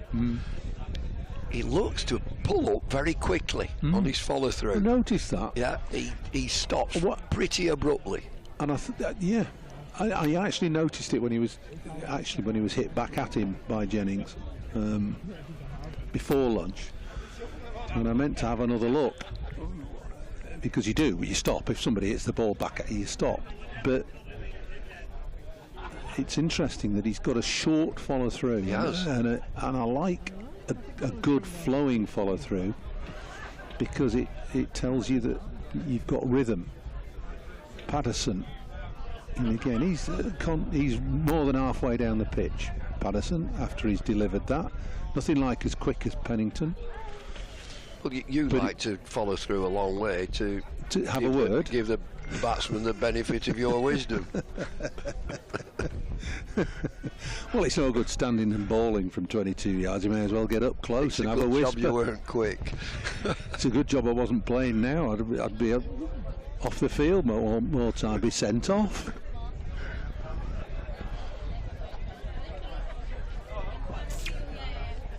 In again. Bell just advancing this time, but leaving it outside off stump.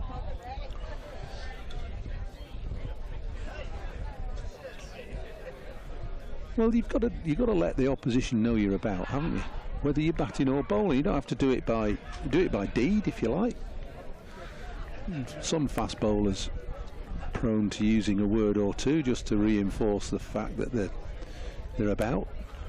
Well, I suppose that with Jimmy Anderson maybe retiring, that batters will be relieved that they're not going to listen to him. Patterson's in again. Bell defends. Hamid. We're getting a lot of people. There's something happening here, and there's people. The lady looking after the vice president's tent, she's been in front now and having a look. And a few of the ground staff just the ground staff. around. I can tell you that the ground staff and obviously do a fantastic job. They're coming to see that one of the ground staff is just having a little nod. Oh. He's just having 40 winks. Been up early, you see. Oh, absolutely, they'll be in here at 5 o'clock. They will. Yeah. Cutting, Moyne taking covers off as Patterson comes past the umpire. It's left again by George Bell.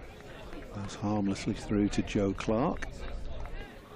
We've not seen spin, have we? No, I was saying that to Dave. I'm a bit surprised, especially after lunch. Yeah. I thought Peter Moores might have had a word saying, let's just try an over, you never know. You never know. And both teams are playing two spinners. Green and Lyon for Lancashire, and Patterson, White and Harrison for Notts.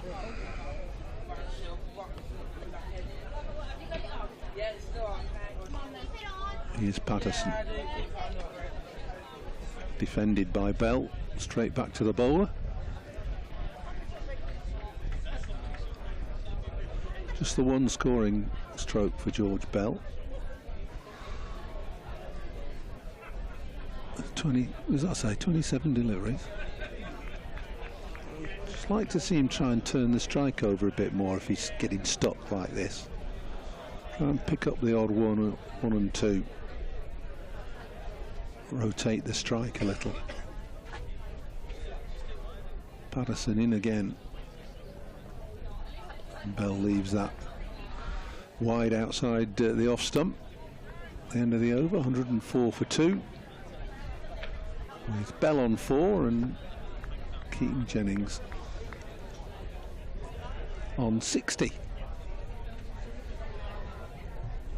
So what do you... I mean, Southport has always had a bit of spin in it.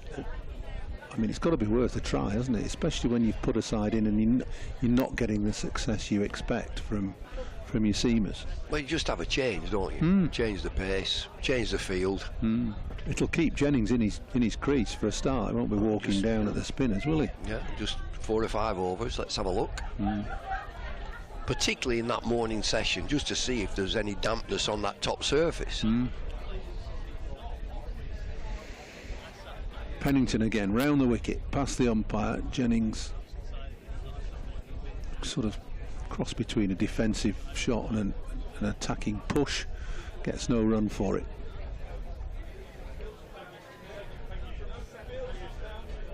It's another of those grounds, these intimate grounds, where at the end of the over the spectators move position in front of the screen.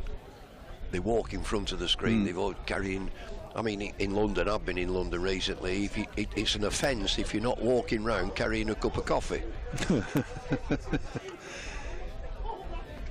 Pennington bounces Jennings, it's over his head and taken by Clark. So there is a thing about that now. You can walk about with a cup of coffee in your hand and your phone. You're talking to some imaginary person. Number of times that you walk past somebody that does hello and you say hello, but they're not talking to you, they're on the phone. Oh dear, phones are becoming the blight of society, aren't they? You're on them all the time, in restaurants, pubs, bars, cafes. Pennington in again, another bouncer. Not going to get much for banging it in halfway down on this, I don't think. Doesn't he like slow motion, just ducks underneath that.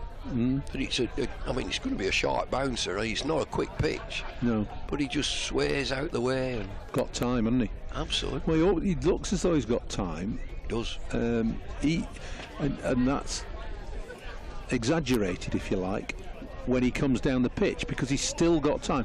You know, if you're coming down the pitch, you're making the ball quicker, effectively, aren't you? He's just shimmied down there, but left it alone. So he's looking in decent nick, is Keaton Jennings. I think what we're developing in front of us here is a standing only area. There's another gentleman there. He's eating a pie. Oh, he's having a burger. He's got coffee, a burger and a cup of coffee. Yeah. It's obviously a popular spot. Bursting at the seams, Southport. Pennington in past the umpire. Tom Lungley at that end. Had a chat to both umpires, Martin Saggers, Tom Lungley, at the start of play. Saggers was out there in just a shirt. He said, "I've left me coat at home." So you need something on today, standing out in this breeze. He said, "I've got it for umpiring, but not for social wear." When you were umpiring, did you get given social wear? Absolutely not. Round the wicket again. Pennington puts down the leg side this time to finish the over. It's 104 for 2. With Jennings on 60, Bell on 4. Quiet progress from Lancashire. I'm going to disappear, David, and leave you.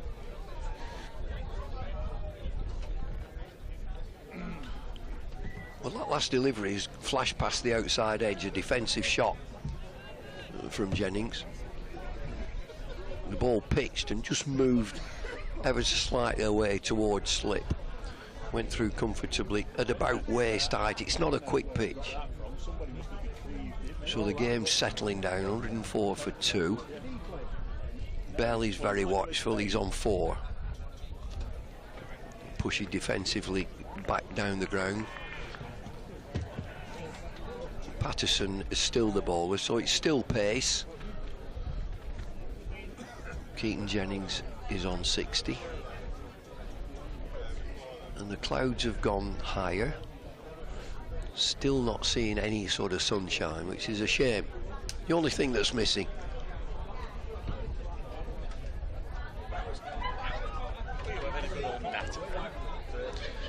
Yeah, well, you'll see a lot of Pennington.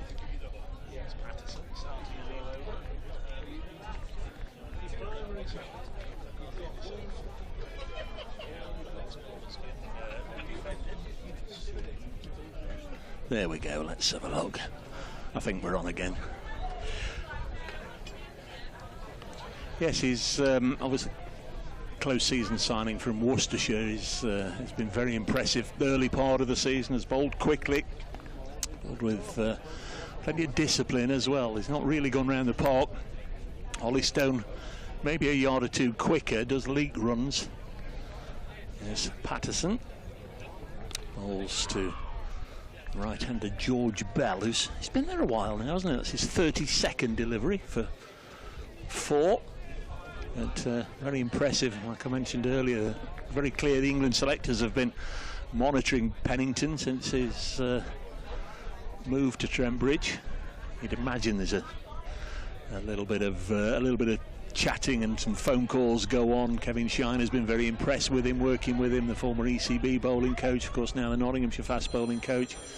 I know he rates him very highly indeed, and I'm guessing it's been a bit of a two-way flow. Knutsfield is ready for higher honours as this one wide of the off stump and goes through to the keeper. Does it tend to work that way if the county's got somebody and they think that might be a no ball? We've just seen on the live stream the umpire stood there with his arms outstretched. Yeah, a couple of runs there for a no ball, I believe. The county putting forward the case for the bowler. Well, I think also they've got a good network of scouts and experts who are looking round, even looking at streams. They don't have to be at the ground. No. And they'll see a likely lad and then they'll start inquiring and then they go and watch in the flesh. There is Patterson. It was a no ball, so just to confirm, the score has gone up by 2 to 106 for 2. Next delivery, the follow-up ball wide of the pegs and goes through to the keeper. Yeah, I'd say Jeff Arnold's been pretty much at every Notts game so far this season, so he'll have been taking notes. GG or Horse, they called him, didn't they? They did. I just wonder whether someone will be here. They tend to sort of keep themselves to themselves, these scouts and coaches. And a lot of wickets gone down in Division 2 already today as Patterson bowls, and again Bell gets a delivery that's wide enough to leave alone. At Queen's Park, Chesterfield, Derbyshire 76 all out, Yorkshire 31 without loss. Gloucestershire 179 all out. They were 90 for 9, but somehow got up to 179 all out. That's at Cheltenham against Glamorgan. So the other 2 outgrounds already into the second innings of those matches. And at Grace Road, Leicestershire 148 for 9 against Middlesex. So that's a lot of wickets by this stage of the first day. Here's Patterson. In and bowls, and Bell this time drives nicely, but that's well fielded by Pennington at wideish mid-off to drop to the ground quickly. It made a really good stop there. It was a good connection from George Bell, who's been content to leave. And it's the end of the over, 106 for 2. A bit more from Bumble before too long. Scott Reed is chomping at the bit to come back in. Jennings has 60, Bell 4. The 2 out, Luke Wells, who was bowled by Dane Patterson during the morning session for 7. And then since lunch, Josh Bohannon was caught behind by Joe Clark from the bowling of Ollie Stone for 25. The ball after being dropped by the same player off the same bowler. So here is Pennington from the Grosvenor Road end. Comes in and bowls to Jennings, pushes it slightly uppishly into the offside. No run, falls just short of Liam Patterson wide. It's down on the ground. Maybe something just tweaked or creaked a little bit. Seemed in a little bit of pain there, LPW, Liam Patterson wide. 106 for 2. I think your roster's been completely ignored, Scott, for today. Again. It always is. Alet's the problem. Unmanageable, Alet. There's Pennington. Bowls, Jennings turns this on to the onside. Ben Slater comes in off the fence in front of the hospitality marquee, and they get a single. I suspect they've had a good lunch in there, don't you? I reckon they have. In the marquee. Yeah. It was quite a lengthy lunch, wasn't it? There was a bit of a delay between play starting for the afternoon session and those re-emerging from the tent after a lengthy lunch. Yes, in footballing terms, they're the clientele who missed the last 10 minutes of the first half and the first 10 minutes of the second half. The prawn sandwich brigade. Very much so. Pennington wicketless on the day he's been called up to join the England party, and he drops this one on the pads of Bell, who's really just waited and waited and waited for the opportunity, and gets his second chance to hit the boundary ropes, working this away square of the wicket onto the far side. I know we've got ends. I suspect not. I suspect the answer is you've no idea, so it's unfair to ask it. I just wonder what that road is where those houses are, square of the wicket on the far side. Harrod Drive, that road.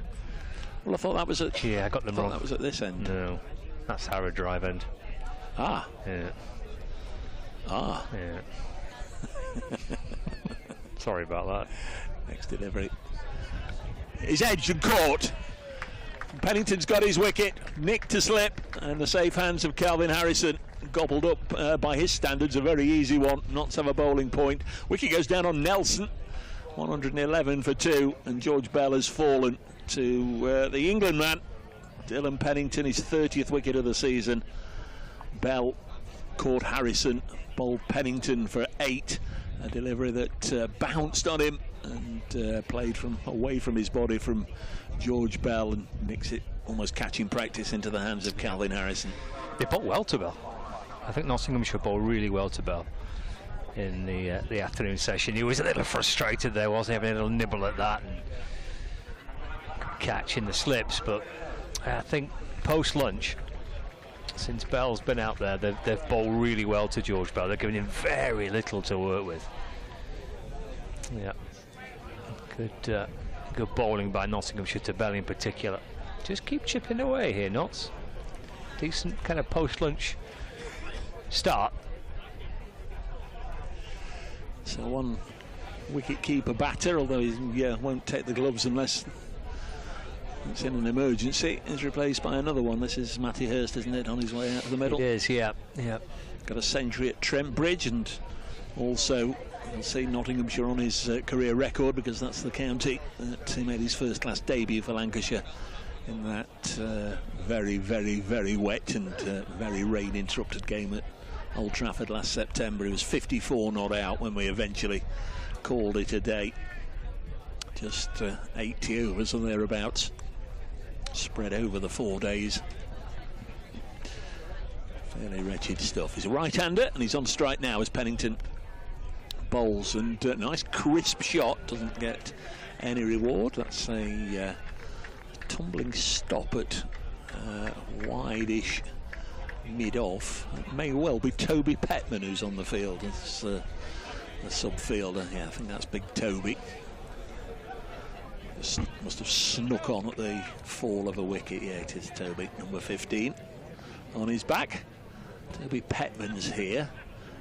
Tom Lowton is here as well as one of the fielding subs, and also Tom Moores. 111 for 3. Next delivery wide of the off stump and through to Joe Clark. Successful over then, the 40th over for Nottinghamshire. 111 for 3. Pennington with his first wicket, 1 for 22 after 13 overs. Keaton Jennings remains. He's on 61, and it's probably the key to where this innings goes. Jennings has got a great record against Notts, and obviously loves this ground. A triple 100 he hit 2 years ago. If he sticks around for any length of time, bats through the day or into tomorrow, if Jennings gets a big score, Lancashire will get a big score. If Notts can get him out now, then although there's a lot of very talented players to come, they'll have high hopes of restricting Lancashire to maybe below 300 or 350. Here's Patterson, here's Scott. Yeah, into to Jennings. Turned out towards mid-wicket, and there's no run. He's got happy memories here. Yeah. His career best score came here a couple of years ago on a particularly flat pitch where Lancashire and Somerset played out a draw, and Jennings got 300 in the game here. Again, that was another 4 days of absolutely glorious weather, as it was last year. It just feels like it might be just even though it does, and we've been saying it all morning, feel a little slow, the pitch. May just be a little bit of something in there, making this a tricky first day to bat on. It's Jennings on the walk, as he has done through the course of this innings a few times. Just advancing towards the bowler and defends back to into the offside, rather, picked up by Ben Slater. And there's no run. In the Rachel Hayo Trophy matches, Lancashire Thunder will require 254 to beat Sunrisers. Sunrisers bowled out for 253, and the Blaze, they batted first in their match at Chelmsford against South East Stars. No, I beg your pardon, it's Sunrisers who are at Chelmsford against Thunder. It's Patterson from around the wicket to Jennings. Big shout for LBW. He liked that Patterson, a little bit of support from behind, but even that ball angling into Jennings, who's advancing a step down the pitch, there's an element of doubt. And the umpire says not out. The Blaze are at Beckenham, and they made 318 for 8. The Trent Bridge-based women's side who won the Charlotte Edwards Cup last weekend. Yeah, they had a great campaign, didn't they, the Blaze, in that 20-over competition in the Charlotte Edwards Cup. Bossed the group stage, really. And just playing inside the line of that, Jennings, as Patterson bowls from around the wicket to the tall left-hander. Let's try and bring those slips into play. Just tucked his bat inside the line, comes walking down the pitch, and there's a brief word with Matty Hurst at the non-striker's end. As Dave was saying, plenty depending on resting on the shoulders of the Lancashire captain here, who's nicely set on 61. 111 for 3. We're into Patterson's 14th over. In and bowls, and the back foot and dabbed away into the offside. No run. Did have a correspondent, actually, Scott, who I think what you said is obviously correct, but just slightly delving into the ins and outs of the local railroad. Can I correct Scott's comment? This is John Trainer. The train to Southport travels on to Preston. It doesn't, because the train to Southport is electric, so that has to terminate, and then the trains from Southport to Preston are diesel. Right. So there we are. Well, I didn't necessarily mean that particular train went to Preston, just that you go from Southport to Preston. Here's Patterson in to Jennings, driven down the ground. Oh, Patterson's got something off his own bowling. He's thumped it back towards Patterson, who's done well to get down and get something on it. A big lad, he's done well to save some runs there, and he's secured his maiden as well. That's the end of the over. That was the final ball of the 41st over, 111 for 3. And Danny Spencer is just asking to confirm that Jimmy Anderson and Nathan Lyon haven't played together before, because if not, says Danny, it just can't be possible that ever before, as a first-class side, fielded two bowlers in the same side with 1,230 test wickets between them. Well, they haven't played yet this season. So that's remarkable, isn't it, really? It is. Thank you for that, Danny. As Dylan Pennington comes in from one of the ends, bowls to the right-handed Matty Hurst. Yet to score, pushes this back to the bowler. Yeah, this is Nathan Lyon's final game for Lancashire. His initial arrival was for the entire summer, but then that was curtailed and shortened down to 7 of the first 9 matches. So missed the Trent Bridge game, didn't he? He did, yeah. It looked like a decision to either miss that one or last week at Canterbury, and they went for the game at Trent Bridge, the one that he would sit out. Pennington in to Hurst, and Matty Hurst solidly behind it, just having a little look at the bowling. No need to do anything extraordinary at this stage of his innings, just blocks it out, and there's no run. 111 for 3. It's a game very much as it was at the start, right in the balance here. Lancashire will be looking to bat through the day into tomorrow morning if they can. Notts will be hoping there's another outcome and they can make rapid inroads into the middle order as Hurst again defends. Still no George Balderson, who seems to slide down the order a little bit. Was he not 3 or 4, I think, in previous matches against Notts. It was. He has batted at 4 this season. Bruce has been at 4. Balderson's had that position last week in Canterbury. Bell, Lavelle and Hurst all came in before Balderson, so that's been a little flexible with where he's batted this year. There's Pennington in and strikes him on the pad and asking, but nothing doing on this occasion. Tea, we understand, set in stone for 10-4 today. So it'll be 10-4 till 10 past 4, and then they'll play through. They'll try and finish around about 6:30, but invariably these things wander on.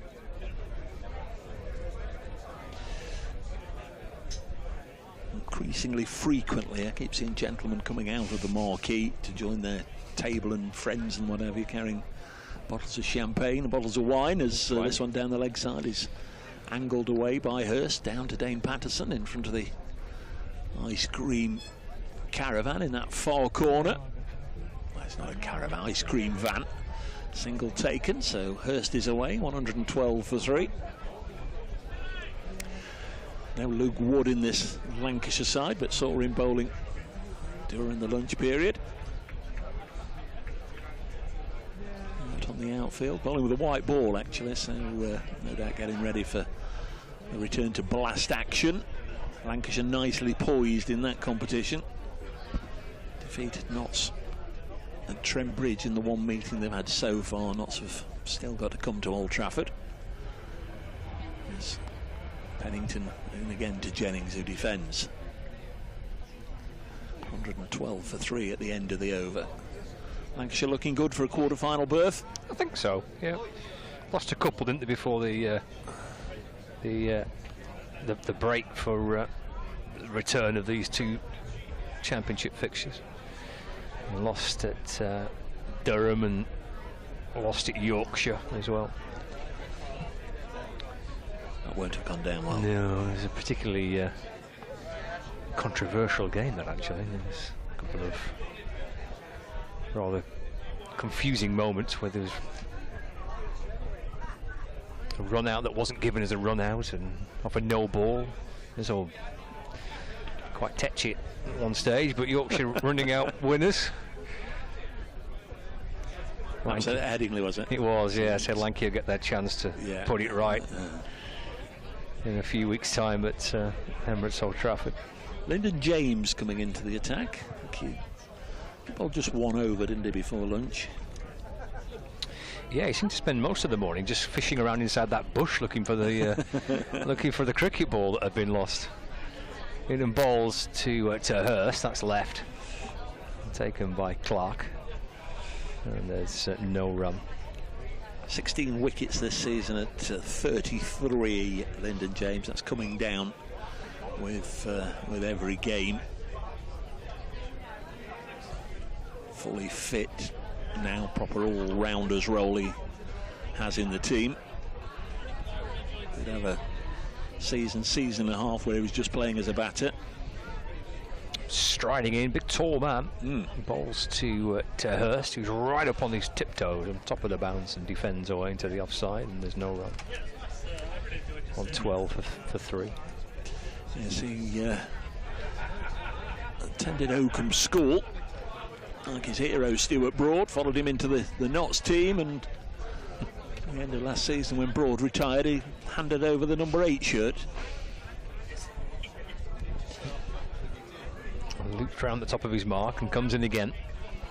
With Hurst looking to try and get forward and push the ball away. The ball just squirts down towards short fine leg. Keeper Clark shuffles away to his left to field, and there's no run. This remains on 1. Jennings on 61. Run rate has been hovering around about 2.5 per over for most of the innings.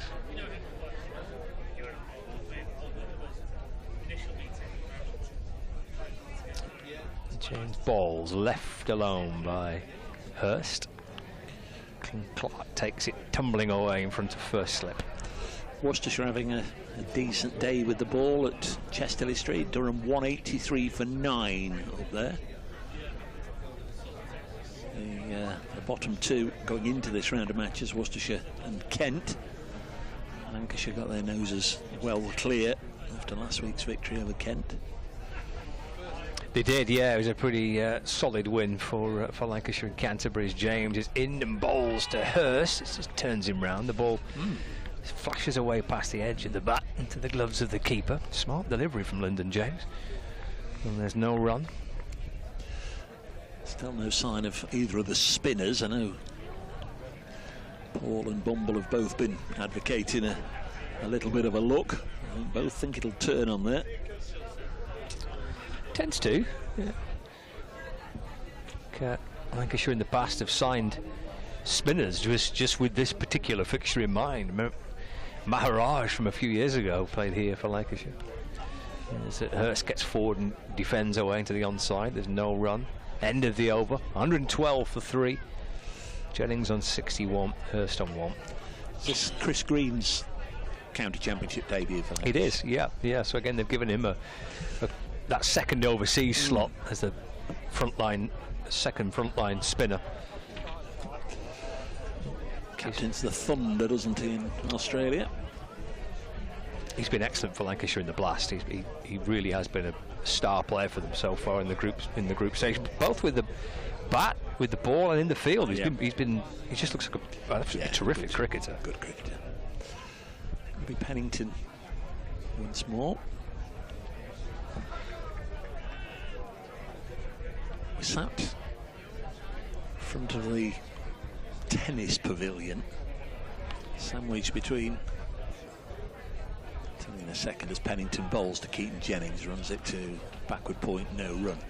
To our right is the hospitality marquee, and to our left are the cricket fans, the supporters, the members, the followers, those that perhaps have just come for the day, perhaps those that have hardly missed a county championship game for either Nottinghamshire or Lancashire this season or for the last few years. And I can tell you that all the noise is coming from the right, from the hospitality area. It seems like there's plenty of those that haven't watched a ball yet today, as Pennington round the wicket to Keaton Jennings, shoulders, arms, and it goes through to the keeper. But it takes all sorts, doesn't it, to make the atmosphere, to bring the bonhomie to the proceedings. There are plenty here that have just come to have a good lunch and a nice little drink and a catch-up and a natter, and of course that's bringing much needed money both I guess to Lancashire County Cricket Club and to Southport and Birkdale Cricket Club. So they're very welcome. Next delivery goes through to the keeper, Joe Clark. Yeah, it's an important part of it, isn't it? Certainly for club cricket and for the club grounds to have the hospitality element to it, and the corporate side of it brings in a lot of revenue. It's a big part of what attracts Southport and Birkdale Cricket Club to staging these games. Yeah, big part of the community's summer activities. 112 for 3, short, and Jennings will larrup this away on the leg side for 4. Just been the odd one, hasn't there, that he's just sensed it's the opportunity to unload, and when he's gone hard and made the most of his opportunities to find the rope, or on one occasion clear the rope. It's a nicely timed pull shot by Keaton Jennings, who seems to be playing with a bat twice the size of everybody else's. 116 for 3, Jennings onto 65. Well, he's played that shot, hasn't he, as if he's got time to play it with not potentially an enormous amount of pace coming off the pitch. There's Pennington round the wicket. What's he got as a follow-up, and he has got a quick delivery that Jennings initially thought was there again to Paul, and then he pulled out of trying that same shot. I've got to say, Dave, that match at Trent Bridge from earlier this season, in terms of what I've seen so far in the opening rounds of the Championship for this season. I thought Dylan Pennington was one of the standout performers of the season for me in the games that I've been watching Lancashire. I thought he was outstanding in that match at Trent Bridge, bowled beautifully for Nottinghamshire. Slight hold up, whether somebody's behind the arm. Anyway, all is quiet now, and Pennington comes in again, and Jennings runs it into the offside. No run. He picked up 3 for 68 in the first innings and 4 for 61 in the second innings. I mean, and they're good figures, but he probably bowled even better than that. I thought he was excellent. Stone and Pennington took the new ball at Trent Bridge, as they have done here, and they worked really well in tandem in that fixture. And actually, they came back. I remember there was a session after tea, I think, on the first day, in which they came back and they bowled beautifully and really did help kind of manoeuvre the game in Nottinghamshire's favour. He comes in again and bowls to Jennings, who eases us into the offside. So boundary in that over. 29, I beg your pardon, 1 for 29, Dylan Pennington's figures. He's through his 15th over here on BBC's radio Manchester, Lancashire and Nottingham, and on the live stream brought to you by Lancashire County Cricket Club. A little bit of sunshine now, and also a little bit of blue sky, I think, for the first time today. Side at 116 for 3. Best part of the day, isn't it, this afternoon? Just brightened up a little bit. As Dave was saying, a bit of blue sky around us and a bit of sunshine, which is much. This is nice. This is more like it, isn't it? Nice afternoon. There's James in bowls to Hurst, who plays and misses. Pushing at it, not a full-blooded attempt to strike the ball, but drawn into playing the shot. Nipped away, didn't it? It did, yeah. Is that Calvin Harrison in the slips, just twirling his arms around? It is, yeah. I was doing it before lunch, so I was lured into thinking might get the over before the interval, but didn't. Here comes James. Forward goes Hurst. And defends to mid-off. And there is no run. This is Lyndon James' 50th first-class match for Nottinghamshire. It's his 51st in all. He played in one of those first-class county matches against the, I think it was the Indian tourists he played against. His 50th match for Notts. Ball's over the wicket to Hurst, who's defending. And ball just eased up to mid-on where Hasib Hamid fields, no run.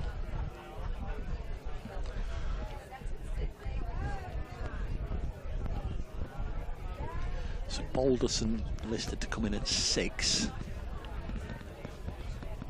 Then where will they go?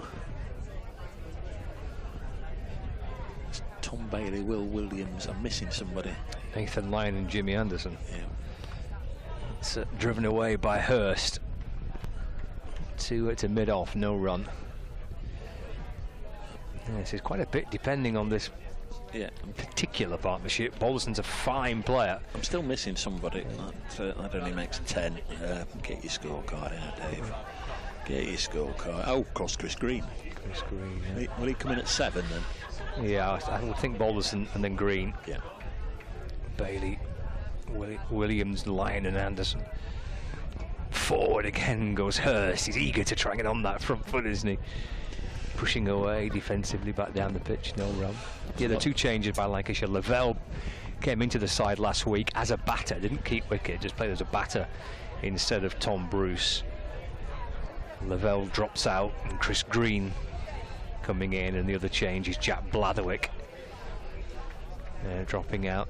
Is Bruce here all year, or has he finished now? No, he's scheduled to be here all year, as that's turned out towards the leg side by Hurst. There's no run. End of the over, 118 for 3. Just not quite had the season he was hoping for, and he wants to stay at the club and try and fight his way back into the first team. Keaton Jennings was saying that last week when I spoke to him at Canterbury. really determined to try and get himself back into the side. So he's due to be here for the entire summer, playing in the some part of the One-Day Cup, and then back in September for the return of the county championship.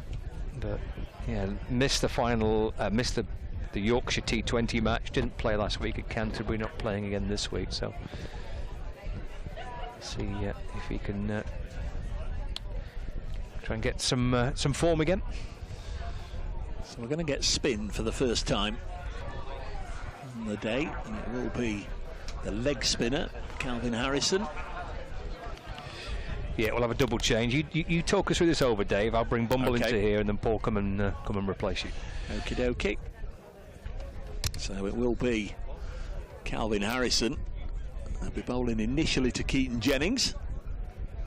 Just waiting for Jack Haynes to pop on all the protective gear that's needed for him to go in at short leg there.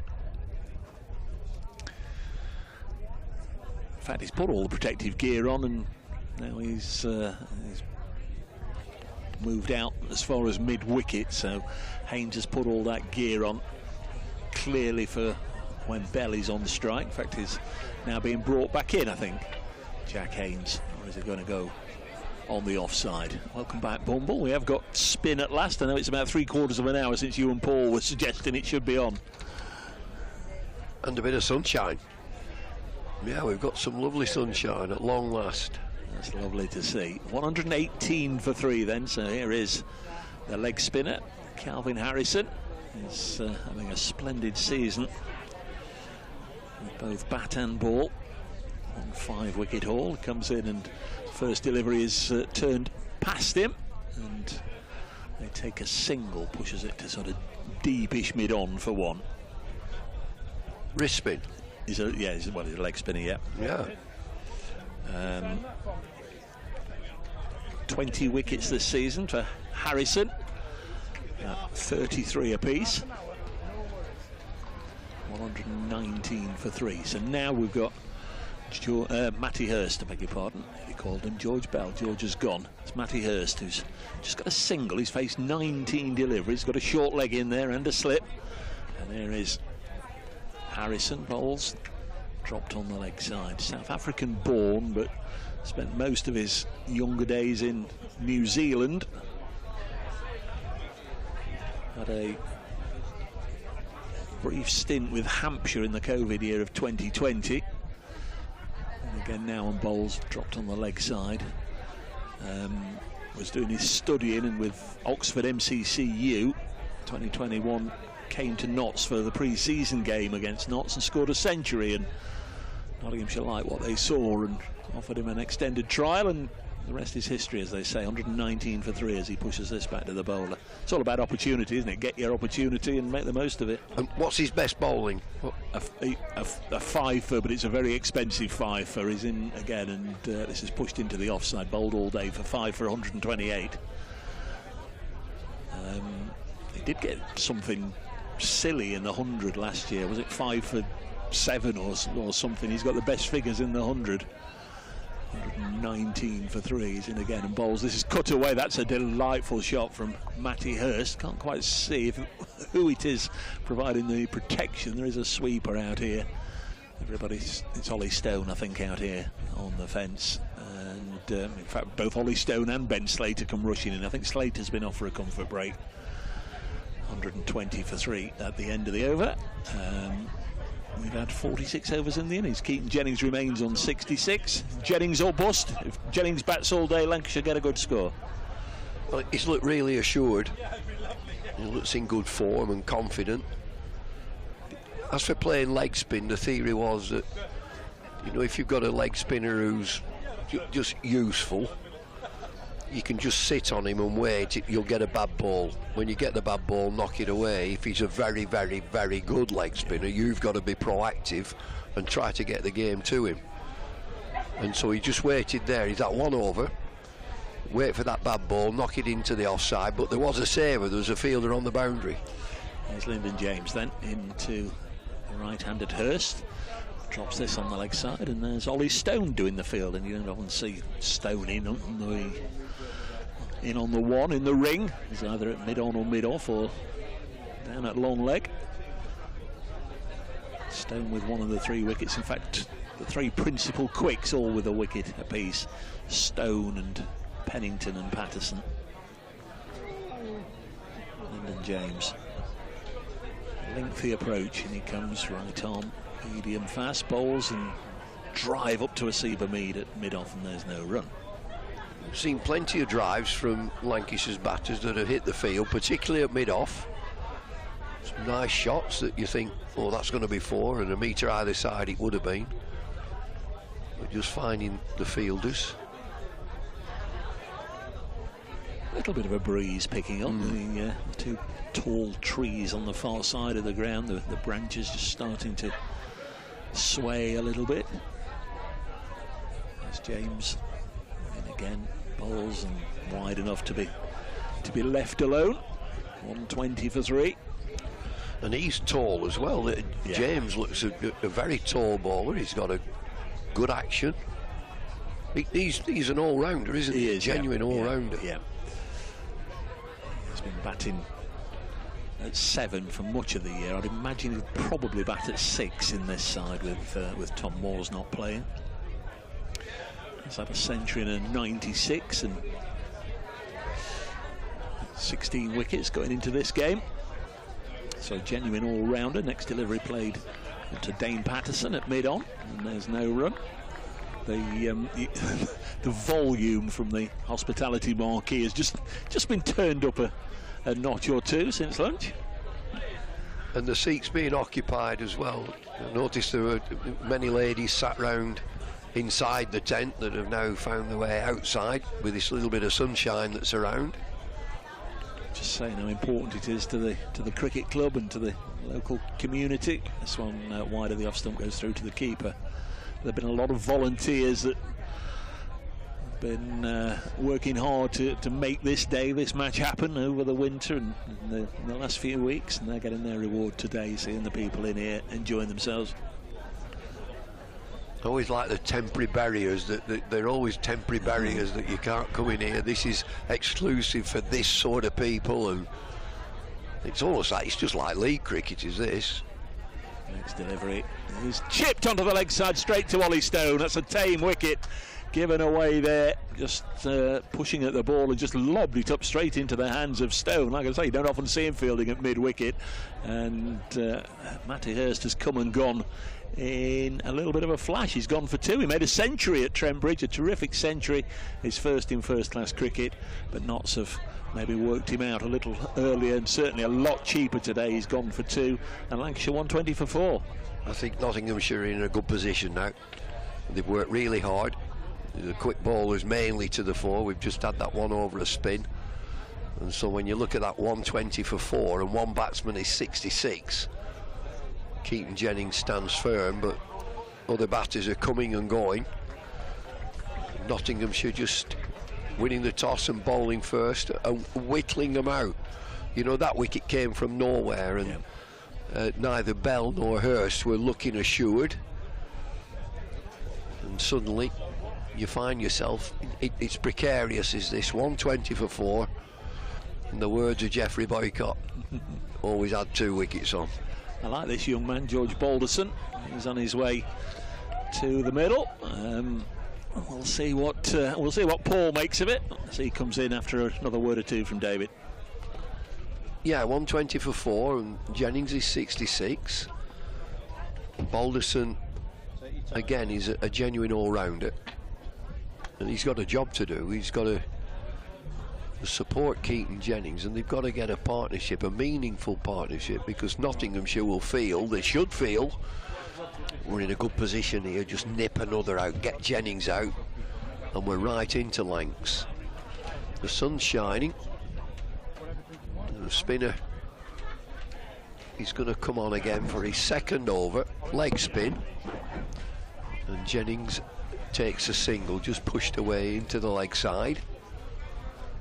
So George Balderson with work to do for Lancashire.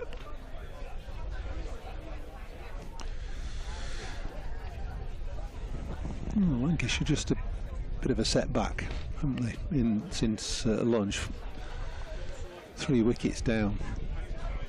Nottinghamshire persevering well with seam initially, and now the introduction of Harrison bowling his leg spin just in his second over.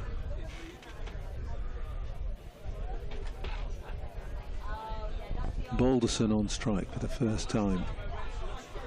Coming in at number 6. He's been batting at 4 a little bit this season, has dropped down to 6 now.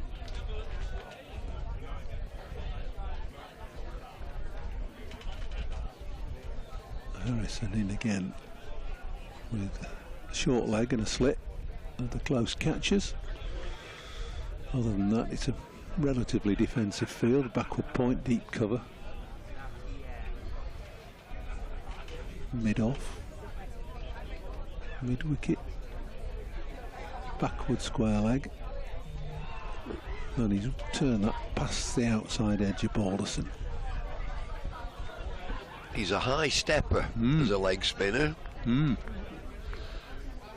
6 or 7 paces as he comes in to the umpire with high stride. It's whipped into the leg side by Balderson. That next delivery, well fielded at mid wicket.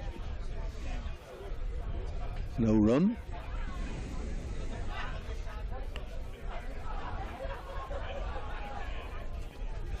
Balderson away with just a little flick on the leg side, deep square, trots in from in front of the pavilion to field it. That's the end of the over. It's 122 for 4.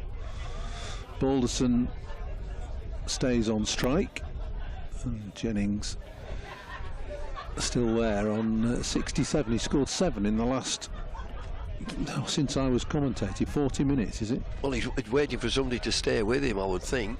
I'm not sure he's had too much of the strike. They're in a good position. He should sense that. Hamid as captain, he wins the toss, and he was pretty comfortable in that first hour for Lancashire, but since then they've got to work. They've nicked 4 out. They should be hunting now. They're vulnerable in Lancashire. Yeah, young and relatively inexperienced middle order has been exposed. Bell and Hurst both come and gone. Balderson, the eldest of those 3, is back in there now.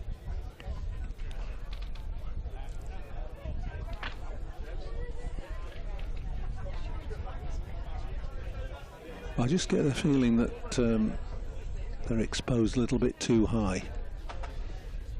Balderson just defends at that, beats the outside edge.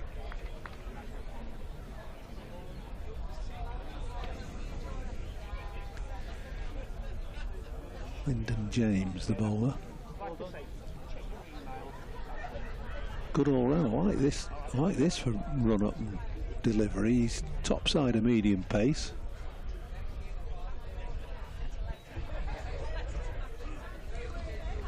In again. Round the wicket, Balderson drives, half checks and misses the ball as it goes through to Clark behind the stumps. Well, he's had 190 as well. Yeah. So, a genuine all-rounder. Yeah. 1 for 2, his figures. Jack Simmons spotted. He arrived a little bit late, but of course he's had his lunch. Has he just got out of the lunch tent? Yes, he's just come out. It's time for tea in 20 minutes. Yeah. James again. Nice high action. Fuller ball that Balderson just pushes to extra cover. This is one of his famous exploits, this. Southport. I was captain of the team. We came out after lunch and I've set the field. I'm one missing here. There's only got 10. We found out that Jack's missing. He came on 10 minutes after and said he wasn't going to miss the gooseberry tart. Bonds of Ellswick with the caterers. Yes. As Balderson flicks that off his pad, it's gone away fine and will beat fine legs. So that's 4 to George Balderson.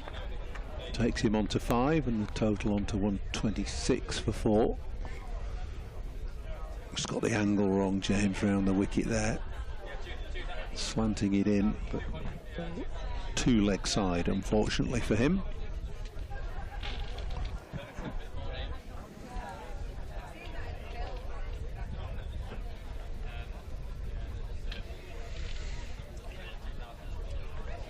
In a long stride from James. High action again, edge this time, past third slip, and this will run away quite quickly. Successive boundaries then for Balderson, one comfortable, the other just half a check stroke, with third slip being interested for a second. 120, 130 up. The one that was flicked down the leg side, as a fielder now gone into fine leg slip for Balderson. Full shot through third slip for 4.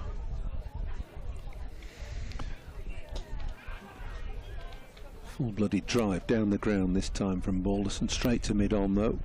No run. End of the over, 130 for 4. Balderson up to 9. Jennings still on 67. Looks as if you're going to get value for shot, particularly to that short side, towards the railway side. That's a short boundary, and it looks as if, to me, it's either 1 or 4 over there. Third man, we don't see a third man, so thick outside edges will always be 4. The longer boundary is towards the hospitality and the pavilion. That's all right, it's a decent boundary, is that? Yeah, it's compact ground, isn't it? But more than capable of sustaining a good county championship game, which this is. Harrison in again with his leg spin. Jennings nudges away on the leg side, no run. And the beauty of these grounds, and it's a club ground, it's a league ground, is the perambulation, the people you just wander around, just walk around. There's a boundary rope, there's none of these little cushions, it's just a rope. Harrison a little bit slow, a bit more flight in that delivery, and Jennings just plays it defensively again out onto the leg side with the spin. I wonder if it's a bring your own seat as well. You used to have to, there were areas where you bring your own seat. There's a bloke there just in front of us, David. He's got half a stone too much on. He's just gone straight through one. No, he hasn't, has he? Yeah, ended up in a heap on the floor. He's all right, thank goodness. He didn't bring that himself. It's there. The remnants of the chair are there. I see it. Can you see? Yeah. It's a mangled piece of iron. Yeah, again, a hallmark of a club ground and league. Just in front of us, there's a bucket of whitewash, a couple of brushes, an umbrella, a beer barrel. Harrison again. Balderson this time gets a thin edge on it down where leg slip could have been, and that's going to run away for 4. It's given as leg buys, so no bat on it. And there's no barracker, unless this is one of those very polite clubs. I can't remember that. Usually county cricket always had a barracker. I don't hear barrackers these days. Well, they were legendary at Lancashire, at Old Trafford, weren't they? They were. I mean, plenty of them as well. The postman. Norman the postman. Harrison again. A bit shorter this time and a bit quicker. Big Ed. There were one bloke, Big Ed. What was he called? Kendine. Yeah. They were incessant, shouting all day. Usually at their own team. One at Warwickshire stood in the Holly stand, wasn't there? Jim, put Willis on. Put him on. Willis on, take him off. That's it. Harrison's finished his over. It's 135 for 4. Loppy Lugs at Worcestershire, he used to blow his bugle. Yeah. There's a lad at Leicester, wasn't there, used to stand behind the sight screen and shout. Couldn't see the cricket. Chris used to walk round and then walk out the other side, come in at one side of the ground and go out the other side, just shouting all sorts of stuff. Yeah. And then there was Lewis, who would stand. Lewis is the one. Lewis behind the sight, and he'd have a brandy. Yeah. You just have a brandy and shout all day. And not watch the cricket, just stand behind the sight screen. Shouting. Yeah. Yeah. Where are these characters? You'd have thought there'd be one here, wouldn't you? And at the People's Republic of Chelmsford, we were working, you and I were together in one of those temporary commentary boxes on stilts, a green box, and they tried to shake us down. That's it. Shake us out of it. Shaking the scaffolding. Very friendly.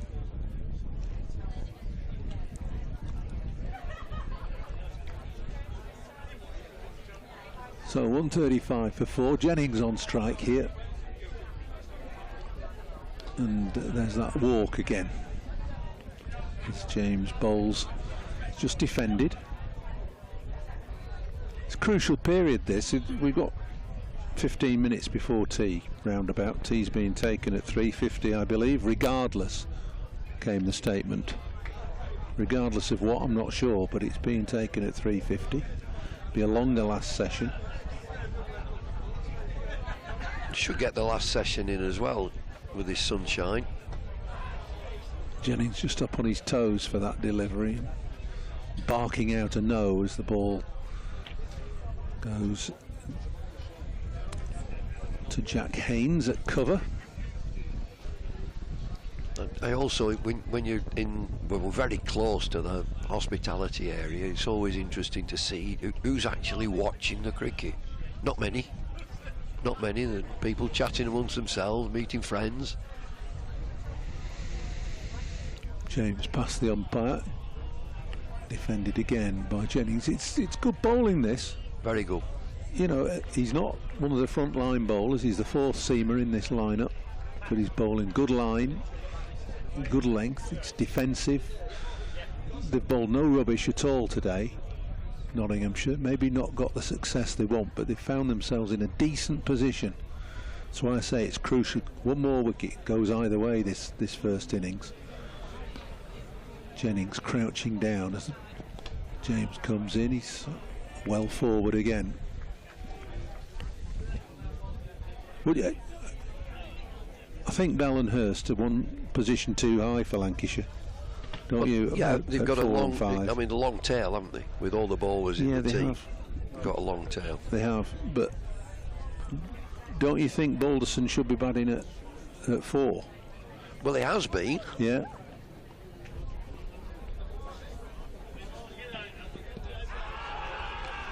Big appeal here. Is it?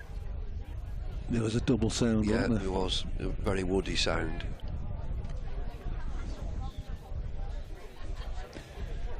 Umpire Saggers and Lungley.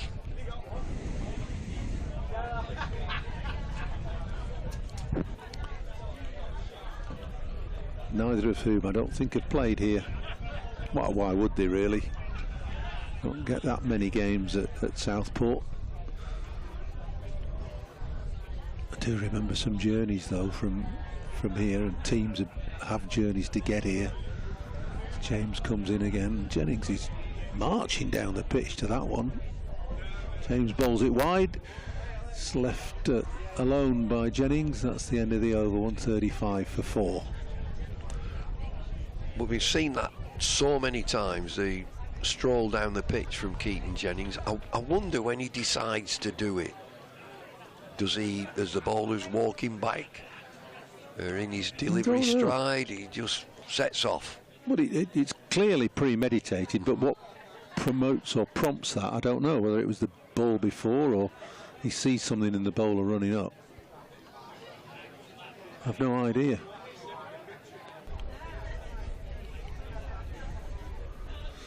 So Balderson preparing to take strike now as Harrison just ambles in, floated up, quite full, pushed away by Balderson to mid-on. Patterson-White doing his shining routine. He's not had a bowl as yet. Both sides have 2 spinners in the ranks. Harrison again, that high stepping run up.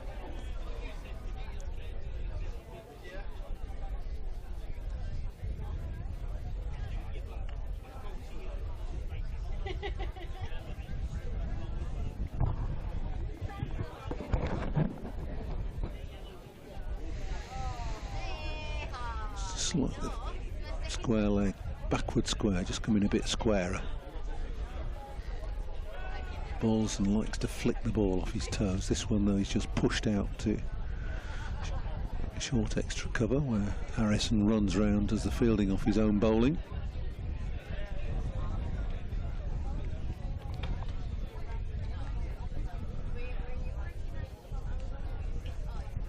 It's a lovely afternoon now, bit of breeze, but plenty of blue sky, nice sunshine. Harrison steps up again. Too short this time and punched away by Balderson. That's a good shot. Up on his toes, waited for it and has cracked it through extra cover for 4. Up to the scoreboard. The ball that's just short of a length. Quite a powerful shot from the middle of the bat. You can hear the sound. It's a lovely sound on that bat. Nobody moved, really. No, he knew he did it well, didn't he? He didn't even bother running, really. Just jogged half a run.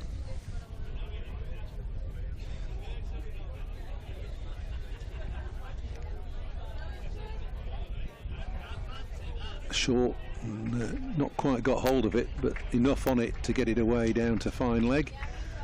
That's going to be 4 more. It's a poor ball from Harrison. Half tracker seized upon by George Balderson. 143 for 4 now. These are good runs for Lancashire, and again a leg spinner who's useful, but you just sit in, just wait, you'll get a bad ball. He's just got 2. Important then that you seize on, knock them away. Field change, short leg back in and from leg slip.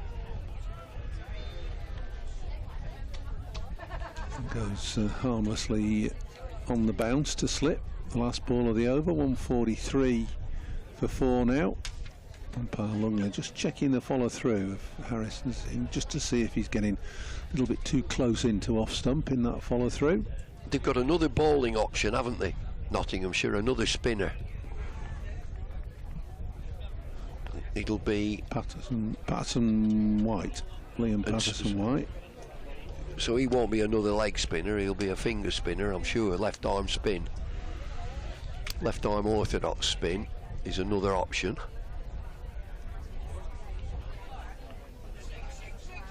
Leg spinners bowled, what? None for 13. I reckon there's only 6 or 7 minutes till tea. It's James again in this good spell, past the umpire and flicked away by Jennings for just a single to deep square leg.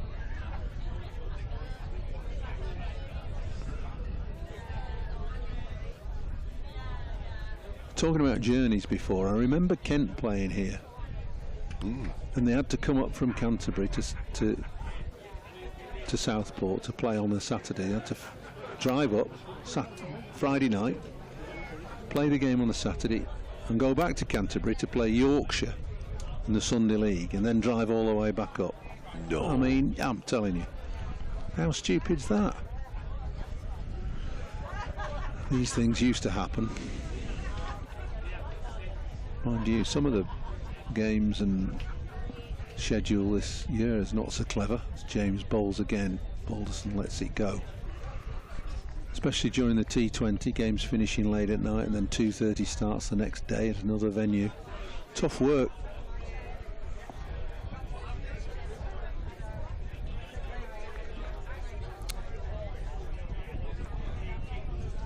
He's got to 17 quickly, hasn't he, Balderson? Yeah, well, he's had a flurry of 4s, hasn't he? Yeah. Those 2 in succession down to fine leg and third man. He's facing again. This time it's a bit flicky, but it's safe on the leg side. That's why there's that short mid-wicket in place. There's a short mid-wicket. Fielder just in front of square. And a mid-on. 3 slips. They've been attacking all day, Nottinghamshire.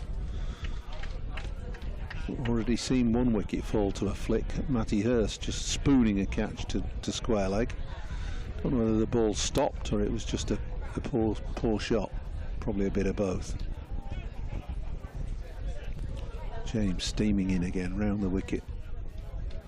Leg side, but Balderson doesn't get anything on this one.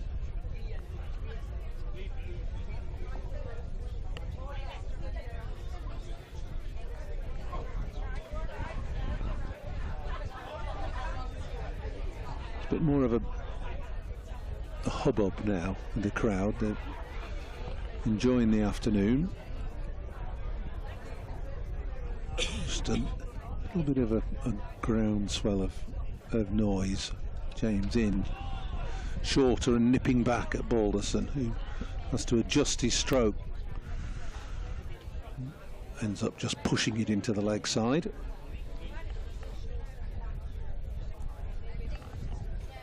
I wonder if we'll get any more unevenness as this game goes on. 4 days is a long time.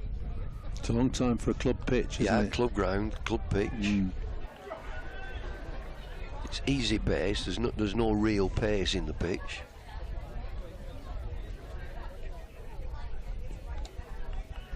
Defended onto the offside to point. The last ball of the over. 144 for 4.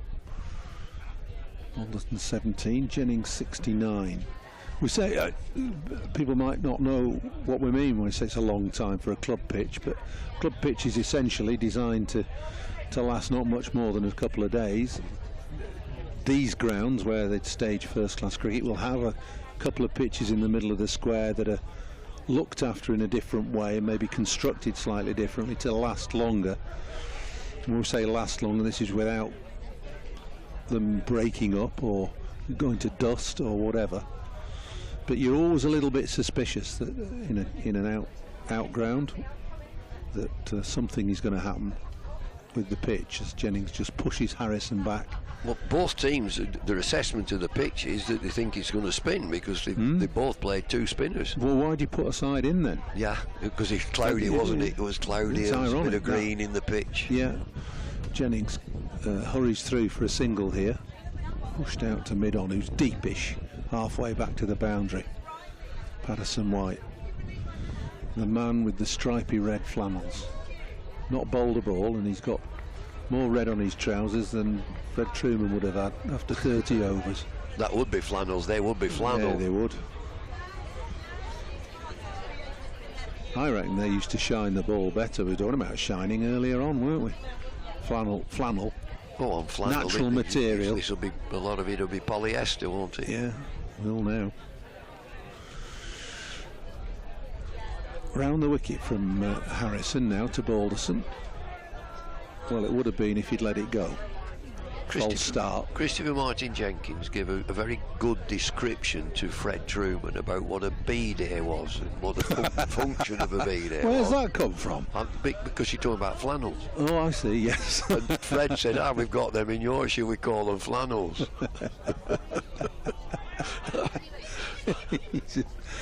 That's a beauty.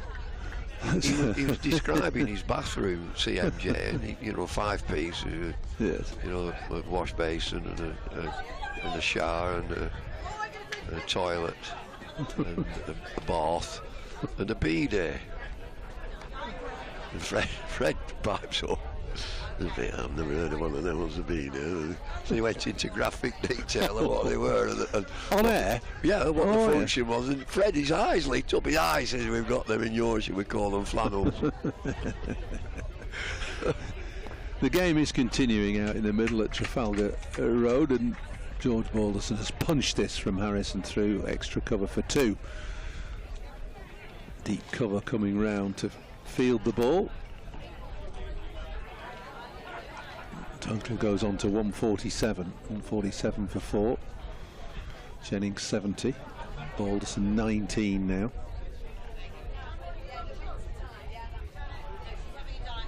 So harmlessly through to keeper Clark for the final ball of Harrison's over. There's a lady in front of us in the hospitality with she's very busy.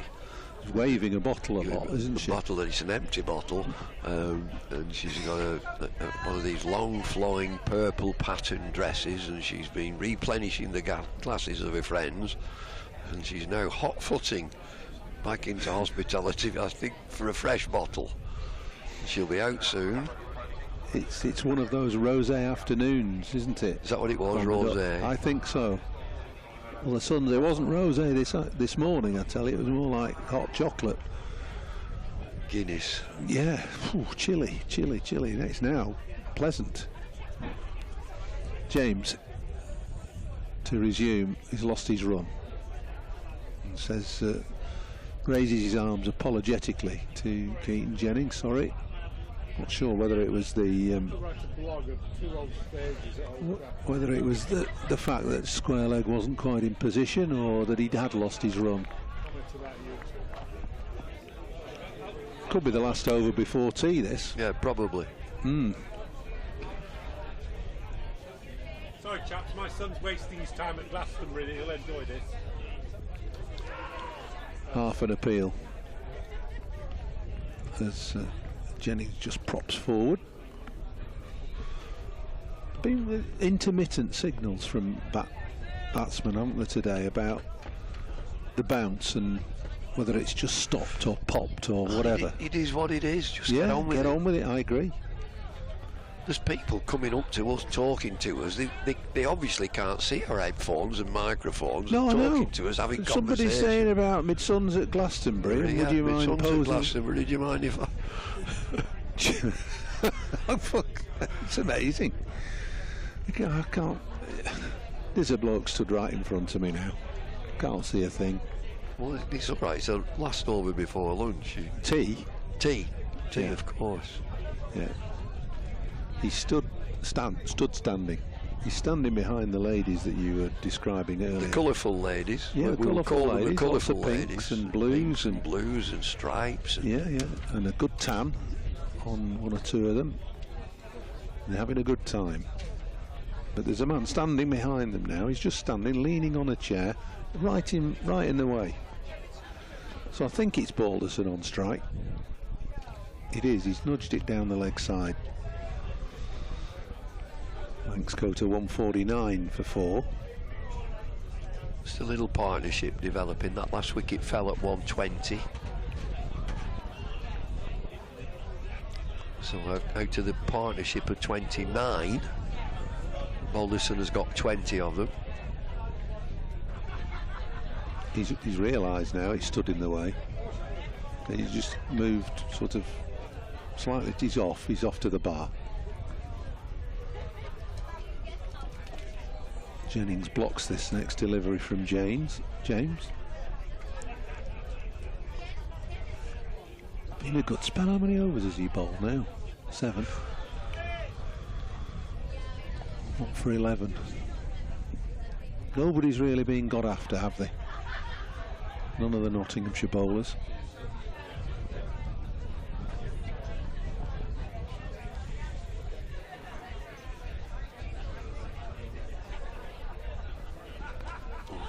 He's off again, walking. I know. He'll have done some miles. Walking down the pitch, just dropping that onto the leg side. No run though. It's all chatter now, isn't it? Just coming up to tea, it's all the chatter. We're outside, our commentary position is outside on a little bench and table. Lovely. Some geraniums by the side of us in pots, haven't we? There's 3 ladies chattering away there. Just ask them how Dylan Pennington's been bowling. There's Jennings, yards down the pitch, pushes it to Hamid and scampers through for a single. That's good running. 150. Yeah, the 150's up. A ripple of applause from the crowd here. That's the end of the over. It's also the end of the session. As umpires knock the bails off, say that'll do. Everybody making their way off with Lancashire on 150 for 4. Keaton Jennings on 71. George Balderson on 20. Evenly balanced, I would say, after 2 sessions of play, although Nottinghamshire will claim that session for their own with 3 wickets. They've been very diligent in their bowling. They've bowled accurately. They've bowled with purpose. Patterson, Stone, Pennington, James, a wicket apiece for them. Jennings has been the stalwart for Lancashire. Still there on 71, not out. The bowling figures will tell you that there's a fair degree of economy there, Plenty of industry, as I said, the wickets for those 4 bowlers previously mentioned. 150 for 4 then at tea on day 1 here at Trafalgar Road, Southport. We'll be back in just a few minutes more than 15, maybe 20 minutes till play resumes. We'll be back just before that. See you then.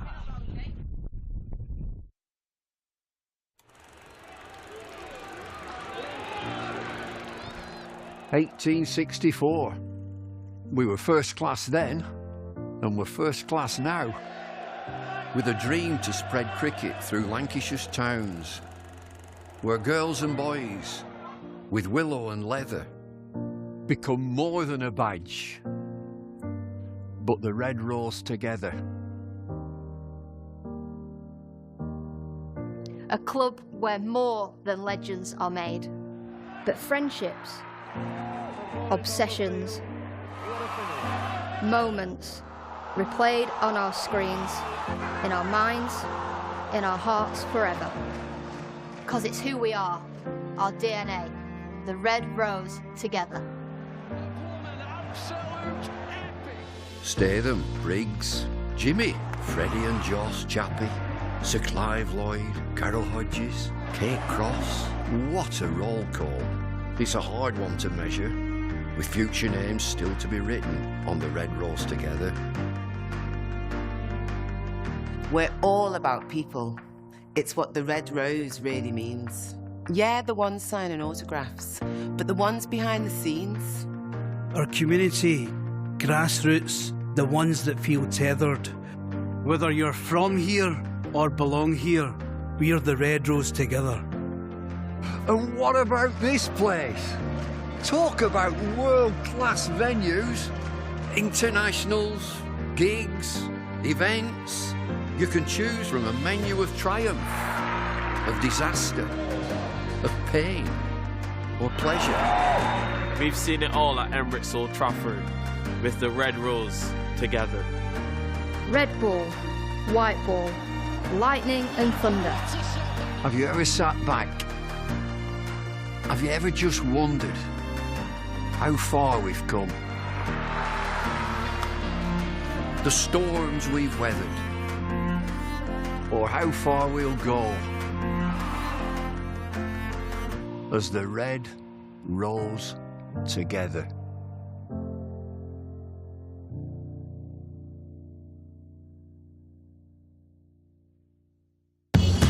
Welcome to Conrad Dubai. Here's your key. Thank you. Let me help you with the bags.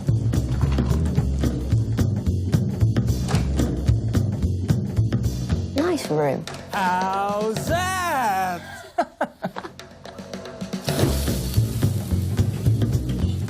How's that?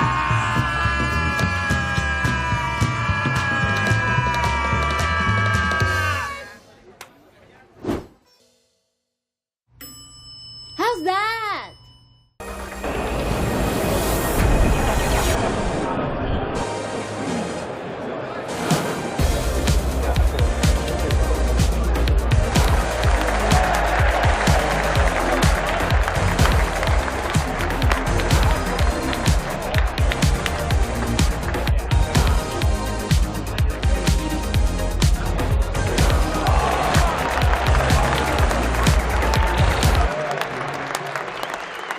This is a call for hungry dreamers and hard-working self-believers.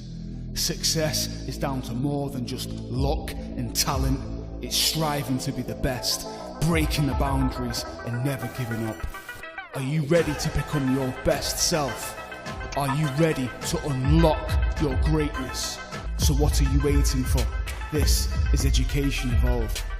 This is UA 92. Will these two stay out there after a drink? And that's a huge sip. Over to the Hilton review system. 3 reds, no doubt at all. And up goes the finger. When it has to be absolutely plum, it matters where you stay.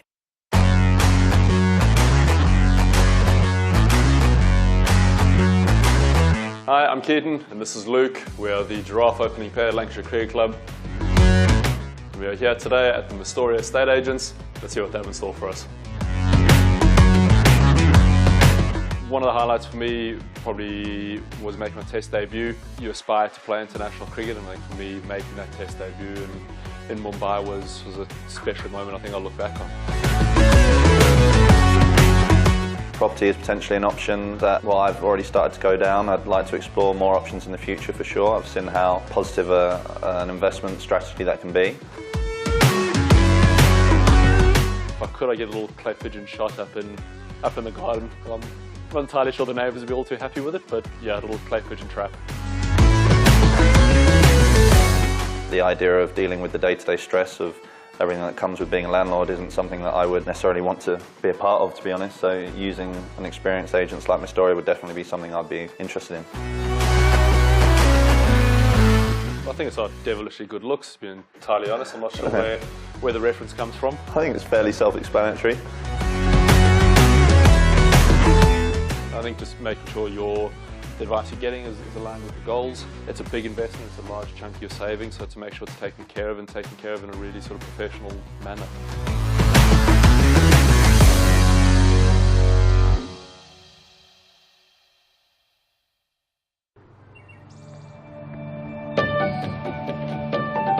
Certain bits of it, but the heritage of the club is actually everywhere you look. So there will be a new heritage of the club being built over last year. So many people say they're both.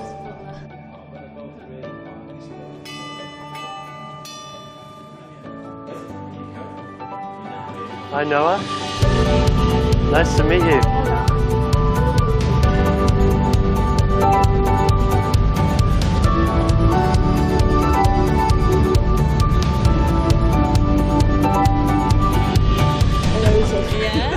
Can you believe it? No. I can't stop smiling. I'm just trying not to.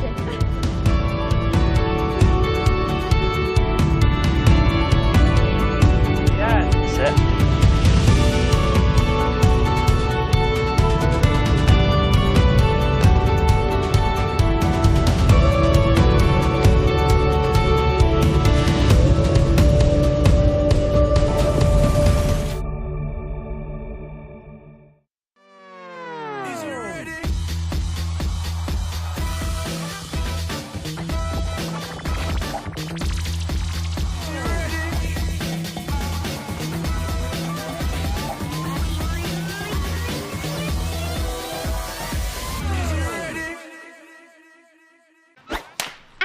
All the fun and all the games, they all start here with All Stars Cricket. All new experiences for everyone. All over the country. Every session is all-out action all the time. Fully welcome, all invited.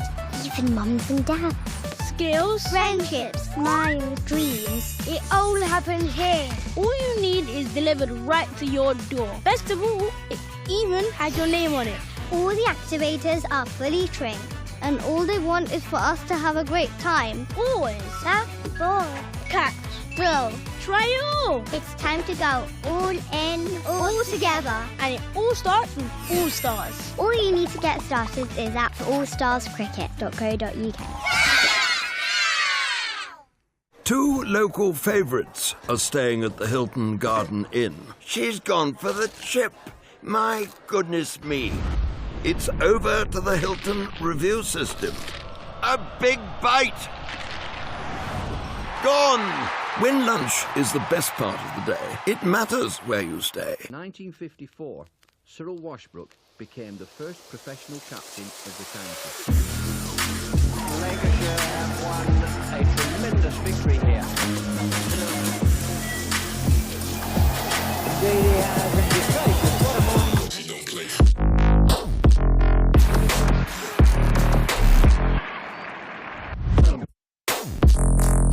Well, the real thrust of that innings came from Hagen's Fairbrother. Fine chance, 2 runs, and the winning hit. On come the crowd.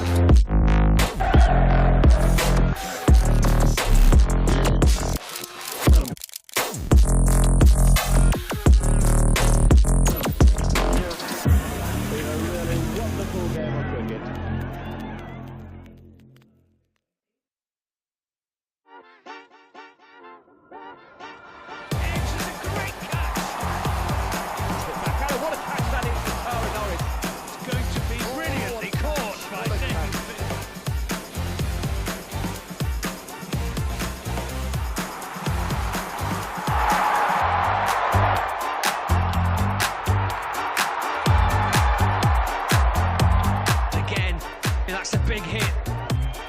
It's another monster hit for 6. Big shot by Sol. Seems to...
Hi, I'm Keaton and this is Luke. We are the giraffe opening pair at Lancashire Cricket Club.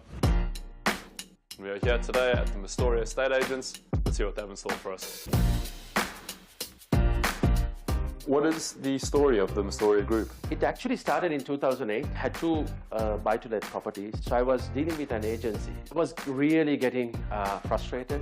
And in 2009, I decided to start my own accountancy firm, property company and estate agency, which was named as Mistoria, and that's how we started. Sounds a pretty dynamic, exciting company, to be honest. It is. We're going places. We have all sorts of different things that we actually do. So we deal with sales, we deal with rental properties, HMOs, where a lot of other agencies like to stay away from. Overall, every person that works in each of the teams are determined to make it a success, and that's what we like about Mistoria.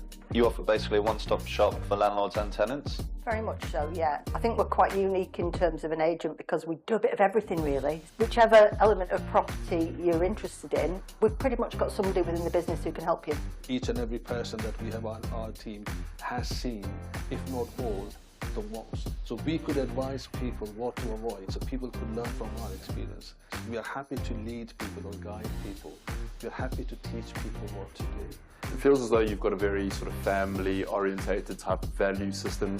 I always believe it's a farm attitude. We need to, not a hunt attitude of doing a quick sale.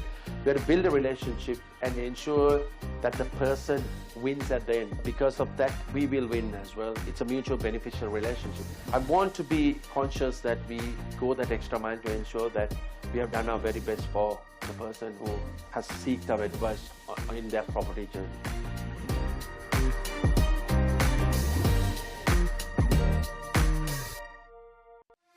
When I was a kid, there was no professional women's cricket. I didn't even think that women could be professional sports people. Especially early on, it just didn't really seem like there was a career in it. To support myself around cricket, I had to work at the petrol garage. I was the only girl, so I stood out. I'd love for young girls to be able to dream about being an athlete and it to be achievable. Thanks to the Hilton funding my contract, it's allowed me to play the game that I love all day, every day.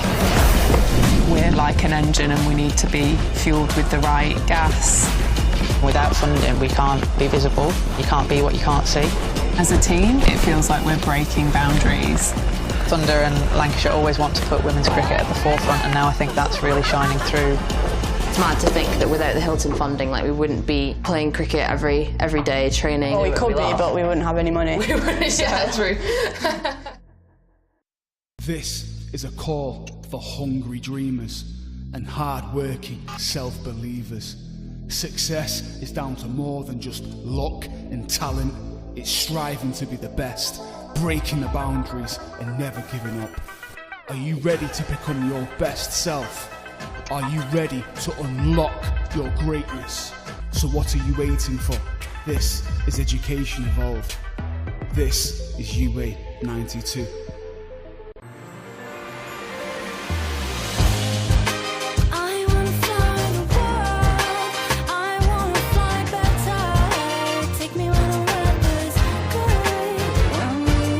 Together.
Hello everybody, welcome back to Southport. This Division 1 County Championship match between Lancashire and Nottinghamshire. T Lancashire 150 for 4. We'll be getting underway in a minute or two. The Nottinghamshire team in the field, just having a little bit of a huddle there. Captain Asib Hamid just passing on one or two thoughts to his side. They want to keep the intensity up.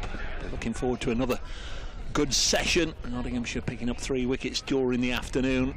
Not been able yet to get rid of Keaton Jennings. Fabulous opening bat, Keaton Jennings. A real liking for scoring big runs, batting for many hours at a time, and he often does it against Notts. Scored just about half of these runs, 150 for 4. Nottinghamshire today with wickets through Dane Patterson, Ollie Stone, Dylan Pennington and Lyndon James. The only other bowler that's been in action, the leg spinner Calvin Harrison, just had a short spell before tea. I'm Dave Bracegirdle from BBC Radio Nottingham. Scott Reed is our host this week from BBC Radio Lancashire. David Lloyd Bumble is with us, and also Paul Allett.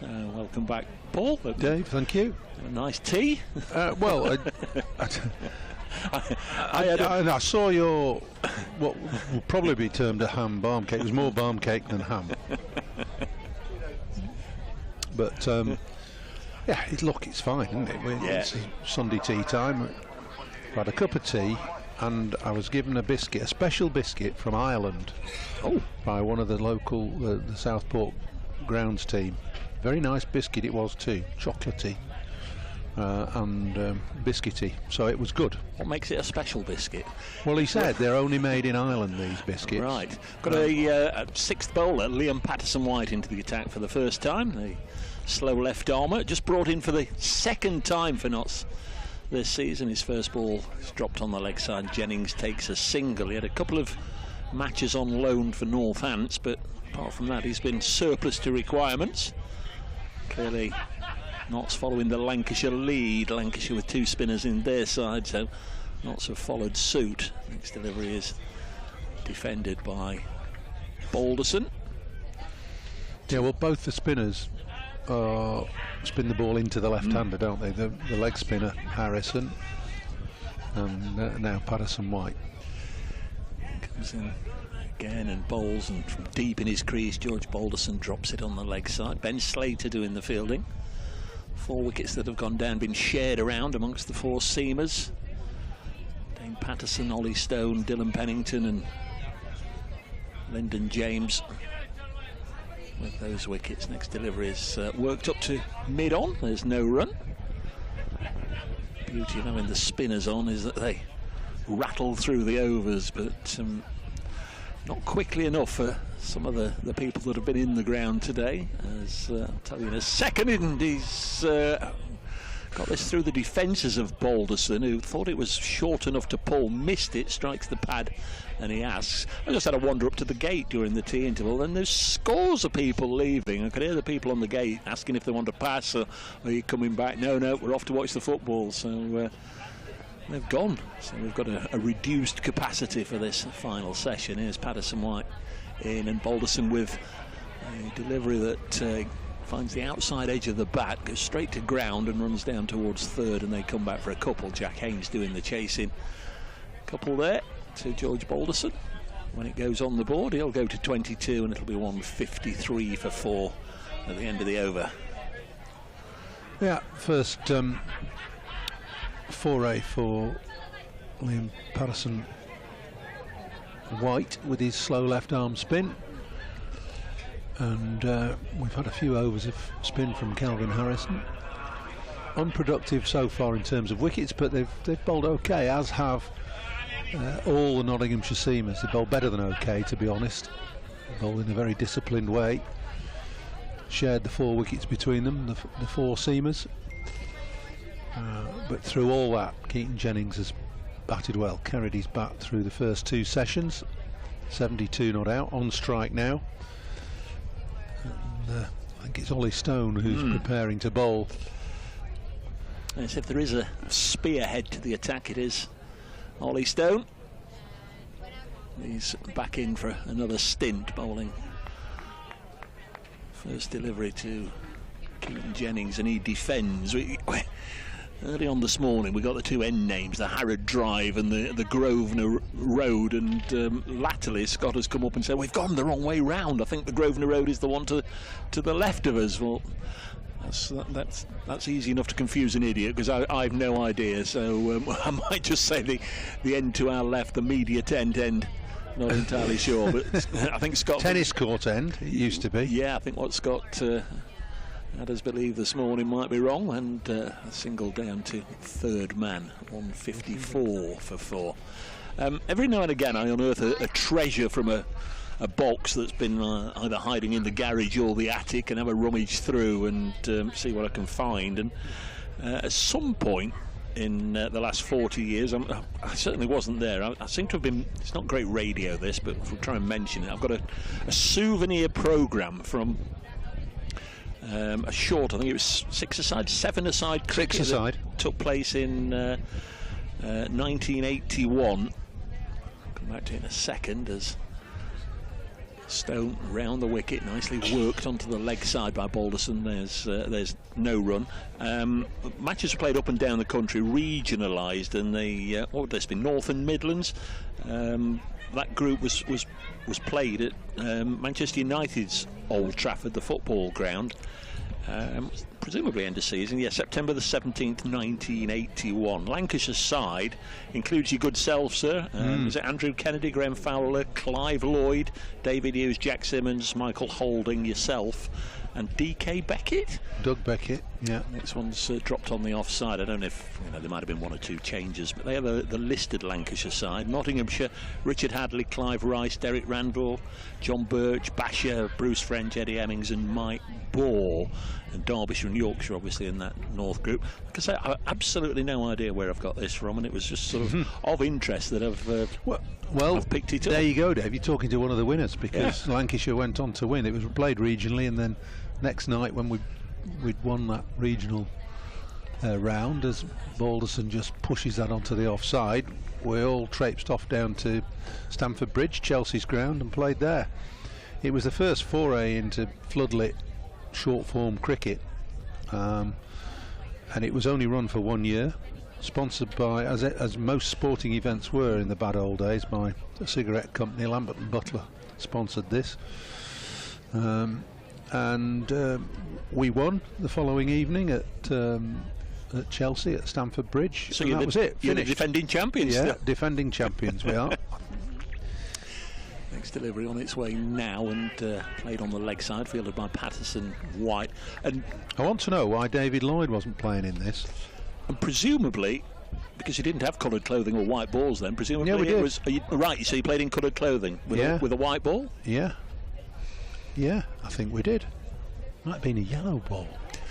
End of the over, 154 for 4. But we had special kit made, I know that. Yeah, we're on the stream. Perhaps you can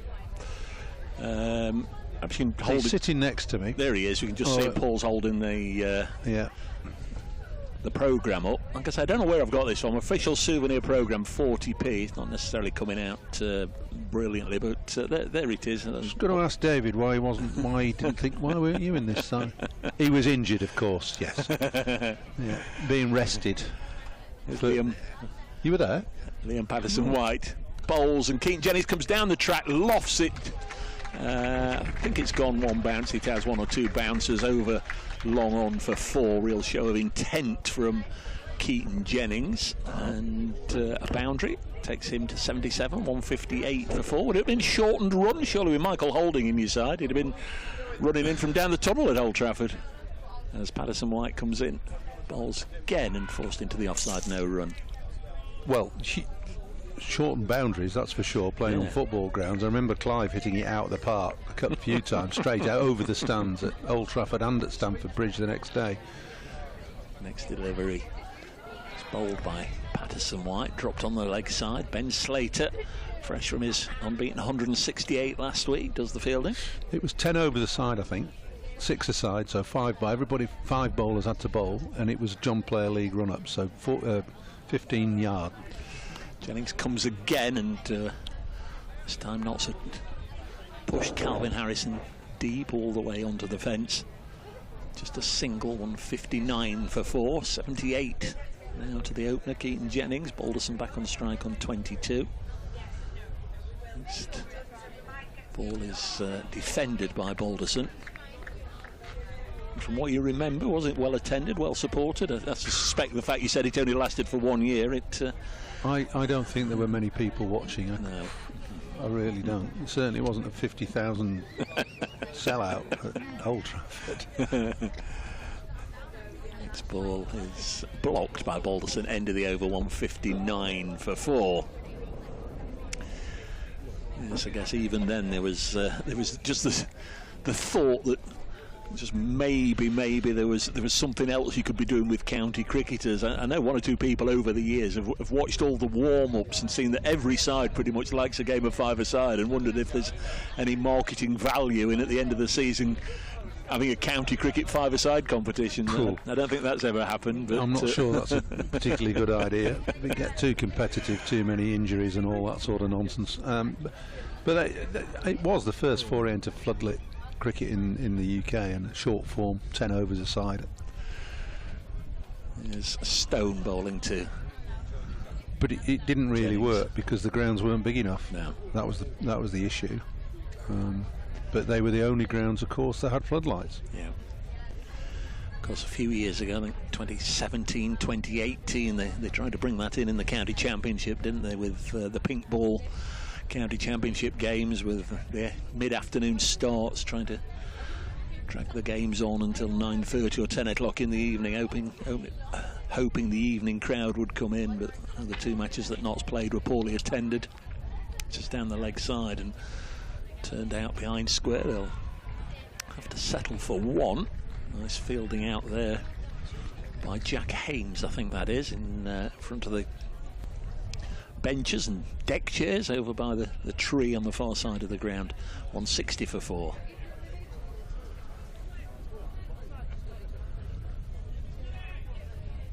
Yeah, it's very cold as well, the two pink ball games they had at Trent Bridge.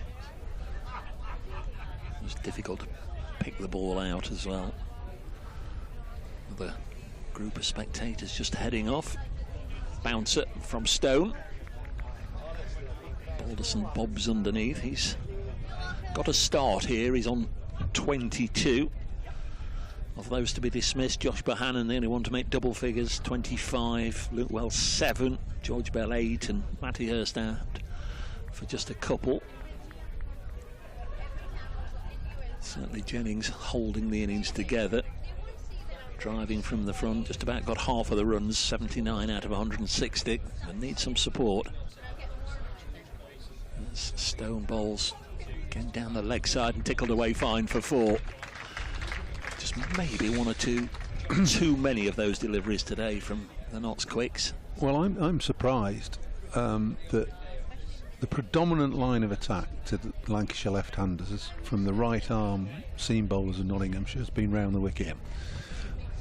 And I get it's a trend, a modern trend, and there's piles of research gone into it, but on a pitch that's doing a bit, and when you've put the opposition in, it's worth exploring over the wicket to the left-hander. Stone comes in again, once more on the pads and tucked away. There'll be at least a couple here, and in fact there won't. There'll be another boundary.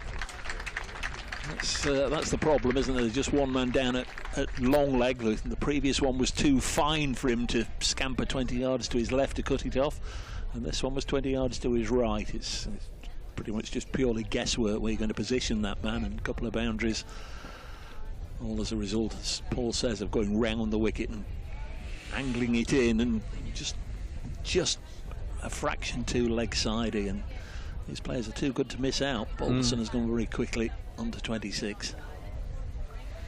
Well, bowling over the wicket, right arm over to left-handers, gives you the natural line towards the slips, and if the pitch is doing a bit, i.e. if you've got a chance of nipping it back into the left-hander, they're going to be liable to play it more often than not. Stone in again, and now a single again on the leg side. The first of those two boundaries, by the way, missed the signal, was in fact 4 leg byes, the one that went very fine, but everything else applies. Single from the final ball of the over. 169 for 4. Jennings on 79. Balderson will keep strike on 27. Saw umpire Tom Lungley during the tea break. We've got this wrong, Dave, haven't we? We've got this all wrong. What do you mean? We're not going to be finished for the footy. But one or two, or rather more than one or two, have already left. Made other plans, obviously, which is a little bit of a shame as Patterson White starts a new over, bowling to Balderson. Well, it's fairly inevitable, isn't it, when you've got sporting interest and it's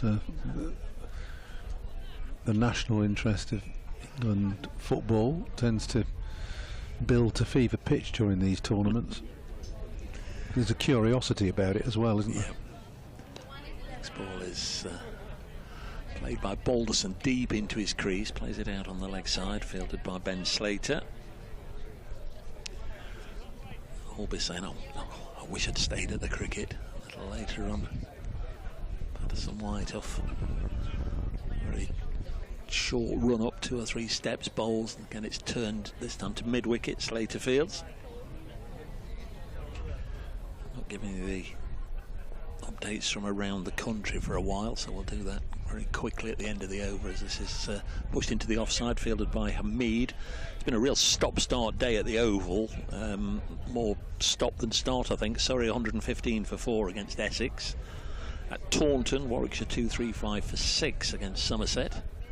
It's Patterson White to Balderson on the front foot, defends at the Utility Bowl. Hampshire 160 for 3 against Kent. All these matches have been to some extent or another rain interrupted. A lot of cricket though at Chesterley Street. Durham 190 all out. Worcestershire 54 for 2. As Balderson blocks this final ball of the over, 169 for 4. Division 2, where a lot of wickets have fallen. Leicestershire 179 all out. Middlesex 33 for 3. At Cheltenham, Gloucestershire 179 all out. Glamorgan 56 for 1. At Queen's Park, Chesterfield, Derbyshire 76 all out. Yorkshire 109 for 2.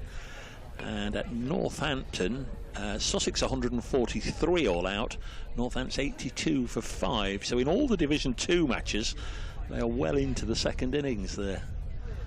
12, 13, 14 and 15 wickets have gone down in all the Division 2 games. Going to be Ollie Stone to continue. Away to our left. See the ice green cue has dropped in the background as this one left alone by Jennings. One of those interesting fields now with the quirkiness of the 2 short fielders on the leg side. I suppose they're both short mid-wicket. One obviously squarer than the other. That'll be the result of the analyst, you'd imagine, during the tea interval. What about the trying this? Yeah, it's fine. The analyst wants to think about basics as well as intricately set fields. Stone then to Jennings, big gap at point, so just drops it there and takes a single. Thing is, if everybody bowls round the wicket to left-handers, there'll be no analysis to be done of what might happen if you bowl over the wicket. That's true.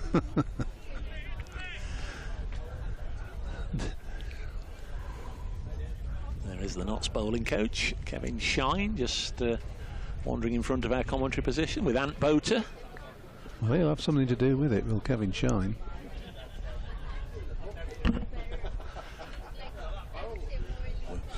There's Stone in, and this one through to the keeper. We might just be able to get a word or two from the great man. Kevin Shine's not too far away. Paul's just wondering about the round the wicket to the left. Is Kev since tea? All day. Yeah, that's what I think. Yep.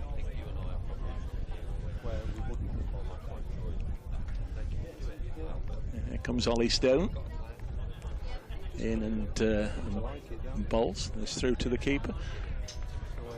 many congratulations with Dylan as well. We know you've worked very hard with him, Kevin. Not great for the radio listeners because Kevin's off mic. We've got Kevin Shine here. Terrific that Dylan's been rewarded, and you know, it's good for everybody. Congratulations. I'll interpret. He said it's good news, which it is. Thanks, Kev. He's just said about round the wicket, the bowlers prefer it. They think they can get it to move away from straight, so angled in and moving away. And the modern bowler, he said that he and I are from a different era, which we are, and we wouldn't have entertained it far as much as these lads do. It's certainly a much more common phenomenon in the modern game, bowlers bowling round the wicket. And I'm not criticising that at all. Good on them. All I was suggesting that there are times when it may be best to revert to tight and bowl over the wicket. That's all. Yeah. Sometimes stick to plan A for a while rather than. Well, the point is, it's not a plan A anymore. This ball is pushed into the offside, fielded by Dane Patterson, who hurls it down to his keeper. It's the end of the over, 170 for 4. We're off. We'll see you later. Thank you, Paul. Paul Allett with us on the BBC here. BBC Radio's Manchester, Lancashire and Nottinghamshire, on BBC Radio Nottingham. And on the live stream as well. It'll be a double bowling change in the commentary box. We'll just let David Lloyd pick the headphones up and settle down on his cushion. I'll just see this one delivery from Liam Patterson-White, and then we'll bring Scott in as this is turned on the leg side. Welcome back, Bumble. I'll make way for Scott.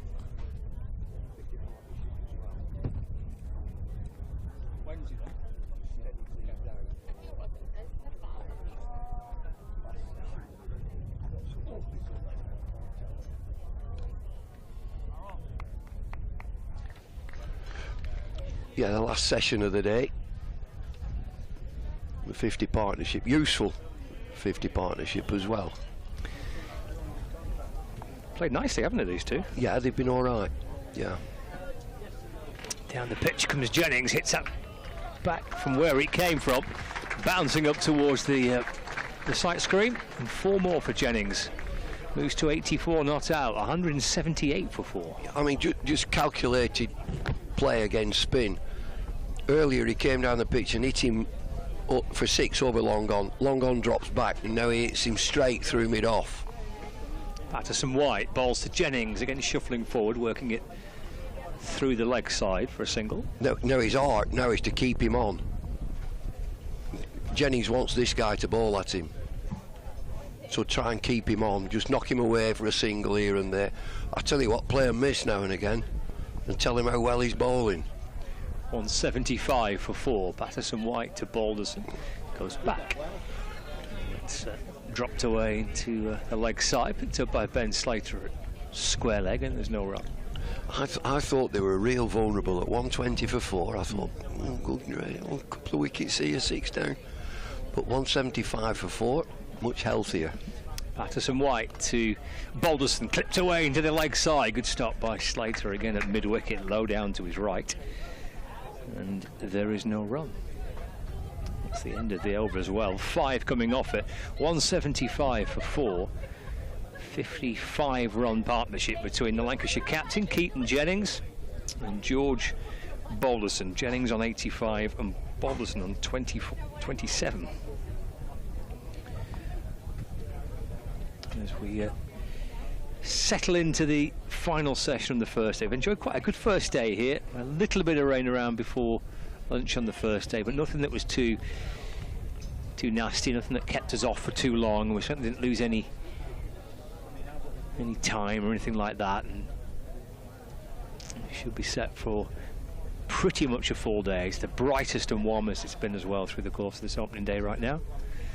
As Jennings defends from Ollie Stone, who bowls around the wicket to him. It's played out safely away towards mid-wicket, and there's no run. We didn't lose any overs for the rain break, did we? So we're going to get 96 in the day. Interesting to see if this crowd, which has been a super crowd, might just drift away for the football.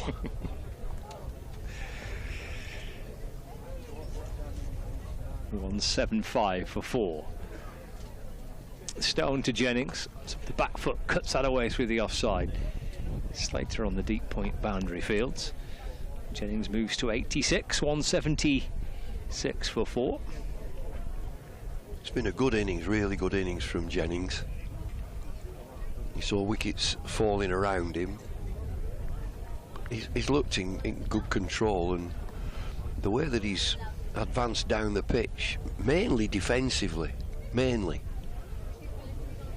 looked confident. Stone to Balderson, left. The ball slides past the off stump and into the gloves of the keeper, Joe Clark. No run. Do you know, I still think they're too deep.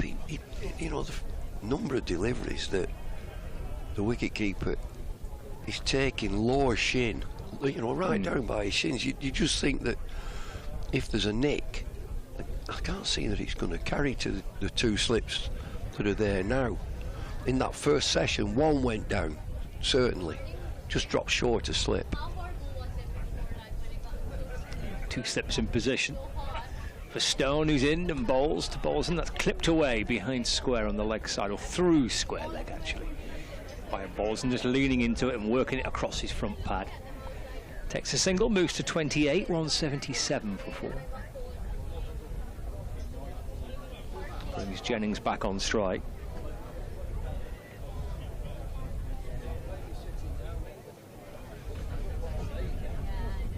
How many centuries has he got this summer? He's got a couple, I'm sure. 3. He's got 3 already. Again. And on the walk is Jennings, clipped away down towards fine leg, and that'll reach the boundary for 4. There's a fine leg field, there's a deep backward square leg, and he's picked out a gap between them both beautifully to take him into the 90s now. 180 for 4. It's the short boundary that side. There are 2 fielders there. He gets it right in the middle of them, and both just watch it hit the boards down towards that scoreboard.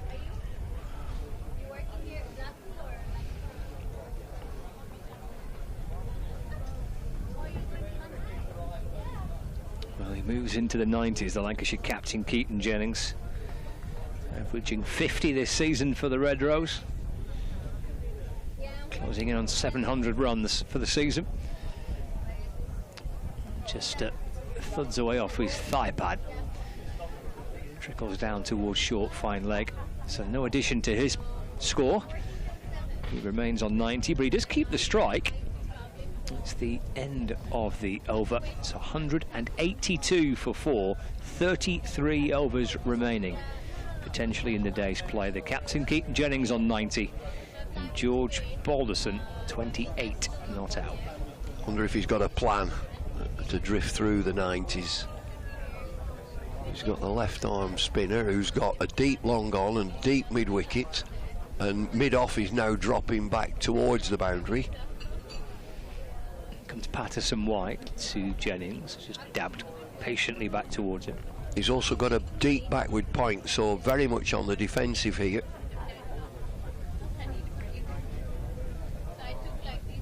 Patterson White clutches the ball towards his chest and creeps in to bowl over the wicket to Jennings off the back foot and played away through mid-off for a single. 183 for 4. Moves to 91 not out.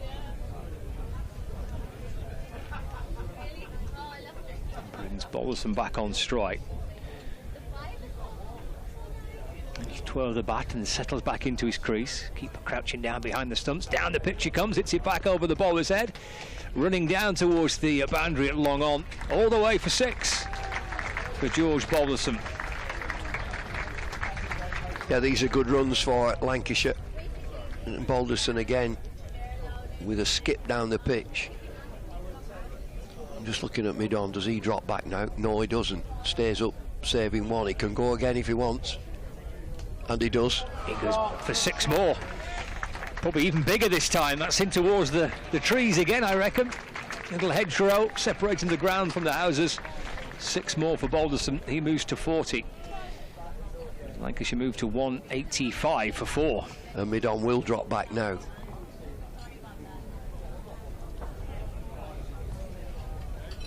Successive sixes for Balderson as Patterson White's in. He's off the back foot and punched away into the onside, where Slater fields at mid-wicket.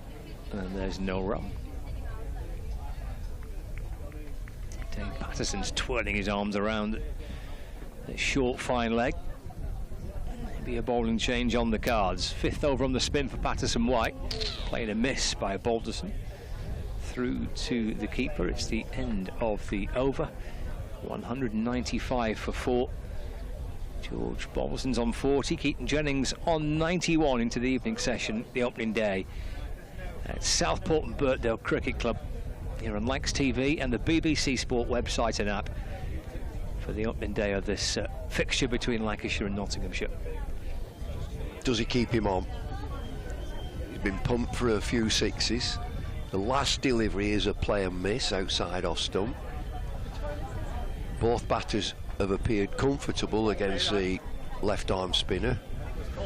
And so Hamid has got a decision. Do I change it? Do I try something different? What has he got? He could bring his leg spinner back or go back to one of his pace men. Well, he's going back to Dame Patterson from the Grosvenor Road end of the ground. Ollie Stone's 4-over spell coming to an end. 4 overs for 14.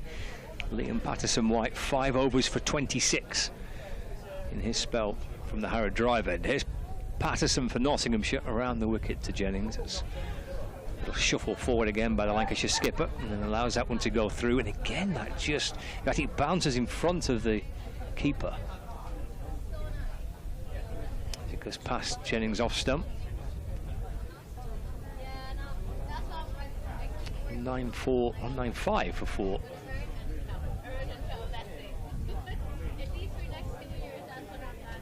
2 slips in place. Short mid-wicket, cover mid-off. There's a mid-on, there's a deep square leg, fine leg. Dave Patterson muscling his way back in, balls again, calmly onto the front foot by Jennings. And plays that carefully up towards mid-off where there's no run. Ollie Stone fields, waving out towards the pavilion now. Ollie Stone, who's at mid-off. New ball at 80. 16 or 15 overs after this. An option of a new ball.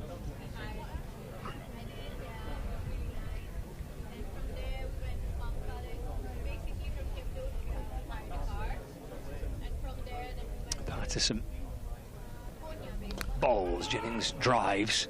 Stone quickly away to his left at mid-off to field. And there's no run.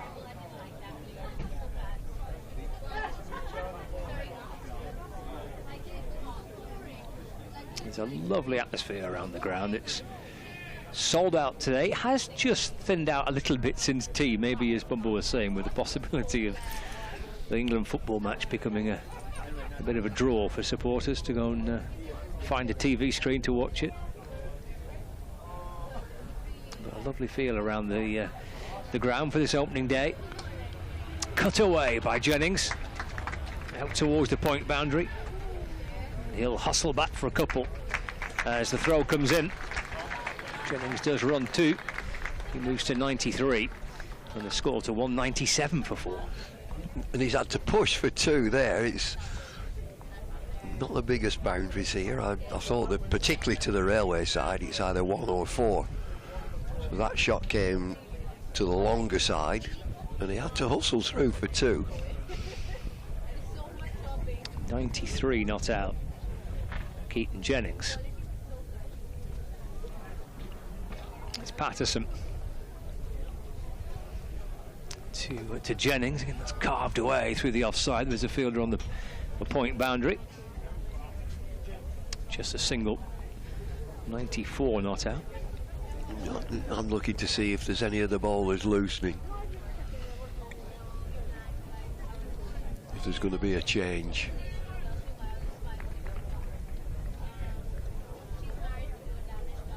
I think he's going to go with a left-arm spinner again. He wanted to go back to the leg spinner. Harrison, he's at slip, but there's no sign of him warming up yet. Patterson to Balderson, that's driven down the ground, but for no run. At the end of the over, 3 coming off it, 198 for 4, Lancashire. Jennings on 94, Balderson unbeaten on 40. Let's see, who's going to bowl now? Who's it to be? It is a change. No, we haven't seen him. Who's this? Is this James coming into the attack again? Number 18. It's Pennington, isn't it? Pennington? Yeah. All right. This will be his 1, 2. This is his 4th spell. Oh, that's interesting. Into his 4th spell, a fast bowler, genuine quick bowler. 4th spell. Does a few knee tucks. Oh, lovely to see you. Yeah, see you. I'll see you again. See you soon. I hope. Nice to meet you. Say hi to Debbie. I will. 15 overs, 1 for 29, his figures today, Dylan Pennington. Do enjoy commentating from the side of the hospitality tent. It's sights and sounds, isn't it? Enjoy your holiday. Here comes Pennington in and bowls to Jennings. It's a drive, has come off the inner half of the bat. Ball squirts away to backward square leg for a single.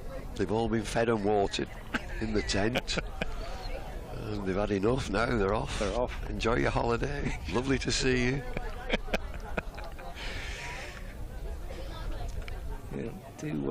You do sneak in on a few conversations that maybe I mean, that's you're better awful, off not doing. You listen.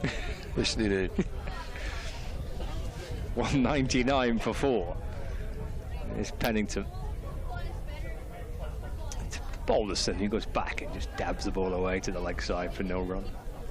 I'll have to recall that conversation that I had in the cup of tea room, where that chap came across and said, "Do you remember me?" I looked at him, he was quite an elderly chap. I said, "I don't know." He said, "I was your maths teacher." Oh, I said, "Which school?" He said, "Riddings." He said, "Do you remember Gillian?" I said, "No." "Well, she was in your class." I said, "Well, that's odd, I went to a boys' school." Pennington to Balderson and clipped away to mid-wicket, no run. But I did recall in our last year, we amalgamated with Riddings Secondary Modern School. We were Accrington Secondary Technical School. But I don't think the girls came down to our school. I think the school's just amalgamated for whatever reason through the authority. But from being my maths teacher, he said, "Well, I wasn't really a maths teacher. I was a friend of your maths teachers." So, do I remember him? No. Pennington to Balderson, content to leave it, just rocks onto the front foot, doesn't offer a shot, through to the keeper, no run.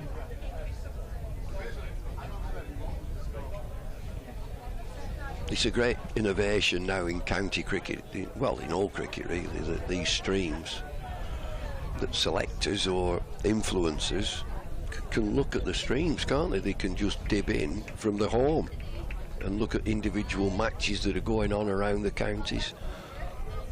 Really good. Pennington to Balderson, again leaves that ball, pulling around the wicket to the left-hander. And a lot of wickets have been falling today. There's been some eventful opening days to this round of championship fixtures. Plenty of wickets in Division 2 in particular. Maybe have a look at some of the scores at the end of this over from Dylan Pennington. 199 for 4. Back into Balderson, fuller, straighter, driven on the bounce. Back to Pennington, who fields off his own bowling. And there's no runs, just a single coming off the over. 199 for 4, Jennings 95, and Balderson's on 40. Wickets tumbling around the country in Division 2. Playing at Chesterfield this week. Lovely. Oh, lovely. You played that? I have, yeah, many times. In the park with the duck pond. Yeah. Well, Derbyshire 76 all out. Yorkshire in reply 108 for 2.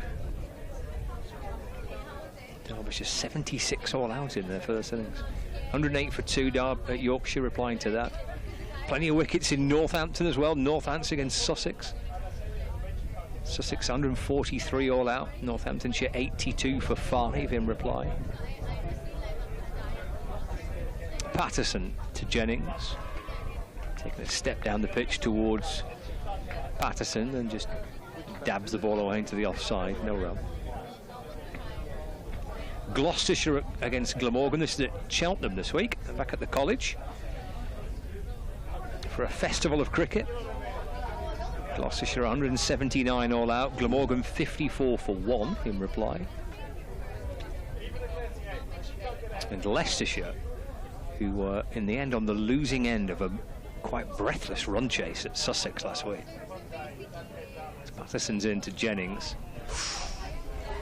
Angle down to Gully, no run. Leicestershire 179 all out. Middlesex in reply are 50 for 5. And Lewis Kimber, who made this sensational double century last week at Hove, the fastest double century in the history of county championship cricket. Out for naught today. Patterson to Jennings. Driven for 4, lovely shot. Takes him within 1 run of 100. 99 not out, brings up the 200 for Lancashire as well. Well, that's a much better position from 120 for 4. Bring up the 200, 203 for 4. Lovely straight off drive. 99 now then. George Balderson, get your skates on. Little single somewhere. Field comes in tight. That backward point comes in alongside the umpire on the offside. Square leg comes inside. Where's his single? It's Patterson to Jennings. Doesn't find it on that occasion. Just drops it out towards the offside, no run.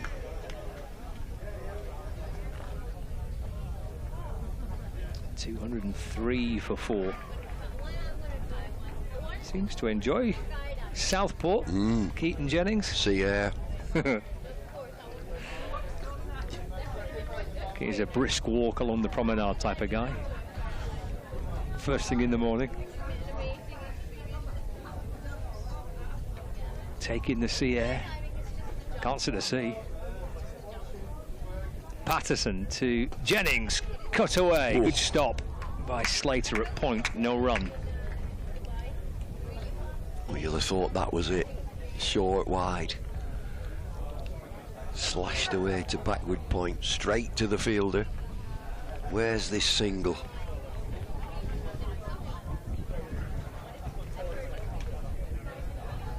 Point and cover, mid-off and mid-on. Mid-wicket, square leg, fine leg. 203 for 4. Jennings is a run away from reaching 3 figures on the opening day of this fixture. Patterson to Jennings, he's on the walk again, but forced to defend and forced to remain patient, because that's the end of the over. He's on 99 and Lancashire are 203 for 4. Yeah, it stays on 99. Batters tend to prowl around on 99. Where's the single? Fielders come in, they always look to stop that single. Come in tight. So he hasn't got a strike, he'll have to wait a little while.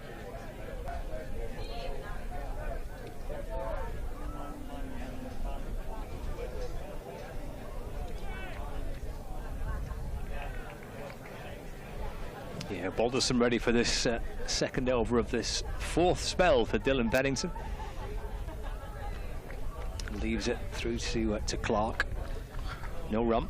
He's got a lot going for him, hasn't he, Pennington? When you just study, you know, the size of him, he's a big lad. He's got a great build. That run-up is aggressive. He charges in. Good action. It just, I mean, looks great. He pulls up quick and he's follow-through.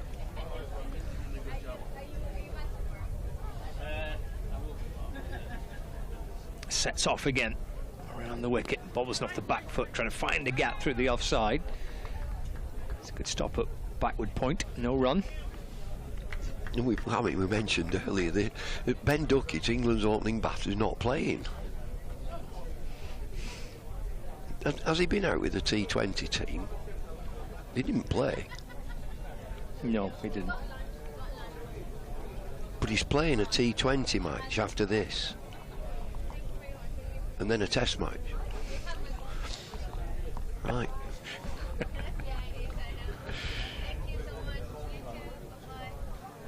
Pennington to Balderson, who's hopping back, and they clip it down towards fine leg for a single. Takes him to 41. 204 for 4.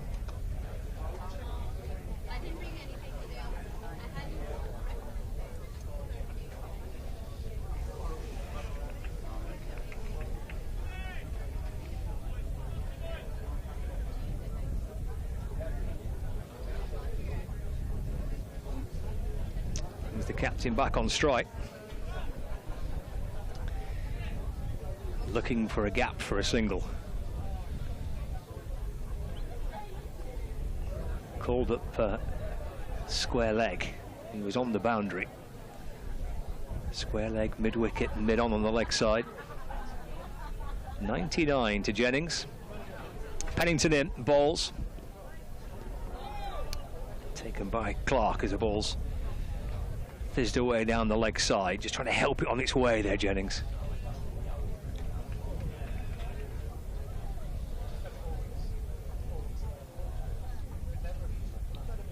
Consistent. What is it? This is the 9th championship game, and he's got 3 centuries already.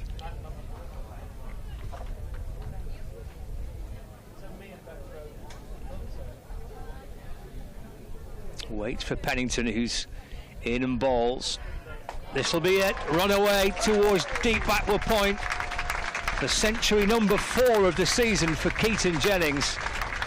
And the Lancashire captain again leading from the front for his side. 103 not out. He likes sunny Southport, Keaton Jennings. He has a ton here again. Well, he's played wonderfully well. The crowd stand. It's been a real assured innings as this. Really well organised play, solid defensively. And yet another boundary to bring up his century. Pennington to Jennings. That's left and taken by Clark. And that's the end of the over. 103 from 179 deliveries for Keaton Jennings. Lancashire are 208 for 4. Well, that's a good position now, manoeuvring the position from 120 for 4. He gets stuck in, and this has been an excellent partnership. And also Balderson has played well. They lost a flurry of wickets just in that afternoon session. But these two, Jennings and George Balderson, have steadied things down, who's pushing the game away from Nottinghamshire. Nottinghamshire winning the toss and bowling first. So now they've got work to do in this session. In the last session, they'd be thinking, or should be thinking, like, come on, we've got to nip a couple out here.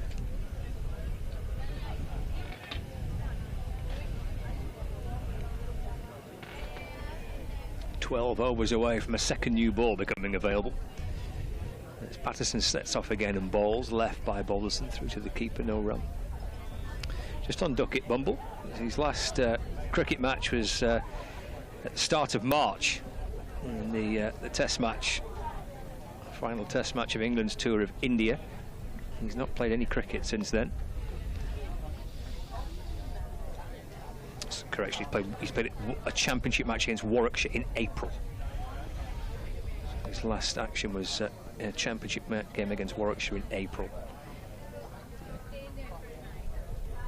Patterson to Balderson. That's defended. There's no run, but it's so kind of modern day England, isn't it, that he'll warm up for a test match with a T20 match. Well, it does seem odd. But all I'm thinking is that your opening batsman, you just want to take time in the middle, used to the light and stamina into your body. Mentally, you've got to get mentally attuned to opening the batting. Patterson to Balderson. Leans forward, the ball slides past the edge of the bat through to the keeper, no run. But they must see it differently. They must see that situation far differently than when it used to be.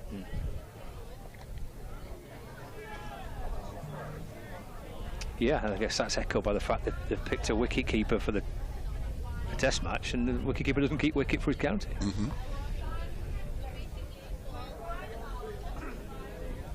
Jamie Smith does have some runs today for Surrey. Take a look at some of those Division 1 games. There's been some rain around the Oval. Patterson to Balderson off the back foot, edged, gone. Patterson strikes. Good low catch by Calvin Harrison. Balderson departs for 41. Lancashire lose their 5th wicket, 208 for 5. Short of a length, and he's looking to force off the back foot, and the ball pitches and moves away slightly towards slip, and he fends at it. It just about lands to Harrison at second slip. So they've broken that partnership. Lancashire now 208 for 5. New batsman will be Chris Green. So came over as a one-day specialist and gets a go in the team, championship team. At 208 for 5. Jennings on 103. It was a timely wicket. We're just saying in that last session, you've really got, you know, your senior players, your captain have got to push on. Come on, we need a couple. Big effort, boys. And so it's Patterson that has made that breakthrough. And he's got good figures into his 17th over, 2 for 39.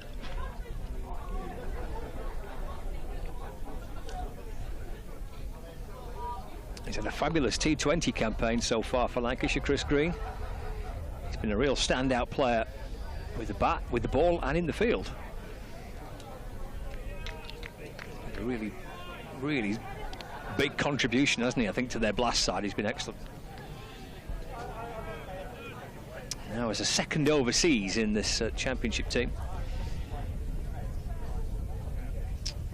Yeah, Australian, he's waiting for Patterson, who's in and bowling. Through it goes to the keeper, Clark. Third slip in place with a new batter there, left by Green, and there's no run.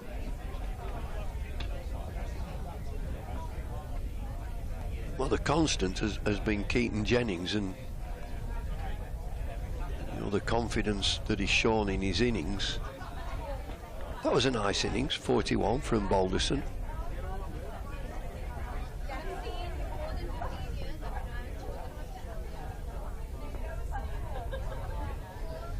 Comes Patterson, bowls to Green.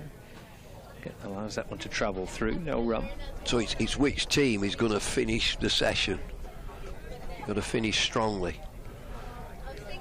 Usually you'd say that if you win the toss and bowl first and you nip 7 out, okay, good day. And they've got a new ball in 11 overs. So they got 5. So to have a good day, they need another couple, Nottinghamshire. If Lancashire can keep it at this, they would say, well, you know, we've had a good day and we can push on and get to 300, 350, and then you're competitive. 88 run partnership between Keaton Jennings and George Balderson. Fine knock by Jennings, reaching 3 figures, still there. 208 for 5.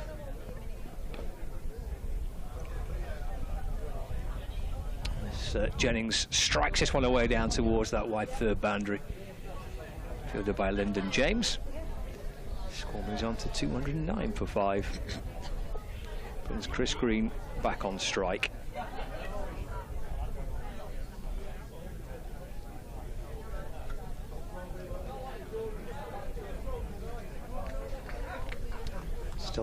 in theory, 27 overs left today. But actually, probably as bright as it's been for most of the day right now, so it might not have too much of an issue. It looked like that would be unlikely to get a full day in with the heavy cloud cover earlier on. Uppercut by Green down towards the backward point boundary. Gets through for a single, gets his first run. Well, he's tested him with a sort of bouncer, and he's had a right flail at it. Got it high in the air, high on the bat.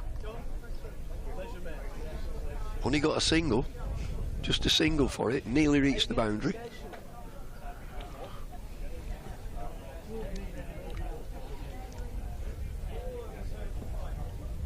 Brings Jennings back on strike. Pennington around the wicket, bowls down the leg side to Jennings, taken by Joe Clark.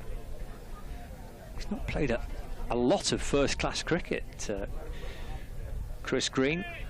This is his first-class debut for Lancashire. He's only played 12 first-class matches in his career. Compare that to 208 T20 games. 20 list A matches. Which state's he from?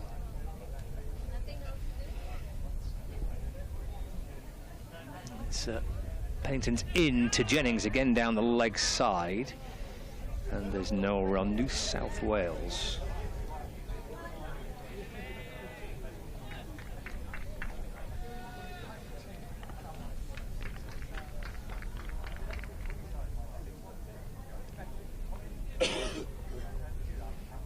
Sydney Thunder is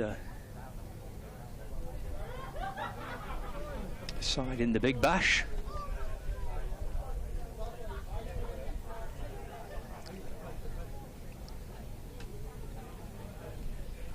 Pennington to Jennings, cuts that away, bouncing out to cover, and there's no run.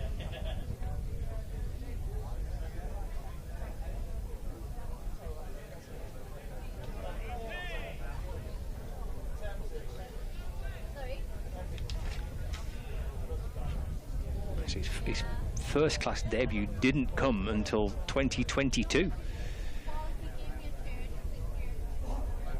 Made his T20 debut in 2015. Full ball by Pennington, fired into Jennings, defended, no run. End of the over, just 2 coming off it, 210 for 5. I wonder if he's had to buy some whites, because he'll come over as expecting to just play white ball cricket with coloured clothing. So now he's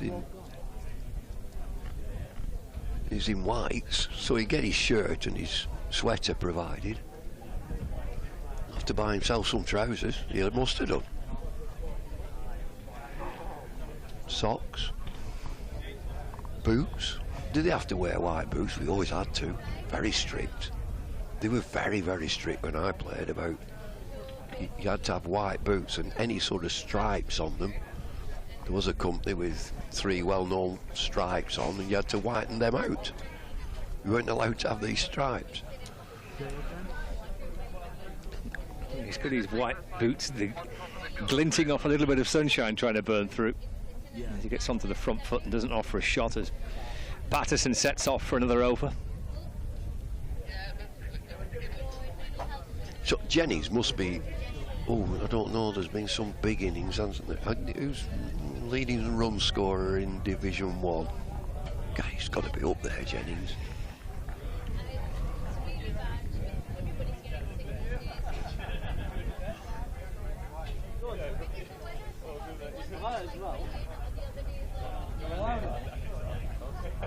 It's Patterson in and balls. Good looking shot off the back foot by Chris Green, beautifully hit to the left of mid-off where Hamid scampers after it. Oh, he's timed that beautifully for 4 runs. He was on to 5. What a glorious looking shot, 214 for 5. And Hamid demolished one of the chairs. Chair went flying up in the air. Now here's these 2 young lads, 2 Lancashire lads in front of us. Is that the wicket keeper? It's George Lavelle, yeah.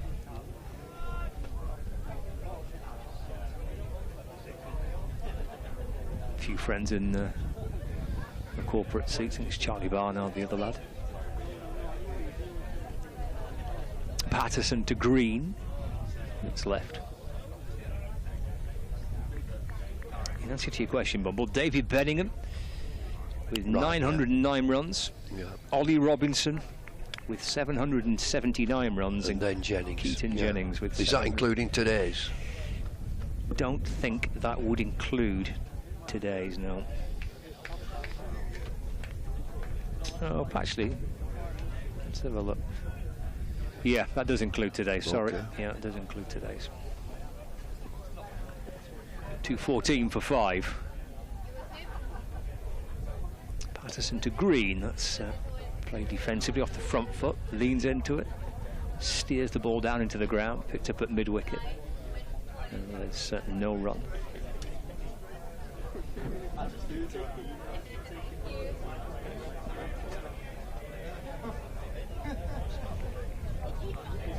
We've got Dylan Pennington, who's in the leading wicket takers in Division 1 this season in this side as well. So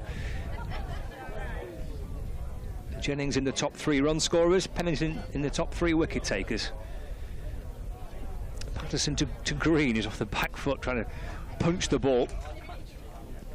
Sends it up towards Hamid at mid-off, and there's no run.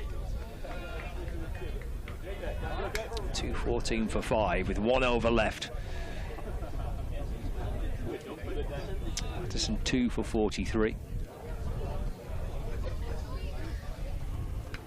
71st over of Lancashire's first innings. So there will be that chance for Hasib Hamid to choose that option of that second new ball before the close of play tonight. A quite decent chunk of cricket to go with it as well. As Green defends, it's right on top of the bounce of the ball, pushed away into the offside, and there is no run. 214 for 5. 71 overs gone. Green 5, Jennings on 104. As they try to find another partnership. Jennings has been the ever-present so far through the course of the day. Find not by the Lancashire skipper. They're getting through some overs, the quicker bowlers for Nottinghamshire. Patterson has bowled 18 overs. Dylan Pennington's just having a break now after 71 overs, so 9 overs before the new ball is available. You'd think that 96 overs in the day, new ball available after 80, they'd take it at some stage, but the fast bowlers are getting through some. Yeah, there'll be a bowling change as well. Lyndon James coming in for Dylan Pennington, so a 3-over spell from Pennington. 3 overs for 8 runs, and Lyndon James, his replacement.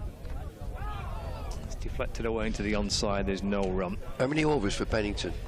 In total? Yeah. 18 overs. See, 18. 1 for 37. Patterson 18 overs, 2 for 43. Stone 17 overs, 1 for 63. The bulk of the work carried out by Patterson, Pennington and Stone. And Lyndon James starting his 9th over of the day, 1 for 13. And he sets off and then aborts the run-up. He'll have to head back to his mark. It's just a slip in place, and there's a gully, there's a deep backward point cover. There's a mid-off, mid-on, mid-wicket, and fine leg. Ollie Stone just down below us, having a natter to some of the supporters.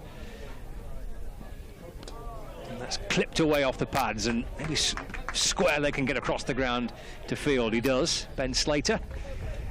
Jennings comes back for 2 more. He moves on to 106. Not out. 216 for 5. Reminder of the wickets to fall today. Luke Wells for 7, Josh Bohannon for 25, George Bell for 8, Matty Hurst for 2, and George Balderson for 41.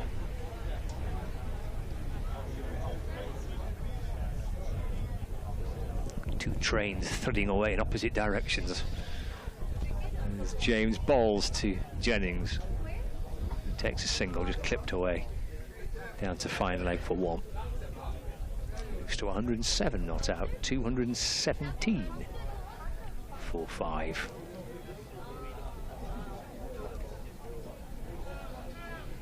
So it's just about 3 and over, isn't it? Give or take. Yeah, 217. 3 and over. Very careful that morning session, and a little bit of rain as well.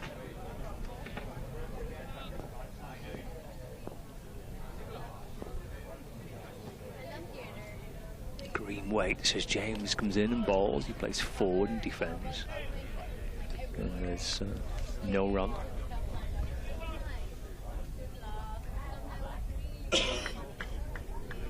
You know, probably bubbling along around about 2.5 and over for the first half of the day. They've managed to just push that forward a little bit, just over 3 runs and over.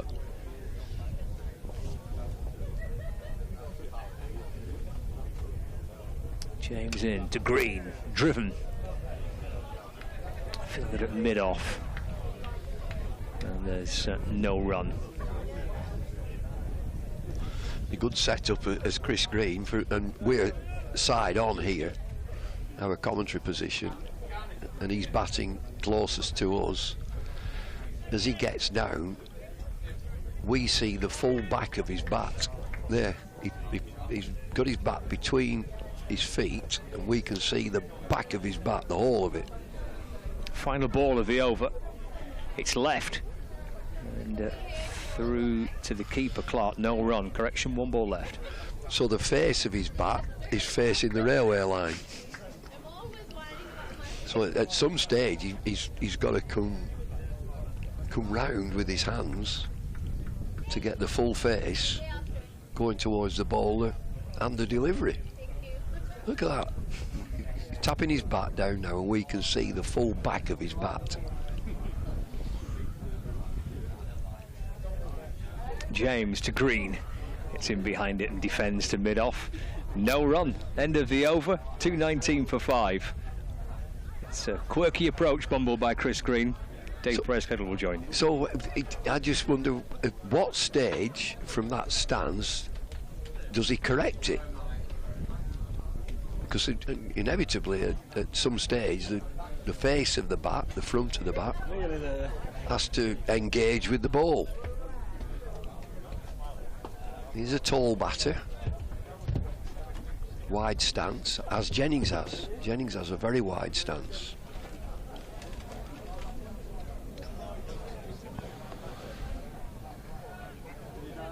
Listening to you there, commenting on Chris Green's stance, is most peculiar. He's at the non-striker's end at the moment. Keaton Jennings on strike, the left-hander. Patterson bowls to him short, and Jennings almost turns his back on that one as it goes through to the wicket-keeper. I was having a little look there just to see if memory was playing tricks, but that's Keaton Jennings' 4th century against Notts from 13 matches. He averages over 45 against Notts and has a best of 171 against them. He certainly over the years has delivered, both when he played for Durham and latterly, of course, for Lancashire. How many for Lancs? Well, that's a good question. I didn't look that one, but we'll have a little look as he drives this up to mid-off, and there's no run. 219 for 5. He's a fine player.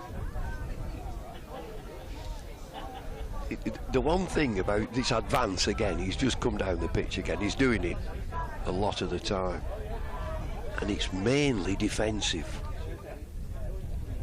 I need a stats man to say how many times he's come down the pitch and got runs. There'll be somebody tallying all that up. Here's Patterson, 2 of the wickets to fall. This one, like many before him, has found its way drifting down the leg side, tickled away by Jennings. 220 for 5. Brings the right-handed Green on to face Dane Patterson, captain of Sydney Thunder. in the Big Bash. Chris Green first played against Notts in 2018 when he came over and played in the Blast for the first time for Warwickshire, or don't know if they were the Birmingham Bears at that stage or not, but he had a season with the Bears. 2-2-2 for 2. Lancashire within 28 of the first batting point. There's Patterson to bowl to the Australian, who leaves this alone. 23 overs to go in the day after this one, so we're probably on for another hour and a half. Take us close to 7 o'clock before we're going to be finished here, if we get them all in. I guess light could be an issue. Well, it's bright enough now. Yeah. We did have a fair amount of blue sky. We've just got a little bit at the minute, and there is cloud around.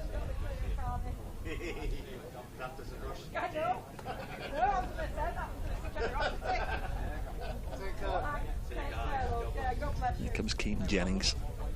Balls to Green, leaves us alone. Right, I found what I was looking for. Keaton Jennings, that's his 31st first-class 100, and 15 of them have now been for Lancashire from 71 matches. 13 centuries for Durham, 2 for England, 1 for England Lions. For Lancashire, averaging, well, by the time he's finished here, he's going to be averaging about 50, 48 and a half going into this innings. He's a good player.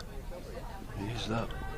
England record 17 matches, average of 25 with 200s. Yes, Chris Green pushes this to mid-off to the skipper. And you'd say he's a better player than that.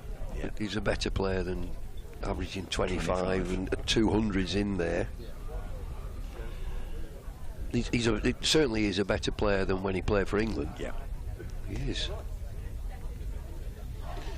Mentioned it before. I think the first time I saw him, he was playing for Durham in a one-day game. Came in about number 7 or number 8, and he did 10 to win off the last 2 balls, and he hit Harry Gurney for a 6 and a 4. Really? But, that's a bit precocious, young man. As Patterson bowls, and this one's allowed to pass through into the gloves of Joe Clark, who last time I looked hadn't conceded a single bye today, which is a pretty decent effort all told. There's been 26 extras yet, no byes, no wides, 16 leg byes, and 5 times they've overstepped, so 10 no balls in total. So good work from Clark, and I think it's going to be leg spin. So I mean, this is always a bit of a teaser. That new ball is due in 7 overs. Leg spinner coming on. A very well set batsman who's fancied him previously and hit him for 6. Does he want to go again? Does he want to take him on? Because you might be thinking that there's a few cheap runs here before that new ball's available. So long on and long off have been posted. They're almost in somebody's back garden over there, quite a long way away from us. Out in the deep. Like Jack Simmons is leaving. You're going, Jack, now. I didn't see. Oh, it is as well. Didn't see the great man. There's Calvin Harrison. So when he comes round the wicket, starts with full pitch delivery, which Jennings drives back to him. And there's no run. Flat Jack. Harrison around the wicket, bowls, and Jennings will turn this away. There's a single fielded by Toby Petman, who's on the field as a substitute. Big tall man. He's now a backward point for the right-handed Green because they took a single. Toby Petman, young fast bowler. Oxford University student, or Oxford Brookes University student, I'm not sure which. Before he came to Notts, 223 for 5. This one's pushed into the offside by Chris Green, fielded by Ben Slater. Pleasant drive for Jack Simmons back home. Great Harwood he lives.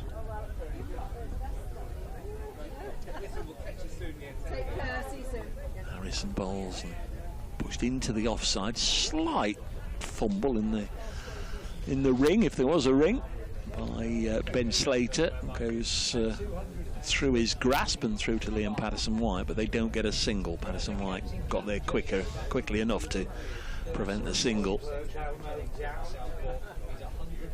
There's Harrison, bowls, and it goes through to the keeper. Yes, I did Franklin Stevenson's book a few years ago, and of course he was telling me all about Tasmania, his time at Tasmania, and it all came about because of Flat Jack. He had many years there, didn't he? In the end, I think he recommended him new and through the Lancashire leagues and his time in this part of the world.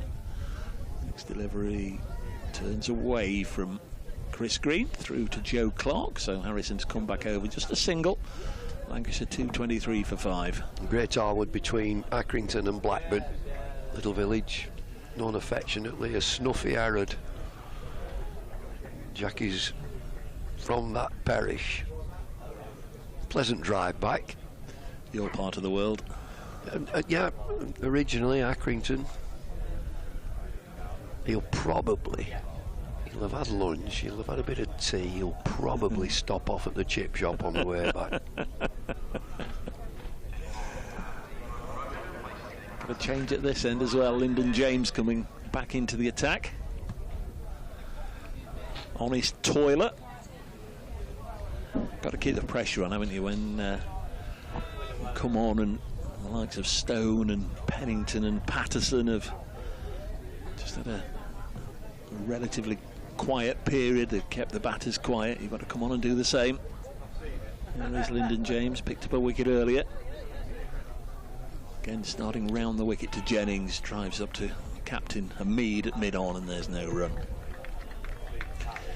Yes, he had a bit of a penchant for fish and chips, didn't he, in your playing days, Jack? Oh, yeah. I mentioned earlier we played here, and after lunch I was captain of the team. We come out with only 10. I thought we were all missing. And he came on after 10 minutes and said, "I'm not missing gooseberry pie here, it's the best on the circuit." 223 for 5. Lyndon James bowls on the hip of Keaton Jennings. Just bread and butter to these fellas, that one, isn't it? Just work it off the hip and get a single. 224 for 5. Crikey, that's something I've not had for a long time. A bit of guzgog, a bit of gooseberry. It used to be the thing here.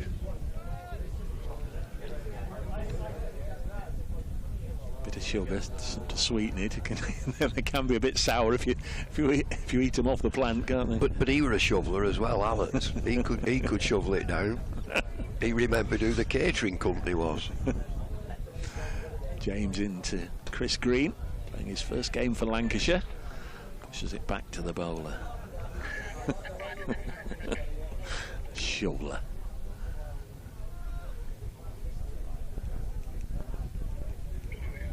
All change at the Crown Ground over the last 18 months or so, I think, since I last saw you there. John Coleman's gone now, isn't it? The Wham Stadium? Well, of course, yes. Yeah, John Doolan is the manager now at Stanley. 224 for 5, and this one's short and punch through the offside. A back foot punch from Green for 4. That's a nice shot, wasn't it? Stand and deliver. It's an Australian shot, isn't it? On those big, quick Australian pitches. Just stand up straight. Yeah, went January, February time, I don't know, towards the back end of the season. The function room there, isn't it? Magnificent there, brilliant, isn't it? Yeah, fabulous.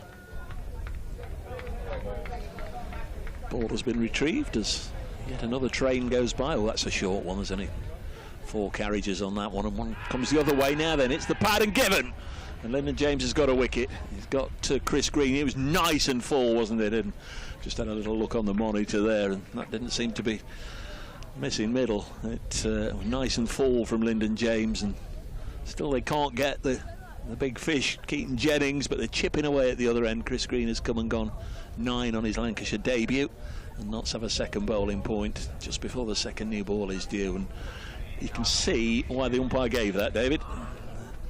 228 for 6. Very, very full. You know, it's just, there's a hint, nothing more than a hint of swing. He almost walked. Yeah. I think it's hit him on his back leg as he wandered off, and looking to our left there seems to be some nasty clouds. Whether that's coming or going, I don't know. Yes, I think your batting partner would suggest it's probably an ill-advised review if we had such a thing available in the county championship. Don't review that one. It was clattering into the base of the stumps. New man is Tom Bailey. This is where I usually lose Scott completely if I talk about Tom Bailey from the Thompson twins back in the day. 228 for 6. Second wicket for Lyndon James. Couple for Dane Patterson. One to Pennington, one to Stone. We asked for spin to come on, and it's been quite harshly treated up to this point. There's James into Bailey, right-hander, lunges forward, pushes it out onto the offside, no run. This is a decent day now for Nottinghamshire. 228 for 6. Jennings stands firm on 110. But wickets are falling. 6 on a day when you win the toss, insert the opposition with, what is it, 21 overs to go. We've got 6 out. It's a decent day. Some of these people, David, have only come for today, then they've got to go back to work Monday, Tuesday, Wednesday. They want to see Jimmy Anderson out there batting. Let's see if we can let's just see if we can get another 1 or 2 so they can see Jimmy, maybe for one last time.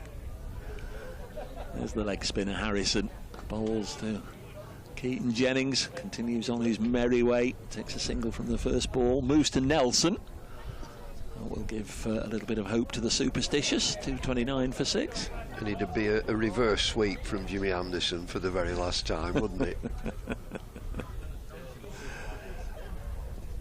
The crowd has diminished rapidly over the last half an hour. This one on the bounce, chip back to Calvin Harrison.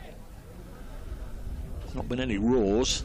The number headed into the pavilion. I think there's a TV set in there. I don't think we've had any great roars or exclamations as Bailey from the crease defends out as far as Slater. Umpire at this end, Tom Longley, standing at point. He's stopped swapping over. It's that time of day, isn't it, where they decide, I'll stand here, lads.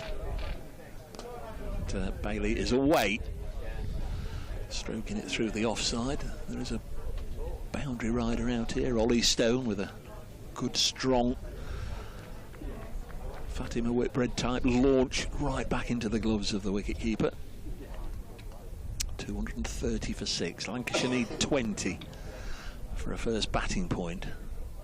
Notts hunting wickets in this final session, and that was a play and a miss from Keaton Jennings. We can make a note of that. He went after full pitch delivery, missed it, and it very, very nearly came back and bowled him. Played over the top of that one, and he's absolutely disgusted with himself. That was an error. And few and far between today from Keaton Jennings. Harrison thought he'd got him then. Comes in and tries once more. Harrison turns it behind square on the leg side. Dane Patterson fields. A yell of no. That's a good over from Harrison. Couple of singles, but very, very nearly got his man. 230 for 6. Ant Boter, one of the Notts coaching staff, just walked by and he was just asking, did he nick that? I don't think he nicked it. I think he played over the top of it. I don't think he nicked it. No.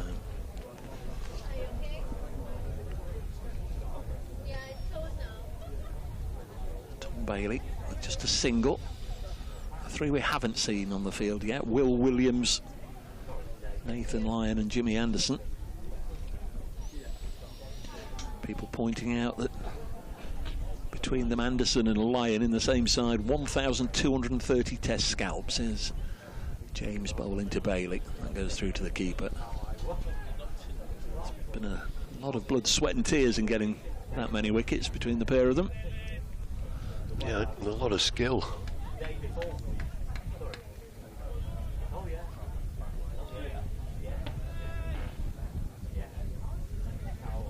Bit of luck, we should be able to get through another 19 overs after this one.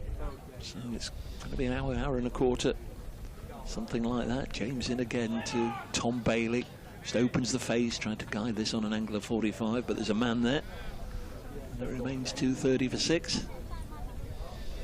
Do you know, there's been, we've seen some quick bowlers on view today. There's not been many bouncers. No, not really, no. Not really. Not just watching Tom Bailey, just getting straight forward. I mean, you want to smarten him up a bit. James wears 8 for Notts, Bailey wears 8 for Lancashire. Again, he gets forward but doesn't have to play this wide enough for the off stump. Can again let it go through to Joe Clark, who he'll sleep tonight. Joe Clark, I would imagine. It's very different, isn't it, from being in the field all day to keeping wicket, bobbing up and down, concentrating on every single delivery. How many times has he kept wicket this summer in Championship cricket? He did the first 4, and all then right. Tom Moores came back into the side. 230 for 6 it remains, and that's a good delivery. See that one again, and yeah, just did a little bit, only a little bit. It's the 77th over, of course. Second new ball presumably will be taken as soon as they can. Yeah, he could. I mean, you'd think he'd take it straight away. Yeah. Just to break this partnership, and then you're 9, 10, 11 with a new ball. James again is doing a good holding job here. As I say that, opens the face, does Tom Bailey, and just guides this down to the unprotected third man area. Nobody there in County Championship for much of the day, so it was almost a free invitation to Tom Bailey. Just run it away past those 2 slips and you're going to get full reward for your shot. Yeah, he played it quite deliberately. Moves on to 5, 234 for 6. And he's launching his front foot down the pitch, yeah. Tom Bailey. Yeah. Straighten him up. James bowls to him, this one down the leg side. Through to Clark, end of the over, end of the 77th. So potentially he'll have one more, a couple from Harrison, one from James, and then we'll be back into the Stone and Pennington combination. Just to see if they can turn 6 down into 7, 8, 9, or indeed better through the course of the remaining 19 overs.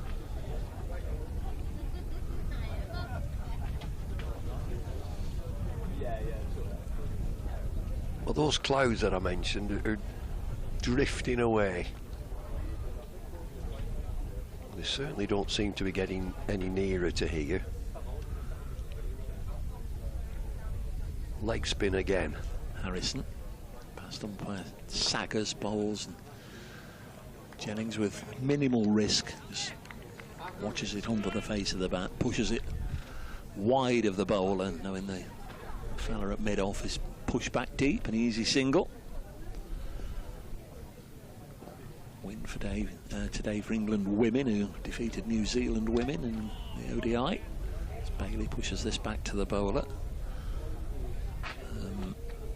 The Blaze, the Trent Bridge-based women's team, have got off to a huge victory over the South East Stars, winning by 133 runs. Thrilling finish for Lancashire Thunder in prospect, as this one is defended. Lancashire Thunder 223 for 9. Got 4 overs, but down to the last pair, requiring 32. Oh. His delivery is kept out. It was a fullish length. Bailey just dabbed his bat down on it. And there's no addition to the total. 18 wickets have gone down in the day at Grace Road. Leicestershire 179, Middlesex 82 for 8.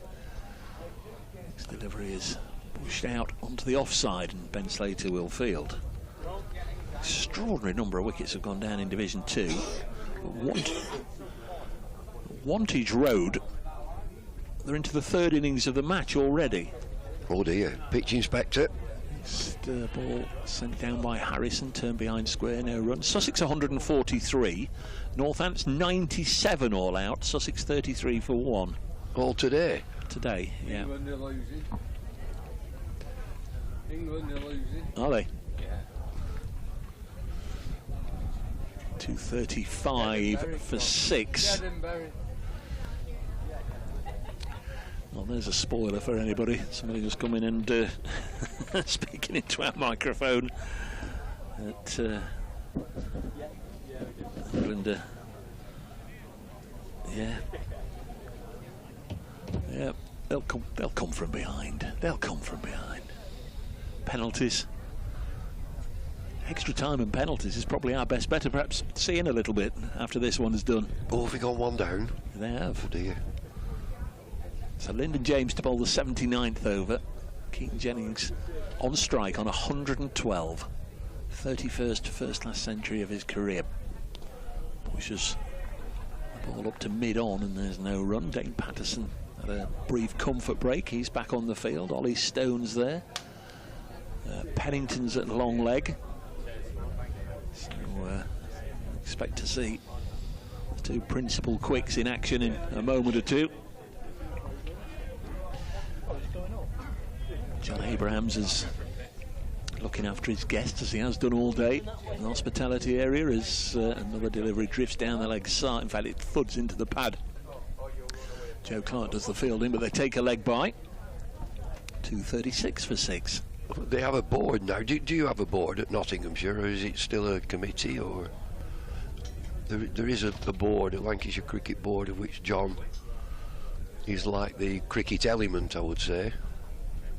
No, the committee look after things.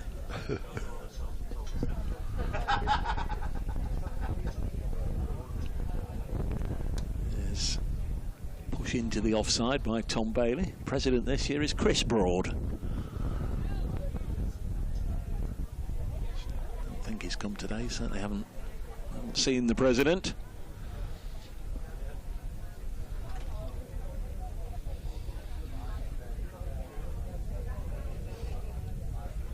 James back to the end of his very long mark and then turns quickly and comes in, bowls. Another flinch at the ball from Bailey, well out of his crease, into the offside. Was Bill Taylor president, or was he chairman? No, he was president. Bill Taylor. Yeah, a couple of years ago. Yeah, I played Lancashire schools with Bill, and then he went down to Nottinghamshire. I say a couple of years ago. It's maybe a little longer than that because got through one or two in the last few years. I know Bash did a couple of years. COVID and the year after COVID, that'll be 2020, 2021. This one's a play and a miss. Really went hard at that one, Bailey. Was swinging away. There's a lot of shape on that one for a ball in its 79th over. Quite a long way. Off ski, yeah. Train back to sunny Rochdale. I know at Derbyshire the presidents were, well, Michael Holding was president, Jeff Miller was president, Alan Hill, Bud Hill, president.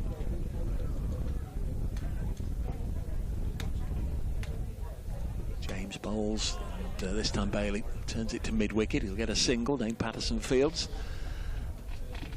Is it 150 years of Chesterfield this week? I think they're certainly celebrating something at Queen's Park this week, but it's not gone well, has it? They were bundled out for 76. Yorkshire in reply 174 for 5.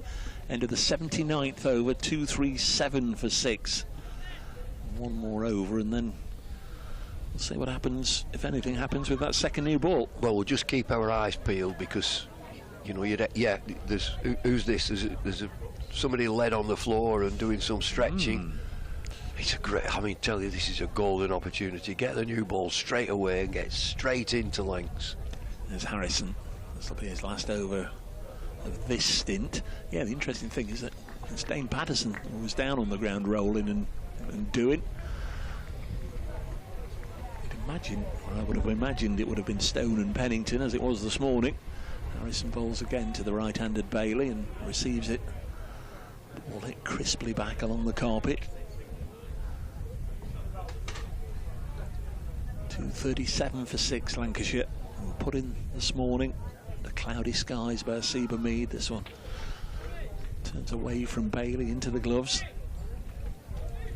There's lots of waving to the pavilion, lots of arm waving from the fielders. They want something, and it's always the fielder furthest away from the pavilion over on the far side of the ground that wants something. This delivery is pushed back to Calvin Harrison. A trained spotter's delight, this location. 6 carriage had just gone past, no steam. No steam on this line, we've not seen any. 37 for 6 it remains as Tom Bailey defends. Yeah, Tom Moores is charged with taking a bottle of water or some form of rehydration round to the far side of the ground. Harrison bowls to Bailey. And he pushes it back, and that's a maiden for Calvin Harrison through 9 overs, none for 20. And all eyes now on what happens out there in the middle with regards to Ollie Stone and Dylan Pennington. Yeah, Stone's been called up straight away. And Pennington, yeah, he's getting just ready. going through some looseness down towards the scoreboard. I've not seen the polythene bag be produced, but you'd imagine they'd have taken it at the first opportunity. It used to be a little old-fashioned, didn't it, for the bowlers to... oh, well, there we go. Are we going to get that? Yep, there we are. I think it's been held aloft there by the umpire and thrown to Ollie Stone. Yes, it used to be one of the ways of taking it. And seen bowlers bowl one or two looseners and then take the second new ball. That plays havoc with the scorers' books, doesn't it? They don't like that. So here is Stone. Just one wicket to his name today. Coming in to bowl to Keaton Jennings late in the day, and a harder ball thuds into the bat, and it's played up to Patterson at mid-off, and there's no run. But they've got a rip into Lancashire here, Nottinghamshire. 237 for 6, Tom Bailey in at number 8. Two big strapping quick bowlers with a brand new ball. Captain wins the toss, will have a ball first. They've nipped 6 out. They've got a rip in now. Will Williams due in at 9. Lyon and Anderson to bring up the rear. Next ball just blocked again by Keaton Jennings. Will Williams much prowess with the bat?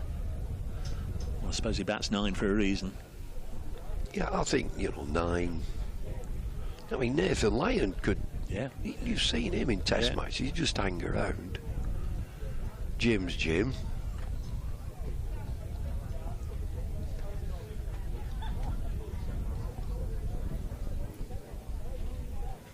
Still enough inside the ground to give us that buzz, that feel. This one's down the leg side, well down the leg side. That's good from Joe Clark again. Late in the day, he's still light on his feet, moving quickly down that side. No nonsense wicket keeping, no histrionics, no flamboyant dives here, there and everywhere. He's been very good today, Joe Clark. We wax lyrical about, the wicket-keeper, the glove man, the this and that. He's been absolutely fine. Yeah. Yeah. He spilled one straight after lunch and was fortunate that next delivery he was able to make amends, and that's the way it goes sometimes. This one's pushed back to Ollie Stone. 237 for 6. Stone into his 18th over. Figures of 1 for 63. Well, they are the grafters, the fast bowlers, pounding in, hitting the crease hard, rock hard surface where their feet lands. They know about it at the end of the day.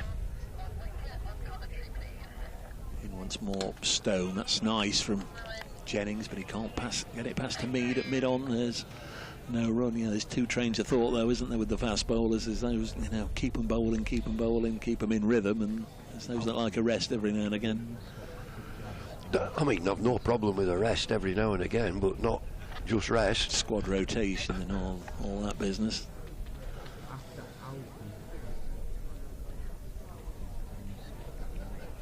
Stone once more. He's played 3 test matches for England, but not for a while. Comes in once more and this one's driven into the offside. Can't quite see the sweep. In fact, that's Tom Loughton doing the sweeping out there. We're in number 24. We've seen Toby Petman on earlier.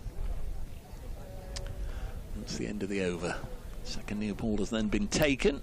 Not too much came as a result of that over. A couple of runs taken Lancashire to 239 for 6.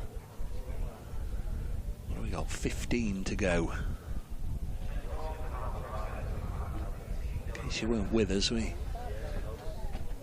here in this part of the world, it rained overnight. It was rainy, drizzly around about breakfast time, and when we got here at the ground, there was a little bit in the air. The covers went on, but quickly came off, and we got underway on time.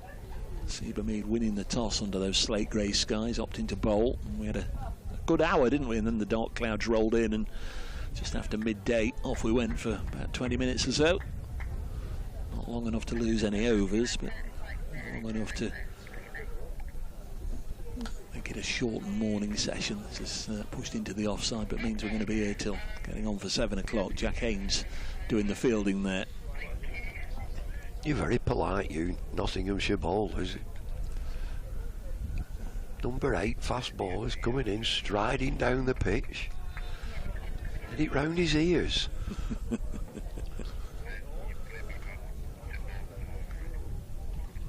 There's Pennington. It's Pack slip cordon. Just angled down the leg side and tickled away for 4. That's an error in line, certainly. That's gone straight into the media tent. Retrieving. Is it the media tent or is it the one next to the media tent? What's the other one for? I think we've got 2. Oh. We've got 2 media tents. I heard the guy saying there's an overflow tent. I don't know which is the overflow, but it's gone into the other one and now been retrieved. 243 for 6. Pennington. And again down the leg side, this time well taken by Joe Clark. If you've been with us since the start, many thanks. Hope you've enjoyed the coverage from Lancs TV. Fabulous crew of camera boys and girls all around the ground. Production team bringing you the pictures and the graphics and the replays and generally looking after us. Thanks to Paul Allett and Bumble for joining Scott and myself today. You're having another day, aren't you? Yeah, I'm here tomorrow. Pennington getting to Bailey. Looks solid, looks confident and assured as he pushes this back to the bowler. Whoop. One of the pickets in front of us has gone toppling over. Old-fashioned picket fence, just keeping the corporate clients penned in. Don't want to be mixing with the riff-raff. Here comes one of the grounds crew with a mallet. He's going to give it a bit of a clubbing. That's Pennington bowls. Shot. Pushed through the offside. Another nice bit of timing from Bailey. Saw him play one of those earlier. That's very, very nice indeed. Gets a boundary through the offside, and Lancashire now within 3 of a batting point at 247 for 6. Last wicket fell at 228.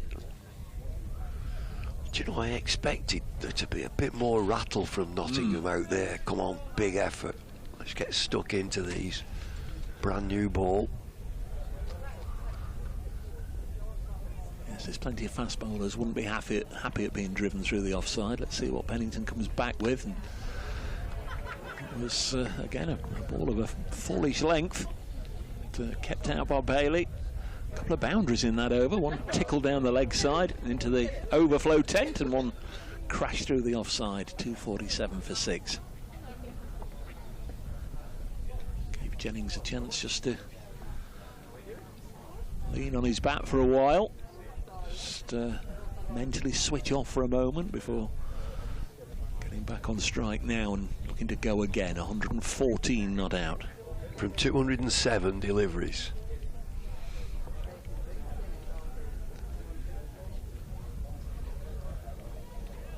He doesn't get you at the top of the order. Wells usually will. 2 big, tall left-handers who've made runs elsewhere. Wells started with Sussex. Was captain down there for a while before moving north. Keaton Jennings crossing the country to play for Lancashire is Ollie Stone to bowl for him, and again slam through the offside. He's been at the non-strikers end for a while, and there's another one that's hit the rope and just run up the advertising boards and into the spectators, and thrown back on. And that is the 250. I think more people were concerned with the fact that the ball had gone into the crowd than the fact that Lancashire have now got a batting point, greeted with almost absolute indifference. Lancashire 1 point, Nottinghamshire 2. That's a fine way to begin the over for Keaton Jennings. Stone in again to him, and he's gone again, this time straight down the ground for 4. It's almost the latter stages of a 50-over match, this, Dave. Well, it's funny, isn't it, that you take the new ball 6 down opposition, and suddenly the game's moving away from you again with your 2 Premier bowlers on. There's not enough rattle from Nottinghamshire. It's just, oh, it's a real big push as this. It's got to be your last hour. Make it into a real good day. Now Lancs are 255. Yeah. Stone again. Jennings has won the last 2 rounds and goes again. That's 3 in a row. This one's wide of the off stump again. A comfortable height to be square cut, but he got it a lot finer, I think, than he intended. Was looking to square cut it, but he went at it so hard. It's always going to fly down to that unprotected area, and very much rounds 1, 2 and 3 here to Keaton Jennings, because one of the slip cord is now being sent down to third man, and that's not exactly the Nottinghamshire plans when they took that hard new cherry. Well, he's just seizing the moment here. He feels that there are runs to be had. Bowling's a little bit wayward. So 12 from 3 balls. And, I won't improve Ollie Stone's mood in that the ball thrown to him went past him, so he has to go striding off another 15 yards to fetch the ball himself. Just getting a little interesting, this. Stone to Jennings, 3 4s in a row. Comes in again, and he's worked this behind square on the leg side. Will settle for a single. Might on another day have pushed hard for 2. 260 is up, 260 for 6. And he's found himself a partner with Tom Bailey, who's only got 14, but he's stuck with him, and it's Jennings who's pushed on. Must have great memories as a batter who's had a triple hundred, a treble century on this ground only 2 years ago, to come back here, and all those sorts of memories must be washing around in his mind somewhere. To Bailey, and Bailey supporting his captain with a nice block up to Hamid. There's no run. If he sees it through till the close tonight and get somebody to stay with him, he'll be looking to turn this into a big one. Might not have the opportunity to go all the way to 300 again, but my word, he's nicely set. Well, he's just camping on the front foot, is Tom Bailey. Just playing on the front foot. Now then, he's telling him that this is going to be a short ball because there's a deep backward square going into position. Let's see if he will drop it in halfway down. He's in, and now it was the old bluff pitched up. Bailey keeps that out with comparative ease. End of the over as another train goes by. 260 for 6. Jennings 127. He took 13 from that over, 3 boundaries and a single. Tom Bailey is 14 not out. We've got 13 overs to go in the day. So round about an hour. Crowd just dwindling away. Probably watching that football match. There's plenty stayed.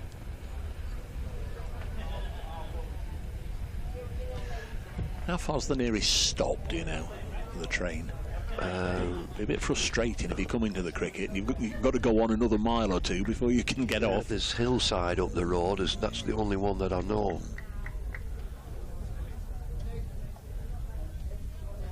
Did somebody say they walked up from the station? I don't know. It's a busy line. There's Dylan Pennington into Jennings, and push to mid-wicket. Slater and it's not Slater, it's Haynes who chased after it, but in the end lets it run through to Ollie Stone. Who hasn't finished his over, has made his way to mid-on. 260 for 6. If we get those 13 overs in at the rate they're going, should be around about 300 on the board by the end. Another 40 runs or so. Keaton Jennings just pushes this back gently into the offside, no run. I wonder if Captain Hamid will think this is not working. We've got to make a big change. Just taking the new ball. And Lancs have got away against the new ball. That's the thing with the new ball, isn't it? Once you've taken it, you can't go back. Jennings drives this elegantly. That really was a lovely shot. Again, advanced out of his crease to Dylan Pennington and just dismisses it from his presence through the offside. Just seems like he's got a broader bat than everybody else. He hasn't, of course, but certainly found the middle of that one. It's a crashing shot through the offside. And suddenly, the momentum has changed completely. You can say that Lancs just feel that they're in command here. Very much so. This pair have added 38 now for the 7th wicket since Chris Green was dismissed.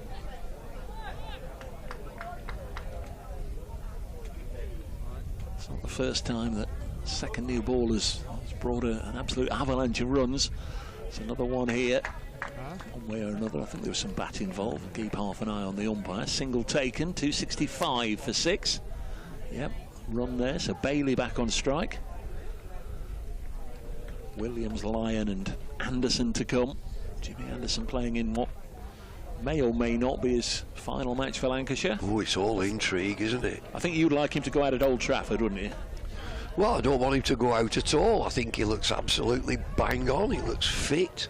He might just enjoy playing cricket. Why not just play? Pennington to Bailey. Little push again into the gap on the offside. Takes a single. I can give him some great advice. You're a long time retired. You know, if you're enjoying it, if he's enjoying it, and there's a role to play, you know, the club, you know, may have, like England, have had other thoughts. But I think that Lancashire County Cricket Club would say, as long as he's performing, he'll play. Pennington now to Jennings. Been full of runs the last couple of overs, and this is short, and this is pulled in the air, down to long leg. Lyndon James. Well, I think he's, well, they're all clapping. Are they clapping the fielding, or are they clapping because he's signalled that it's 4? We're not entirely sure there. I've got an umbrella, a parasol, call it what you like, obscuring my view down here. Did it get to Lyndon James on the full, on the bounce? Did he step on the rope? Did he keep it in? I'm not sure, David. It's on the full. The momentum has took him towards the rope. He's thrown the ball supposedly in the air. He's actually thrown it onto the ground. We'll see the replay now.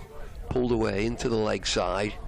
He comes round. His momentum takes him over the boundary.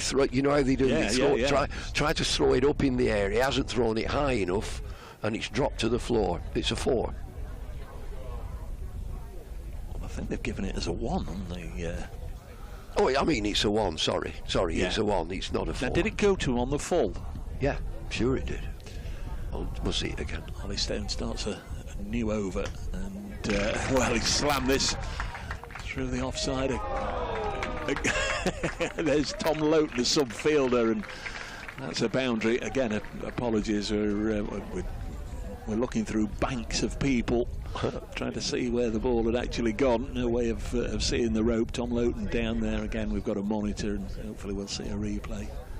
But looking in the other direction, I'm looking straight into the full glare of the TV camera, and I just couldn't see if it had landed in front of Lyndon James or reached him on the full.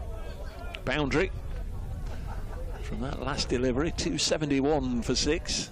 He started Stone's last over with A run of 3 boundaries. In comes Stone again. He's gone after this, and he's hit this many a mile onto the leg side, and that's gone out of the ground for 6. There's 1 or 2 looking to clamber over the fence at the far side, seeing if they can see in the bushes where it might have landed. That's a mighty blow. It's the short boundary towards the railway, and we're searching for the ball again. Youngsters are looking to climb over the fence and retrieve the ball. He tries him out with a bouncer. He plays a super shot. He sees it so early. The umpire's going across now. We're going to have a little bit of a delay as we try and find it. Don't go out there, that's an electric line over there. I was just thinking that. There must be an area of grassland because we can see the trees and the bushes. And then obviously we can see the houses, but we know in between somewhere there are the tracks, the rail lines. Just gone out to have a look. The umpire's gone to Tommy Lungley. Have a little look, yeah. And can we have a new ball, please? Yeah, they've got to get a ball which is about 6 or 7 overs old if they can. There's a box of balls just coming on now, so umpire Saggers will sort that out. So he's had a bit of tap as Ollie Stone, so he tries him out with a bouncer and he took it on. It is that short boundary, and I mean, he's such a good player there. Just raced now up to 143. Took 13 from the last over. He's got 10 from the first 2 balls of this one, 4 and a 6. Stone suddenly has figures of 1 for 88 after leaking 23 runs in the last 8 balls he's sent down. I've got a replacement, and this is really all down to the umpire, isn't it? We know the bowling side, the fielding side selects their main ball, selects the match ball before the start of the innings, but when it's a replacement, it's the umpire delving into that box. Into what's available, yeah. So I presume this is almost a new ball as Stone comes in. Jennings just pushes it square of the wicket on the offside, fielded by Ben Slater. So Keaton Jennings with a gross to his name, 144. Bailey has 15, 278 for 6, and that's the 50 partnership as well. Of which Bailey's got 15, so the aggressor has been Jennings. 228 the last wicket. They've motored against this new ball, they've motored on.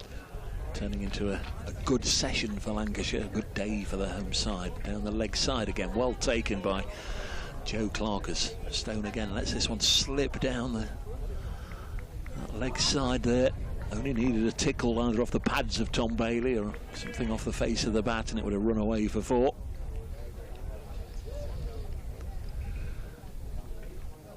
Runs absolutely racing along now.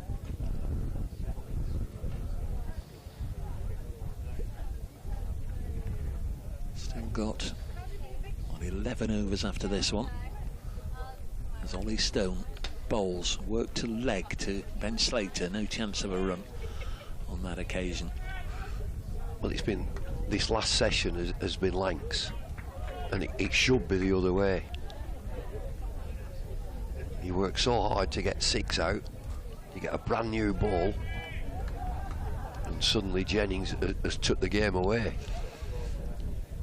Women's match, Lancashire Thunder did lose in the end by 30 runs to not again. Sunrisers. The Blaze defeated South East Stars by more than 100 in their match.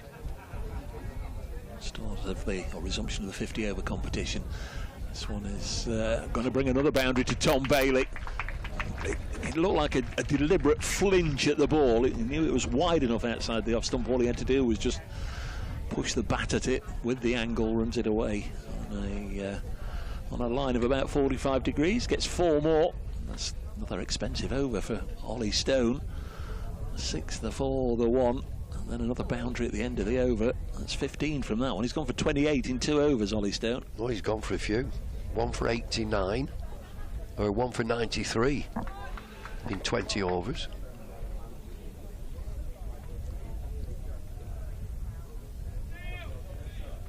Come on, Dill. Somebody yells. Here is Dill.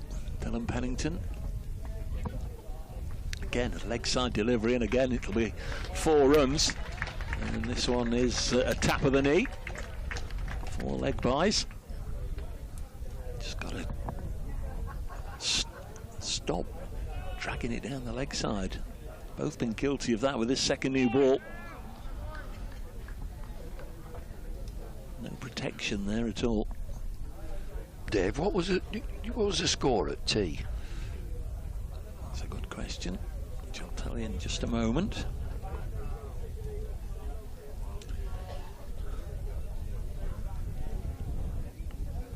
Pennington again down the leg side, and again it'll be 4 somethings. I wonder if these, no, it's another batch of 4 leg byes. Just getting away from knots here. Need a little bit of help from somewhere. Need a moment of inspiration. T, Lancashire 150 for 4, Jennings 71, Balderson 20. 150? Yeah.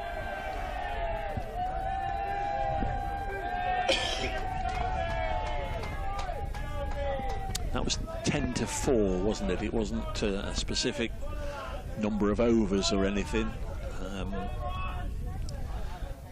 This has been an expensive session in terms of runs leaked. Right, this one's pushed back to the bowler. So we've been playing 2 hours and 5 minutes, and they've scored 140 for 2. They've rattled on.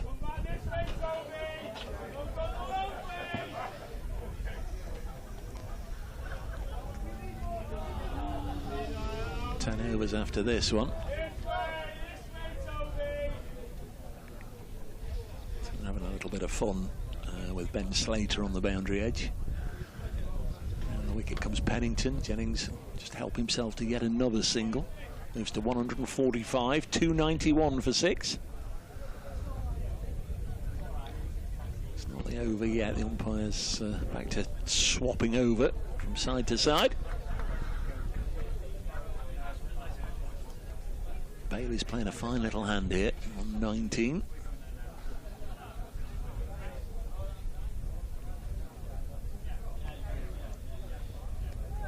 It's starting to look like a very decent score.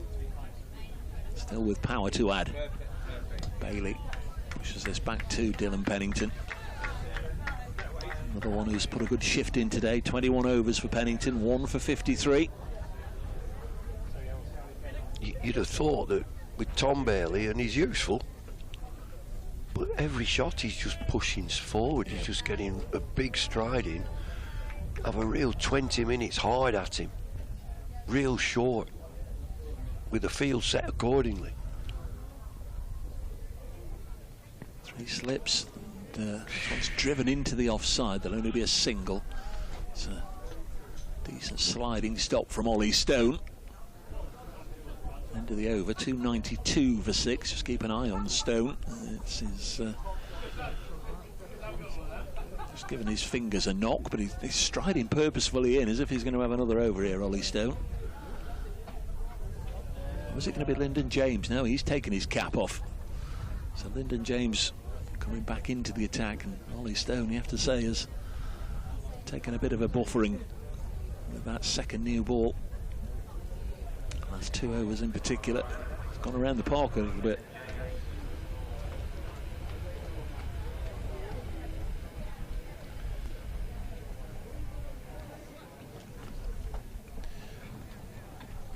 Lyndon James today, 12 overs, 4 maidens, 2 for 26. So they've not got after him, comparatively speaking. He comes again, and he starts with one down the leg side now. He's catching. Oh, that's a big train. Lots of carriages on that one. As it goes through to Joe Clark. Stones figures 20 overs, 4 maidens, 1 for 93. Dylan Pennington 21 overs, 5 maidens, 1 for 53. Dane Patterson 19 overs, 6 maidens, 2 for 46. As James comes in to Bailey. This one just short of a length, pushed into the offside. Calvin Harrison, 9 overs, 1 maiden, none for 20. And Liam Patterson-White, 5 overs, 1 maiden, none for 26. Scots popped back in. Got a little half an hour or so this for Lancashire Scott. Yeah, let's listen to what Bumble was saying before. This has been a really good kind of back end to the day, hasn't it, for Lancashire? It's fascinating how when the new ball gets taken, it's either one or the other, isn't it? James bowls to Bailey, eases this into the cover region, fielded by Slater. There's no run. Runs have come a little more freely for Lancashire since the new ball's been taken. Jennings has been really positive, hasn't he? And kind of taken the attack back to Nottinghamshire. Try and find a way of prizing one of these out before the close of play. If they can, Lancashire will be really pleased with how it's gone so far today.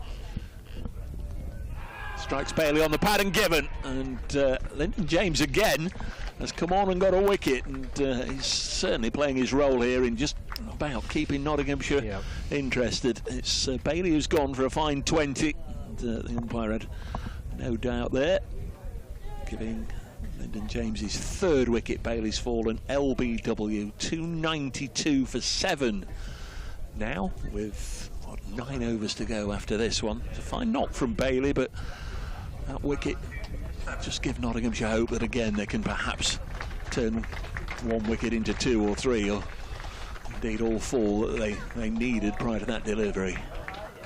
It's a good knock by Bailey. 20's made, but it's the contribution, isn't it, with Keaton Jennings, that partnership with Jennings. 64 runs they put on together, 71 deliveries. Handy stuff from Tom Bailey, who always tends to make a contribution at some description with the bat. Lyndon James, 3 for 28. Pretty fine effort. Yep. Very, very useful bowler to have, isn't he, for Nottinghamshire? Always handy when your 4th seamer chips in. Yeah, absolutely. So this will be Will Williams. Yep. Well, William Williams. Billy Williams. Whichever one you want, yeah. Any of those variations. Had his pads on for a while. Wilmer. They like to call him Wilmer as well. Do they? They do.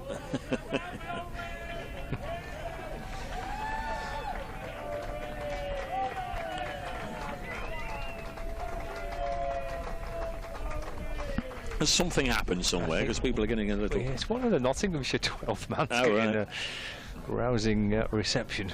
He's got his own fan club located somewhere near the bar, by the sounds of it.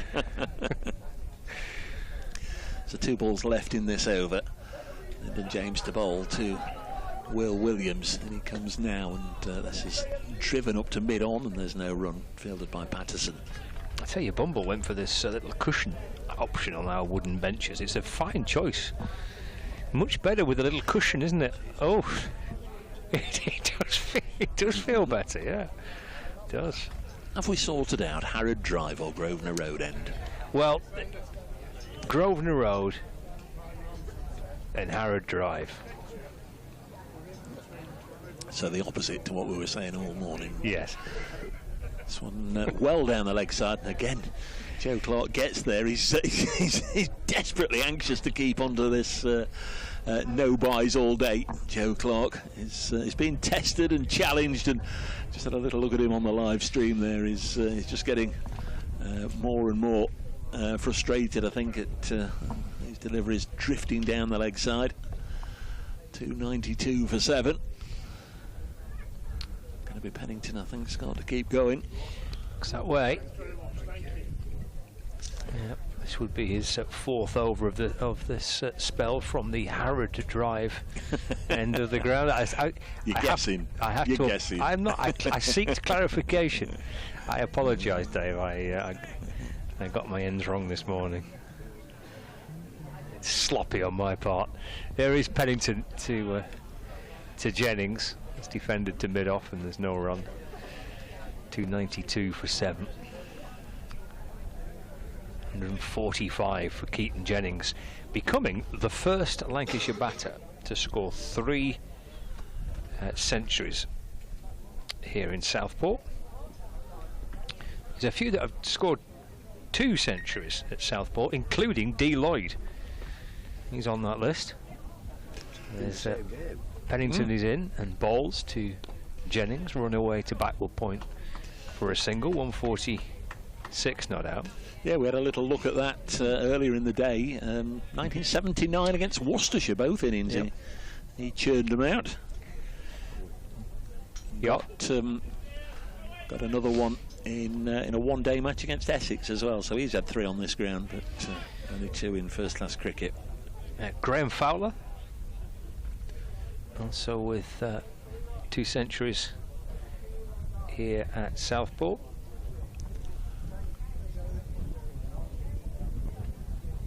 Ken Greaves, the other, with 2 centuries for Lancashire here at Southport, but Jennings becoming just the first Lancashire batter to score 3 centuries on this ground for Lancashire. Here's Pennington. Edged, gone. Williams out, 3rd ball for naught. Edged behind to Clark, who takes a good catch. It's a little pat on the shoulder from his teammate Calvin Harrison in the process. Pennington picks up his 2nd wicket of the day. That's a proper big bear hug he got from his teammates there. That was, I suppose, with someone like Pennington, he's a big strapping lad. If you're going to give him a hug, you've got to make it count, haven't you? And his teammates were doing just that. Lancashire now 8 down, 293 for 8. Nice delivery from Pennington. The 3 slips and the keeper there behind, angled in. There's the edge and the catch from Clark. 293 for 8. It's the first time all day that 2 wickets have gone in quick succession, isn't it? There hasn't been a little frustrating stand, a niggly stand. There's Nathan Lyon making, I'm sure, what is his Southport debut? It is. Won't be a big. We sometimes expect these things, don't you? Oh no, I came with, in his case, I came with Australia A, and we played we played a match here against, a young England development 11 in, or whatever the case may be. Yeah, the one that shot me was down at Southampton, the bowl under its various guises. Dane Patterson had a 7 for 20 down there for South Africa A. Right, here comes Pennington, left by Lyon. That might just keep those that are here until the end now, with a chance of seeing Jimmy Anderson potentially for the last time. If they're not coming back for the remainder of the contest. Yes, and it could be his last Lancashire appearance. Bumble hopes he plays on. Well, yeah, but Lancashire hope he plays on as well.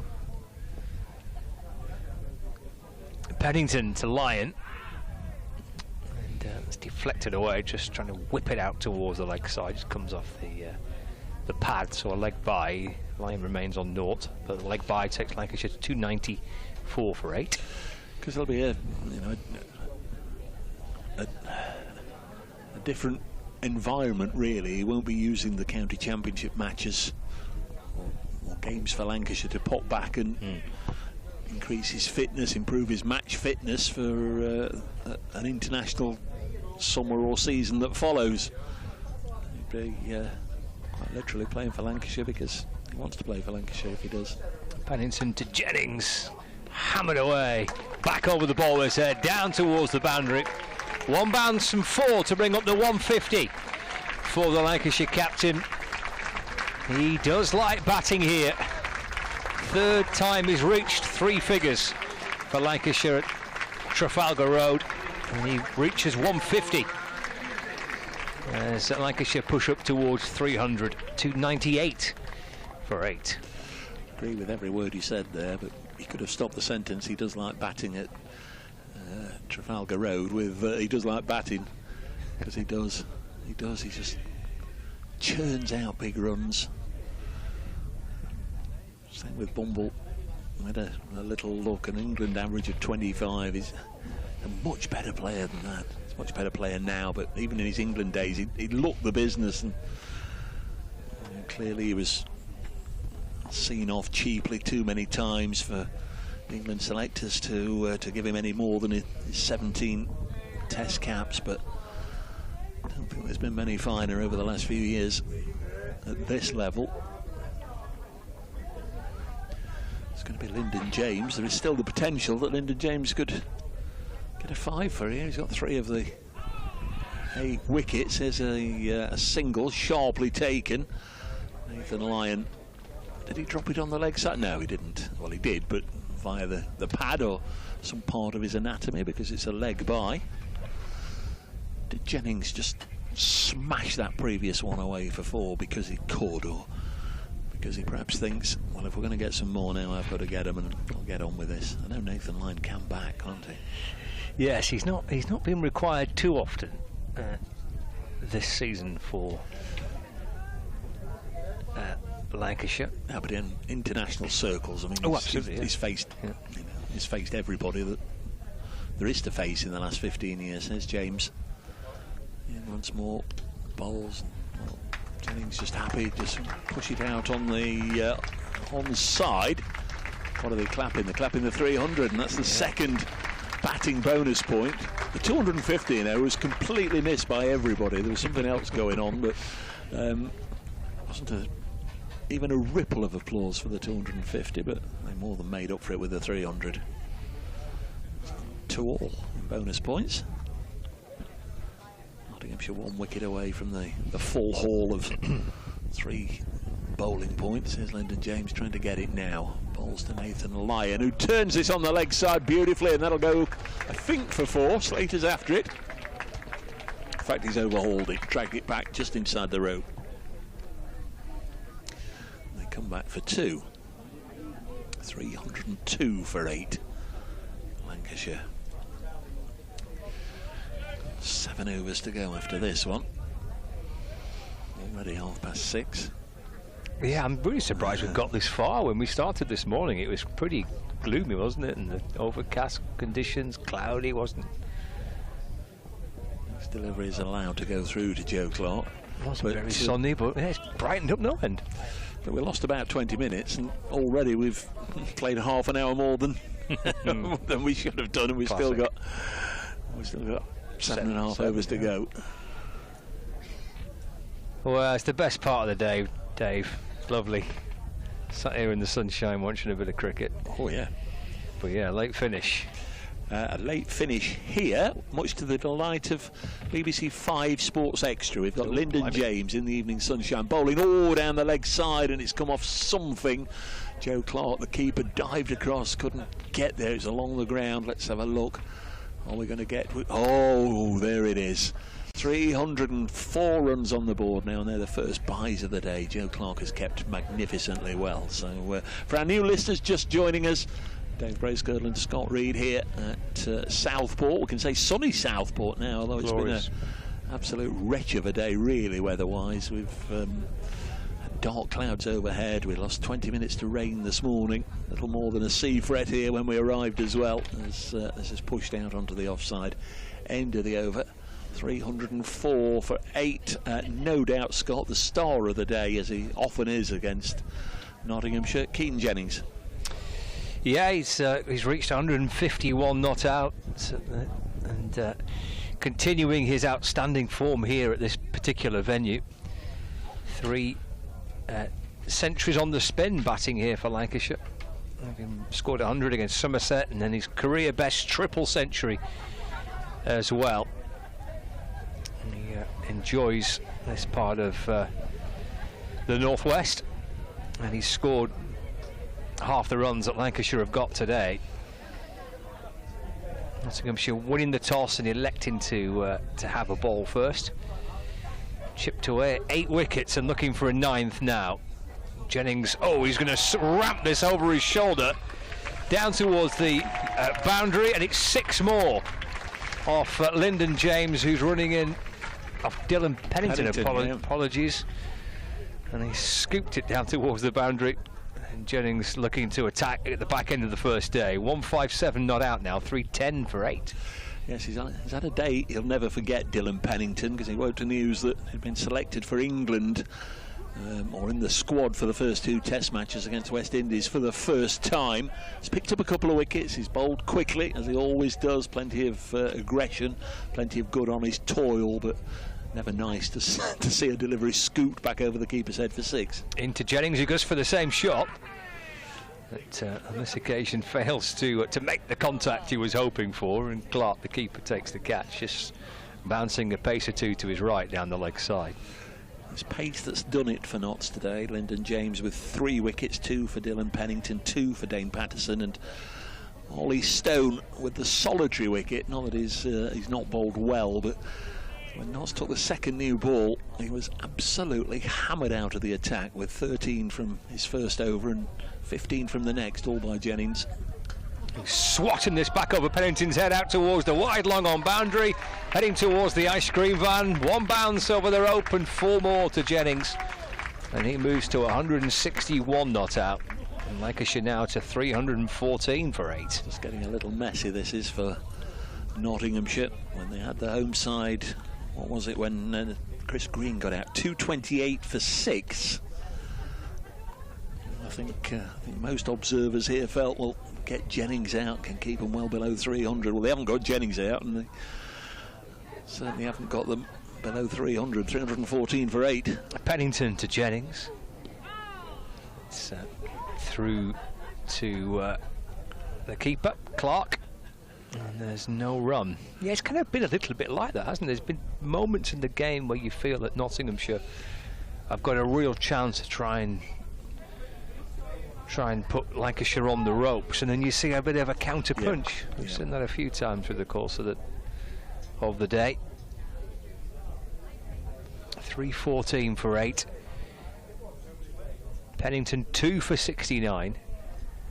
Jennings waits. He comes around the wicket and bowls to Jennings, and he's able just to drag that away towards square leg, short and wide from outside off stump, and just taps it around the corner for a single, because he's batting with Nathan Lyon, and maybe there's an element of just wanting to try and manage the strike a little bit by keeping Jennings. And a great crowd here today. We've had the ground full and sold out signs up on County Championship Day. Everybody came along here not only to see some first-class cricket on this ground. Notts haven't been here since 2011, so a lot of Nottinghamshire supporters have made the journey. But of course, James Anderson playing, and he's the only one of the 22 players we haven't seen on the field yet. Here's Pennington, and that's left by Lyon, and through it goes to Clark, and there's no run. Lyon's on 2, Jennings on 162. And it's 315 for 8. There was a wonderful moment at the toss today when it was announced that Nottinghamshire had won the toss and were bowling first, and there was quite a few people went, oh, yeah. and they come in to watch Jimmy have a bowl, but they'd have to wait a little bit longer. Fair play to him. I think there's a crowd of about 2,500 here, I think, and probably posed for a photograph or had a selfie or signed autographs for pretty much everyone who wanted one before start of play. But that's not to say we won't yet see him on the field. There are 6 overs remaining here at Southport, this Division 1 game between the Red Rose Lancashire and the visitors Nottinghamshire. 6th place Notts, 8th place Lancashire in the Division 1 standings. Really important game. There's Lyndon James with 3 of the wickets. Bowls to Jennings, and again that's gone down the ground. A big blow from Keaton Jennings. They're just checking, couldn't quite see from here, this vantage point, whether it, yes, it's cleared the rope on the fall. I'm just looking at Jack Haynes. I'm peering around a television camera here to see where it landed, and didn't quite see, but I don't know if Jack Haynes stood on the rope as he ran round the boundary edge there, trying to get to it, and just hobbling a little bit, just trying to walk it off. But another big blow from Jennings, who seems to save his best form whenever he faces Nottinghamshire. Started another over with a huge shot. This time he'll run it into the offside and says no, get back. And that's interesting, isn't it? Because up until that point he's been more than happy to let Nathan Lyon have a share of the strike. Now, second ball of the over, he says no, you stay there. Yeah, Jennings wanting to try and face as much of these remaining 6 overs as possible tonight. Lancashire have couple of times have been potentially on the brink of being dismissed relatively cheaply, but they've found a way to counter-attack, and Jennings has been key. James bowls, Jennings heaves. Well, questionable whether there could have been a run two there. Is it to Liam Patterson-White on the deep mid-wicket boundary? Don't run any at all. So out they go. Let's have a little look here now. Who's not on the fence for Nottinghamshire? Got just a slip. Yeah, I think so. Just a slip. It's a bowler, keeper and a slip. The other 8 have now been put out on the fence, just trying to deny Keaton Jennings. He's just trying to angle this down to third man, and he's got it away wide of that slip, and it runs away nice and fine for 4. Yeah, that's really good batting, isn't it, by Jennings? As he just waits for that delivery, slightly bends his knees, reaching for it, but then the way he's played it, with an open face of the bat, it's low in the crease, just guides it along the ground towards almost the one part of the boundary where the fielder can't get across and cut it off. Yeah, it went so quickly as well. There is a man at third, but needed to be a little finer to cut that off. Lyndon James in again to Jennings, who now drives down the ground and moves to 173. So this is now his highest score against Nottinghamshire. Previous best showing as 171. Not sure if that was in his Durham days or his Lancashire days. It's irrelevant. Every time he plays against Notts, he churns out a big score, or seems to. Terrific player. Very much at the peak of his powers here. 326 for 8. The tea time score is 150 for 6. So they've added 176 for 2 since tea. We did come out at 4:10 from the tea break as Lyndon James digs one in short to the Australian Nathan Lyon, who knows his role is just to keep it out, stay there with Keaton Jennings, and does exactly that. 326 for 8. For those of you that have only joined us in the last few minutes, the other scores in comparison are obviously very moderate. 41 from George Balderson. I thought he played quite nicely. Josh Bohannon 25. Bohannon was out, caught behind by Joe Clark from the bowling of Ollie Stone. The ball after being dropped by Joe Clark off the bowling of Ollie Stone. Tom Bailey made 20, and then there's a run of single-figure scores. Luke Wells 7, George Bell 8, 2 for Matty Hurst, 9 for Chris Green, and Will Williams didn't score. Dylan Pennington's spell, which I think is his 5th of the day, has come to an end. 5 overs, 1 for 33. He's gone through 23 overs today, 2 for 70. He's been replaced from the Harrod drive end by Dane Patterson. Ground in complete sunshine. It's a beautiful end to a cloudy, breezy morning. Here comes Patterson to Jennings. It's down the pitch and tries to hammer it back over the bowler's head. Bouncing down towards long on, but there's no run. 326 for 8. 5 overs remaining tonight. And as Dave described from the previous over, everybody, bar the keeper and the slip, are out by the boundary edge. Patterson to Jennings, advancing towards Patterson, trying to find a gap on the offside, just runs it out towards deep backward point, but there's no addition to the score. Stumps at Taunton, where Warwickshire close on 373 for 8, also in Division 1. Stumps at the Utility Bowl, Hampshire 301 for 3. That's against Kent. The other 2 matches at Durham and at the Oval still going on. All the scores and updates on the BBC Sport website and app cricket page. Patterson to Jennings, hit high, hit down the ground, hit towards long on, and a chance which is a difficult one right by the boundary edge. I mean, with so little room for error, has been spilt by Dylan Pennington, and Jennings has taken, I think, 4. Yeah, the ball crossed the rope. Or have they gone through for a single? Don't know, I think it's only a single. Oh, yes, it is, yeah, just the one. So he stopped it going for a boundary. Half a chance to take a catch, but it was a difficult chance right on the boundary rope. The field's come in for Nathan Lyon. Yes, he's got a bit more company, hasn't he? Here's Patterson to Lyon. Lyon takes one. Flicked away off his front pad out towards square leg for a single. Division 2, they're still playing at Northants, Sussex, Derbyshire, Yorkshire, but they've finished at Cheltenham. Glamorgan 133 for 7, replying to Gloucestershire's 179. They're also playing at Leicester, where the home side are now in their second innings, 36 without loss. Leicester 179 all out, Middlesex 86 all out.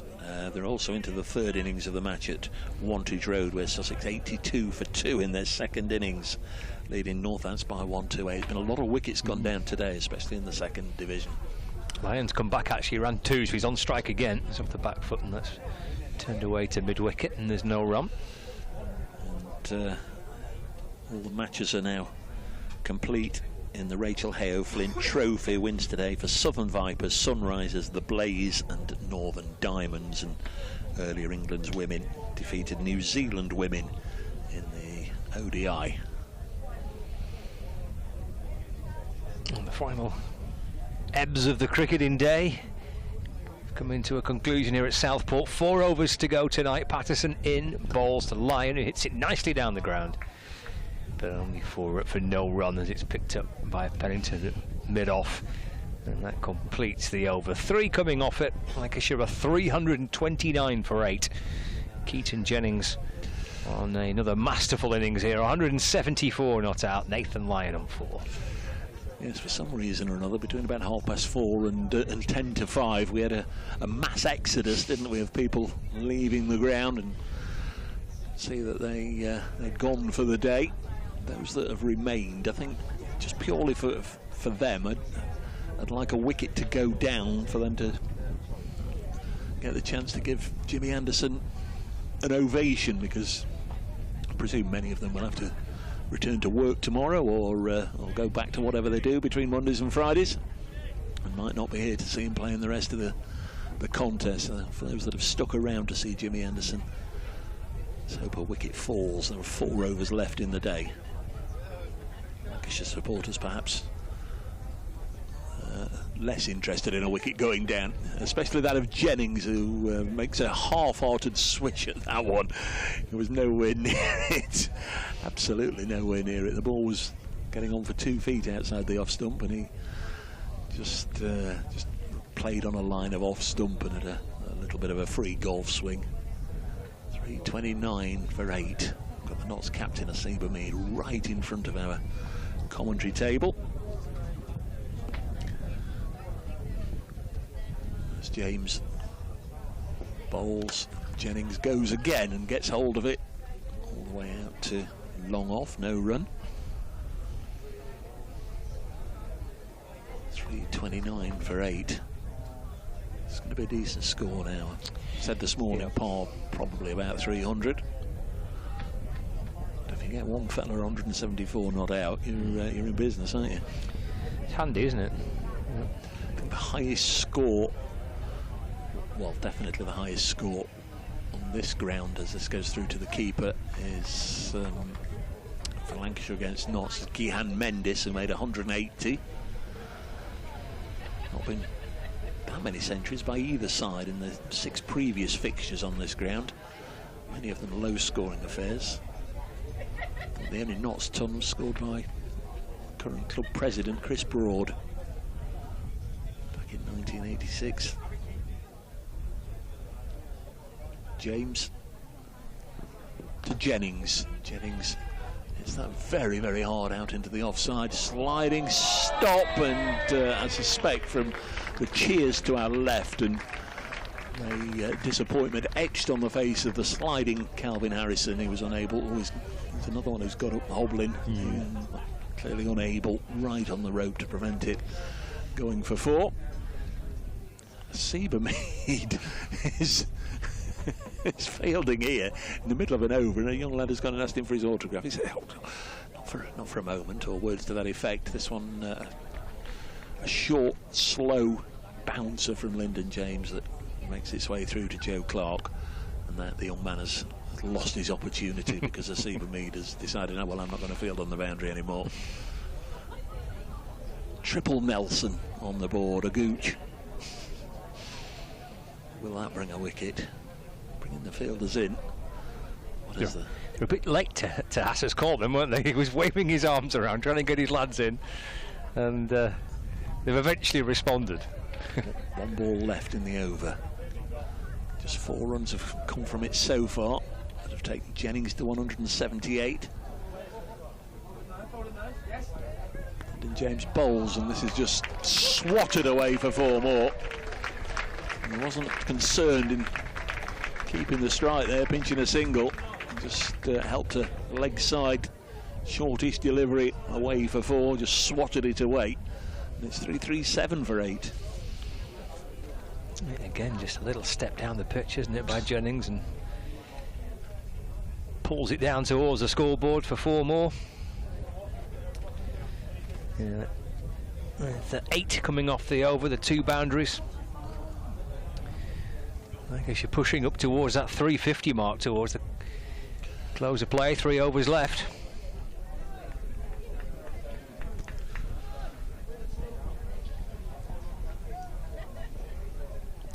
Nathan Lyon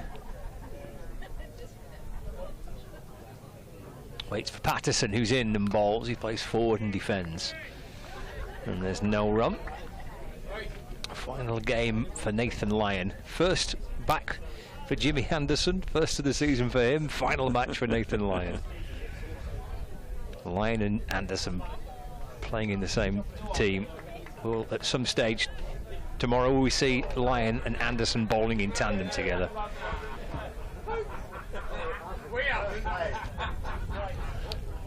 It's Patterson for Nottinghamshire, in and bowls to Lyon.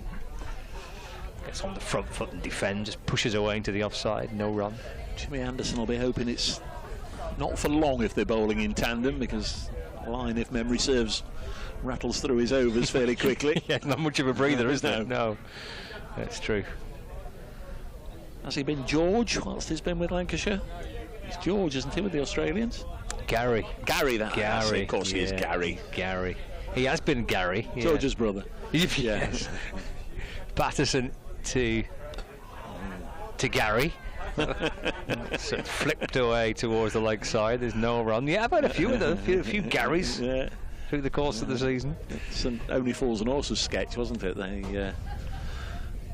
They bring a lad back in the back of a truck. They called him Gary. Do you remember that? I don't remember that particular one, no. I don't. 3-3-7 for 8. Well, Nathan Lyon's on 4 to address him properly.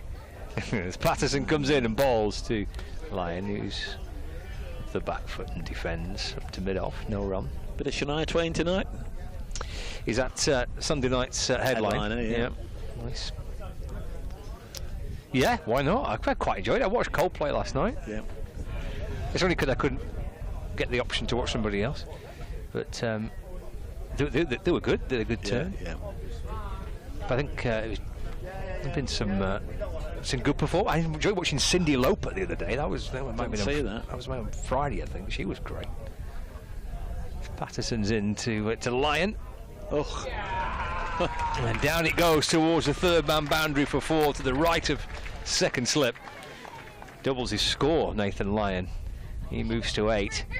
And Lancashire to 341 for 8.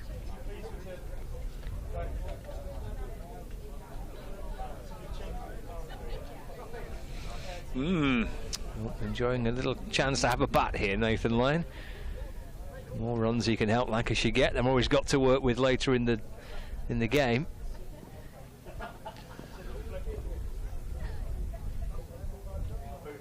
Patterson to Lyon, and just hops back and gets right inside the line of that and defends very soundly away towards the leg side for no run, and that completes the over. Does it? It does. 2 remaining of the day. 341 for 8. So we've only got 6 deliveries in which to get a wicket. Otherwise, Jimmy Anderson won't bat today. It's going to be Lyndon James once more, and again the field being deposited all the way around the local area. I was going to say the filed coast, and then I thought, I'm sure we're probably not on the filed coast. Next delivery on its way and pushed into the offside. Did find a bit of coast yesterday, but I'm not sure what coast is it, or if it's got a name. Yeah, filed coast is further north. More Morecambe and that sort of area, Blackpool to Morecambe. Yeah, that's it, basically. Yeah, that stretch. You've got to walk some way out to find the sea in Southport. Yeah. Takes a bit of reaching if you're going to tread across the beach. James around the wicket. Jennings goes again, and what's he hit? Oh, it's been stopped by the bowler. For a moment it clattered into the stumps, the non-striker's end, but Lyndon James stopped it from doing that. Crikey, he went hard at that one. He did. Absolutely walloped it, didn't he? He's been swinging a bit, hasn't he, Jennings, in the last half an hour or so? I was thinking he's perhaps started this over, thinking, well, 3 sixes, and I've got a double 100 tonight. Can still happen. 4 balls left in this over. This one just pulled away to the leg side, won't take a single. 341. Look at this young man, desperate to ask Asiba Mead again.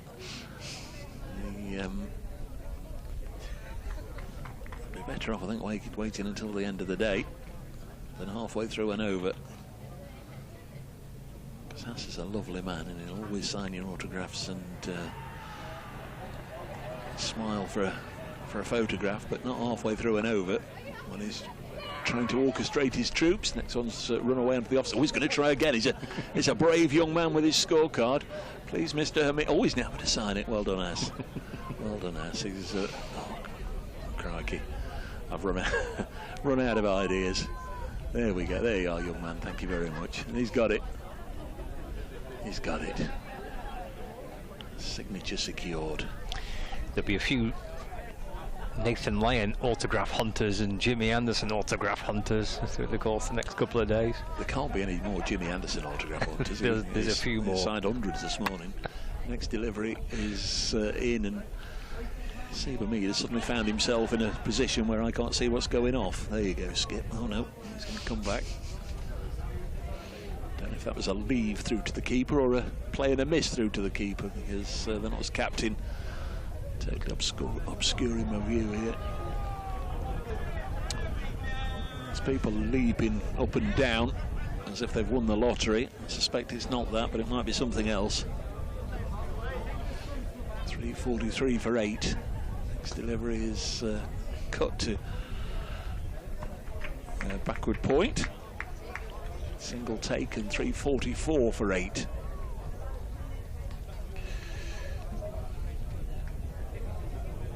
Might just be our, if it is an England goal, might just be our best chance of seeing some football if there's a little bit of extra time.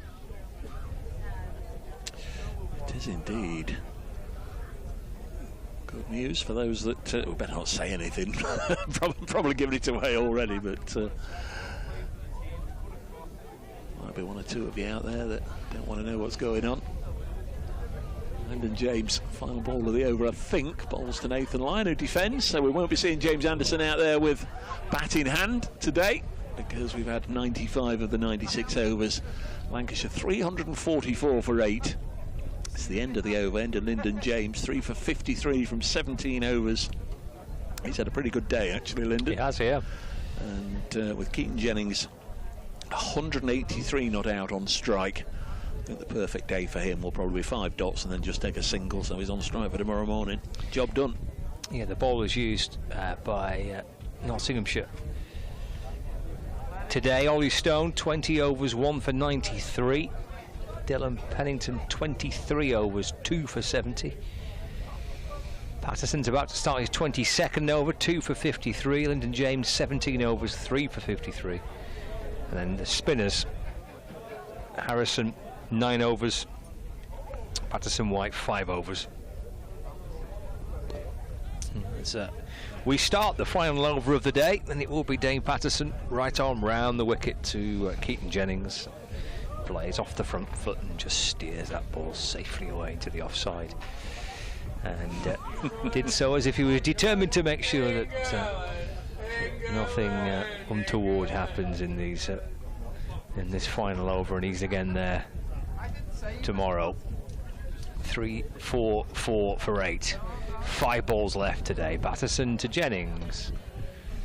On the walk, Keaton Jennings, and drives the ball along the ground through mid-off, but for no run. Remains on 183. A couple of dot balls to start the final over of the day. Ben Slater just signed an autograph now for a different young man. Got a little autograph book there, hasn't he, as well? Yeah, he's got an autograph book. The other one was getting the signatures on his scorecard. Patterson to Jennings. Jennings defends it. He deflects the ball away into the leg side, takes his bottom hand off the bat as he does so. Slowly trickles up towards Hasib Hamid, Lancashire, Nottinghamshire's skipper. Scoops the ball up and gives it a polish and loops it in towards the hands of Patterson.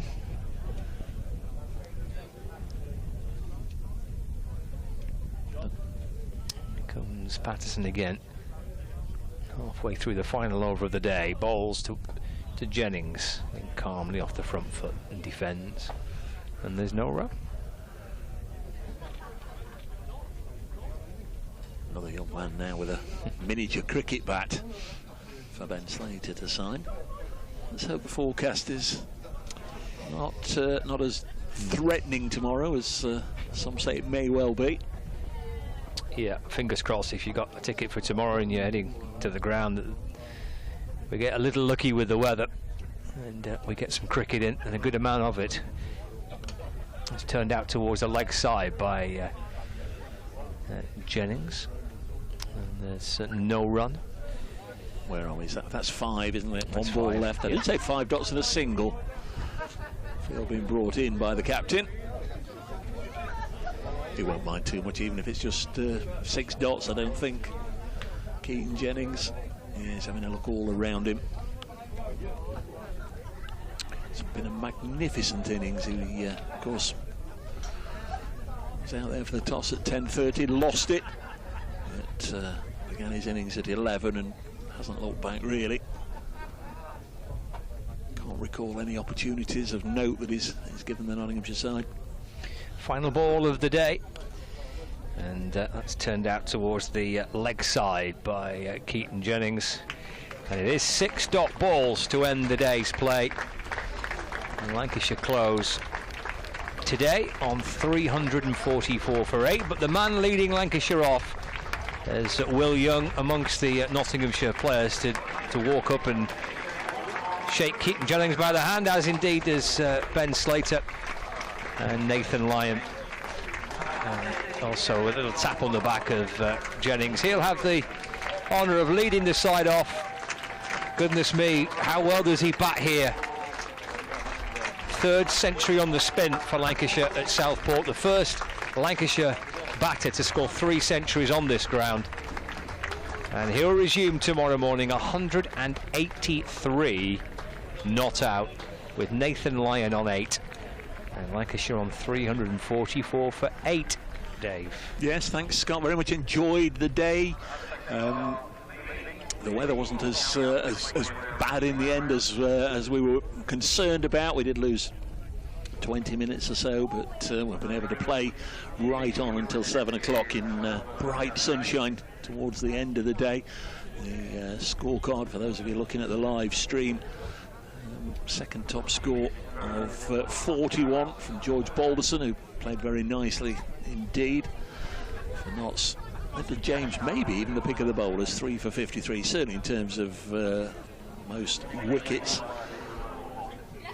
It's only, I think, one occasion late in the day when Williams came in and out very quickly that Notts managed to pick up a couple of wickets in quick succession. Apart from that, they had to work hard to break partnerships, and that was what got Lancashire through. Keaton Jennings still with the potential of carrying his bat. He'll certainly be eyeing up that and a double 100 tomorrow. The 350s within one mighty blow of his bat. That should come fairly early on in the proceedings, and then they'll even be pushing for 400.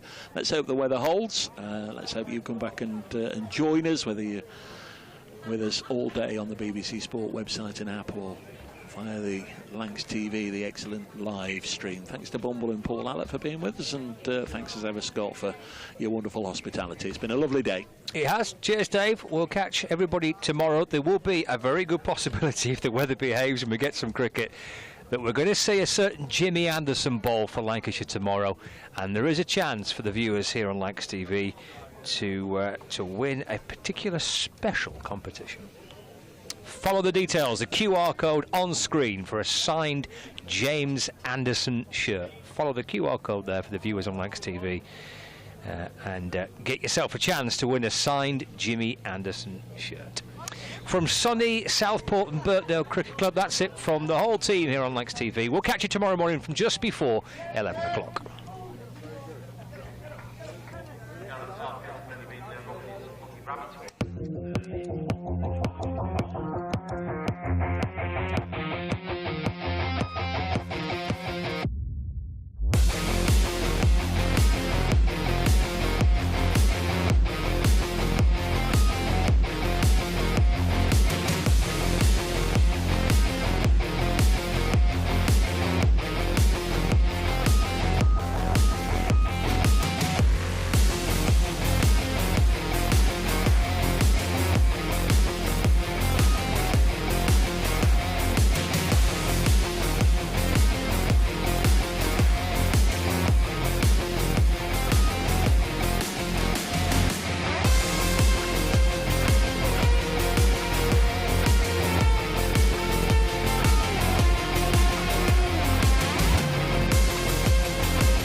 Welcome to Conrad Dubai. Here's your key. Thank you. Let me help you with the bags.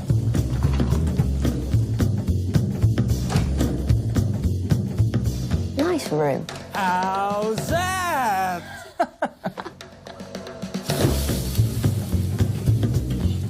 How's that?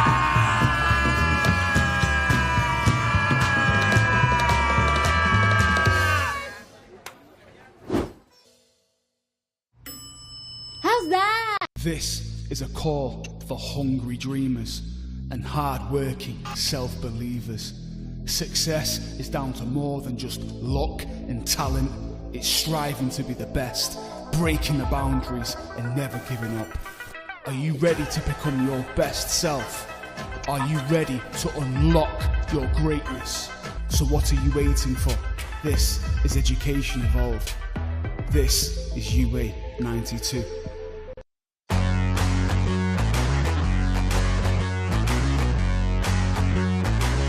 Hi, I'm Keaton and this is Luke. We are the Giraffe opening pair at Lancashire Cricket Club. We are here today at the Astoria Estate Agents. Let's see what they have in store for us.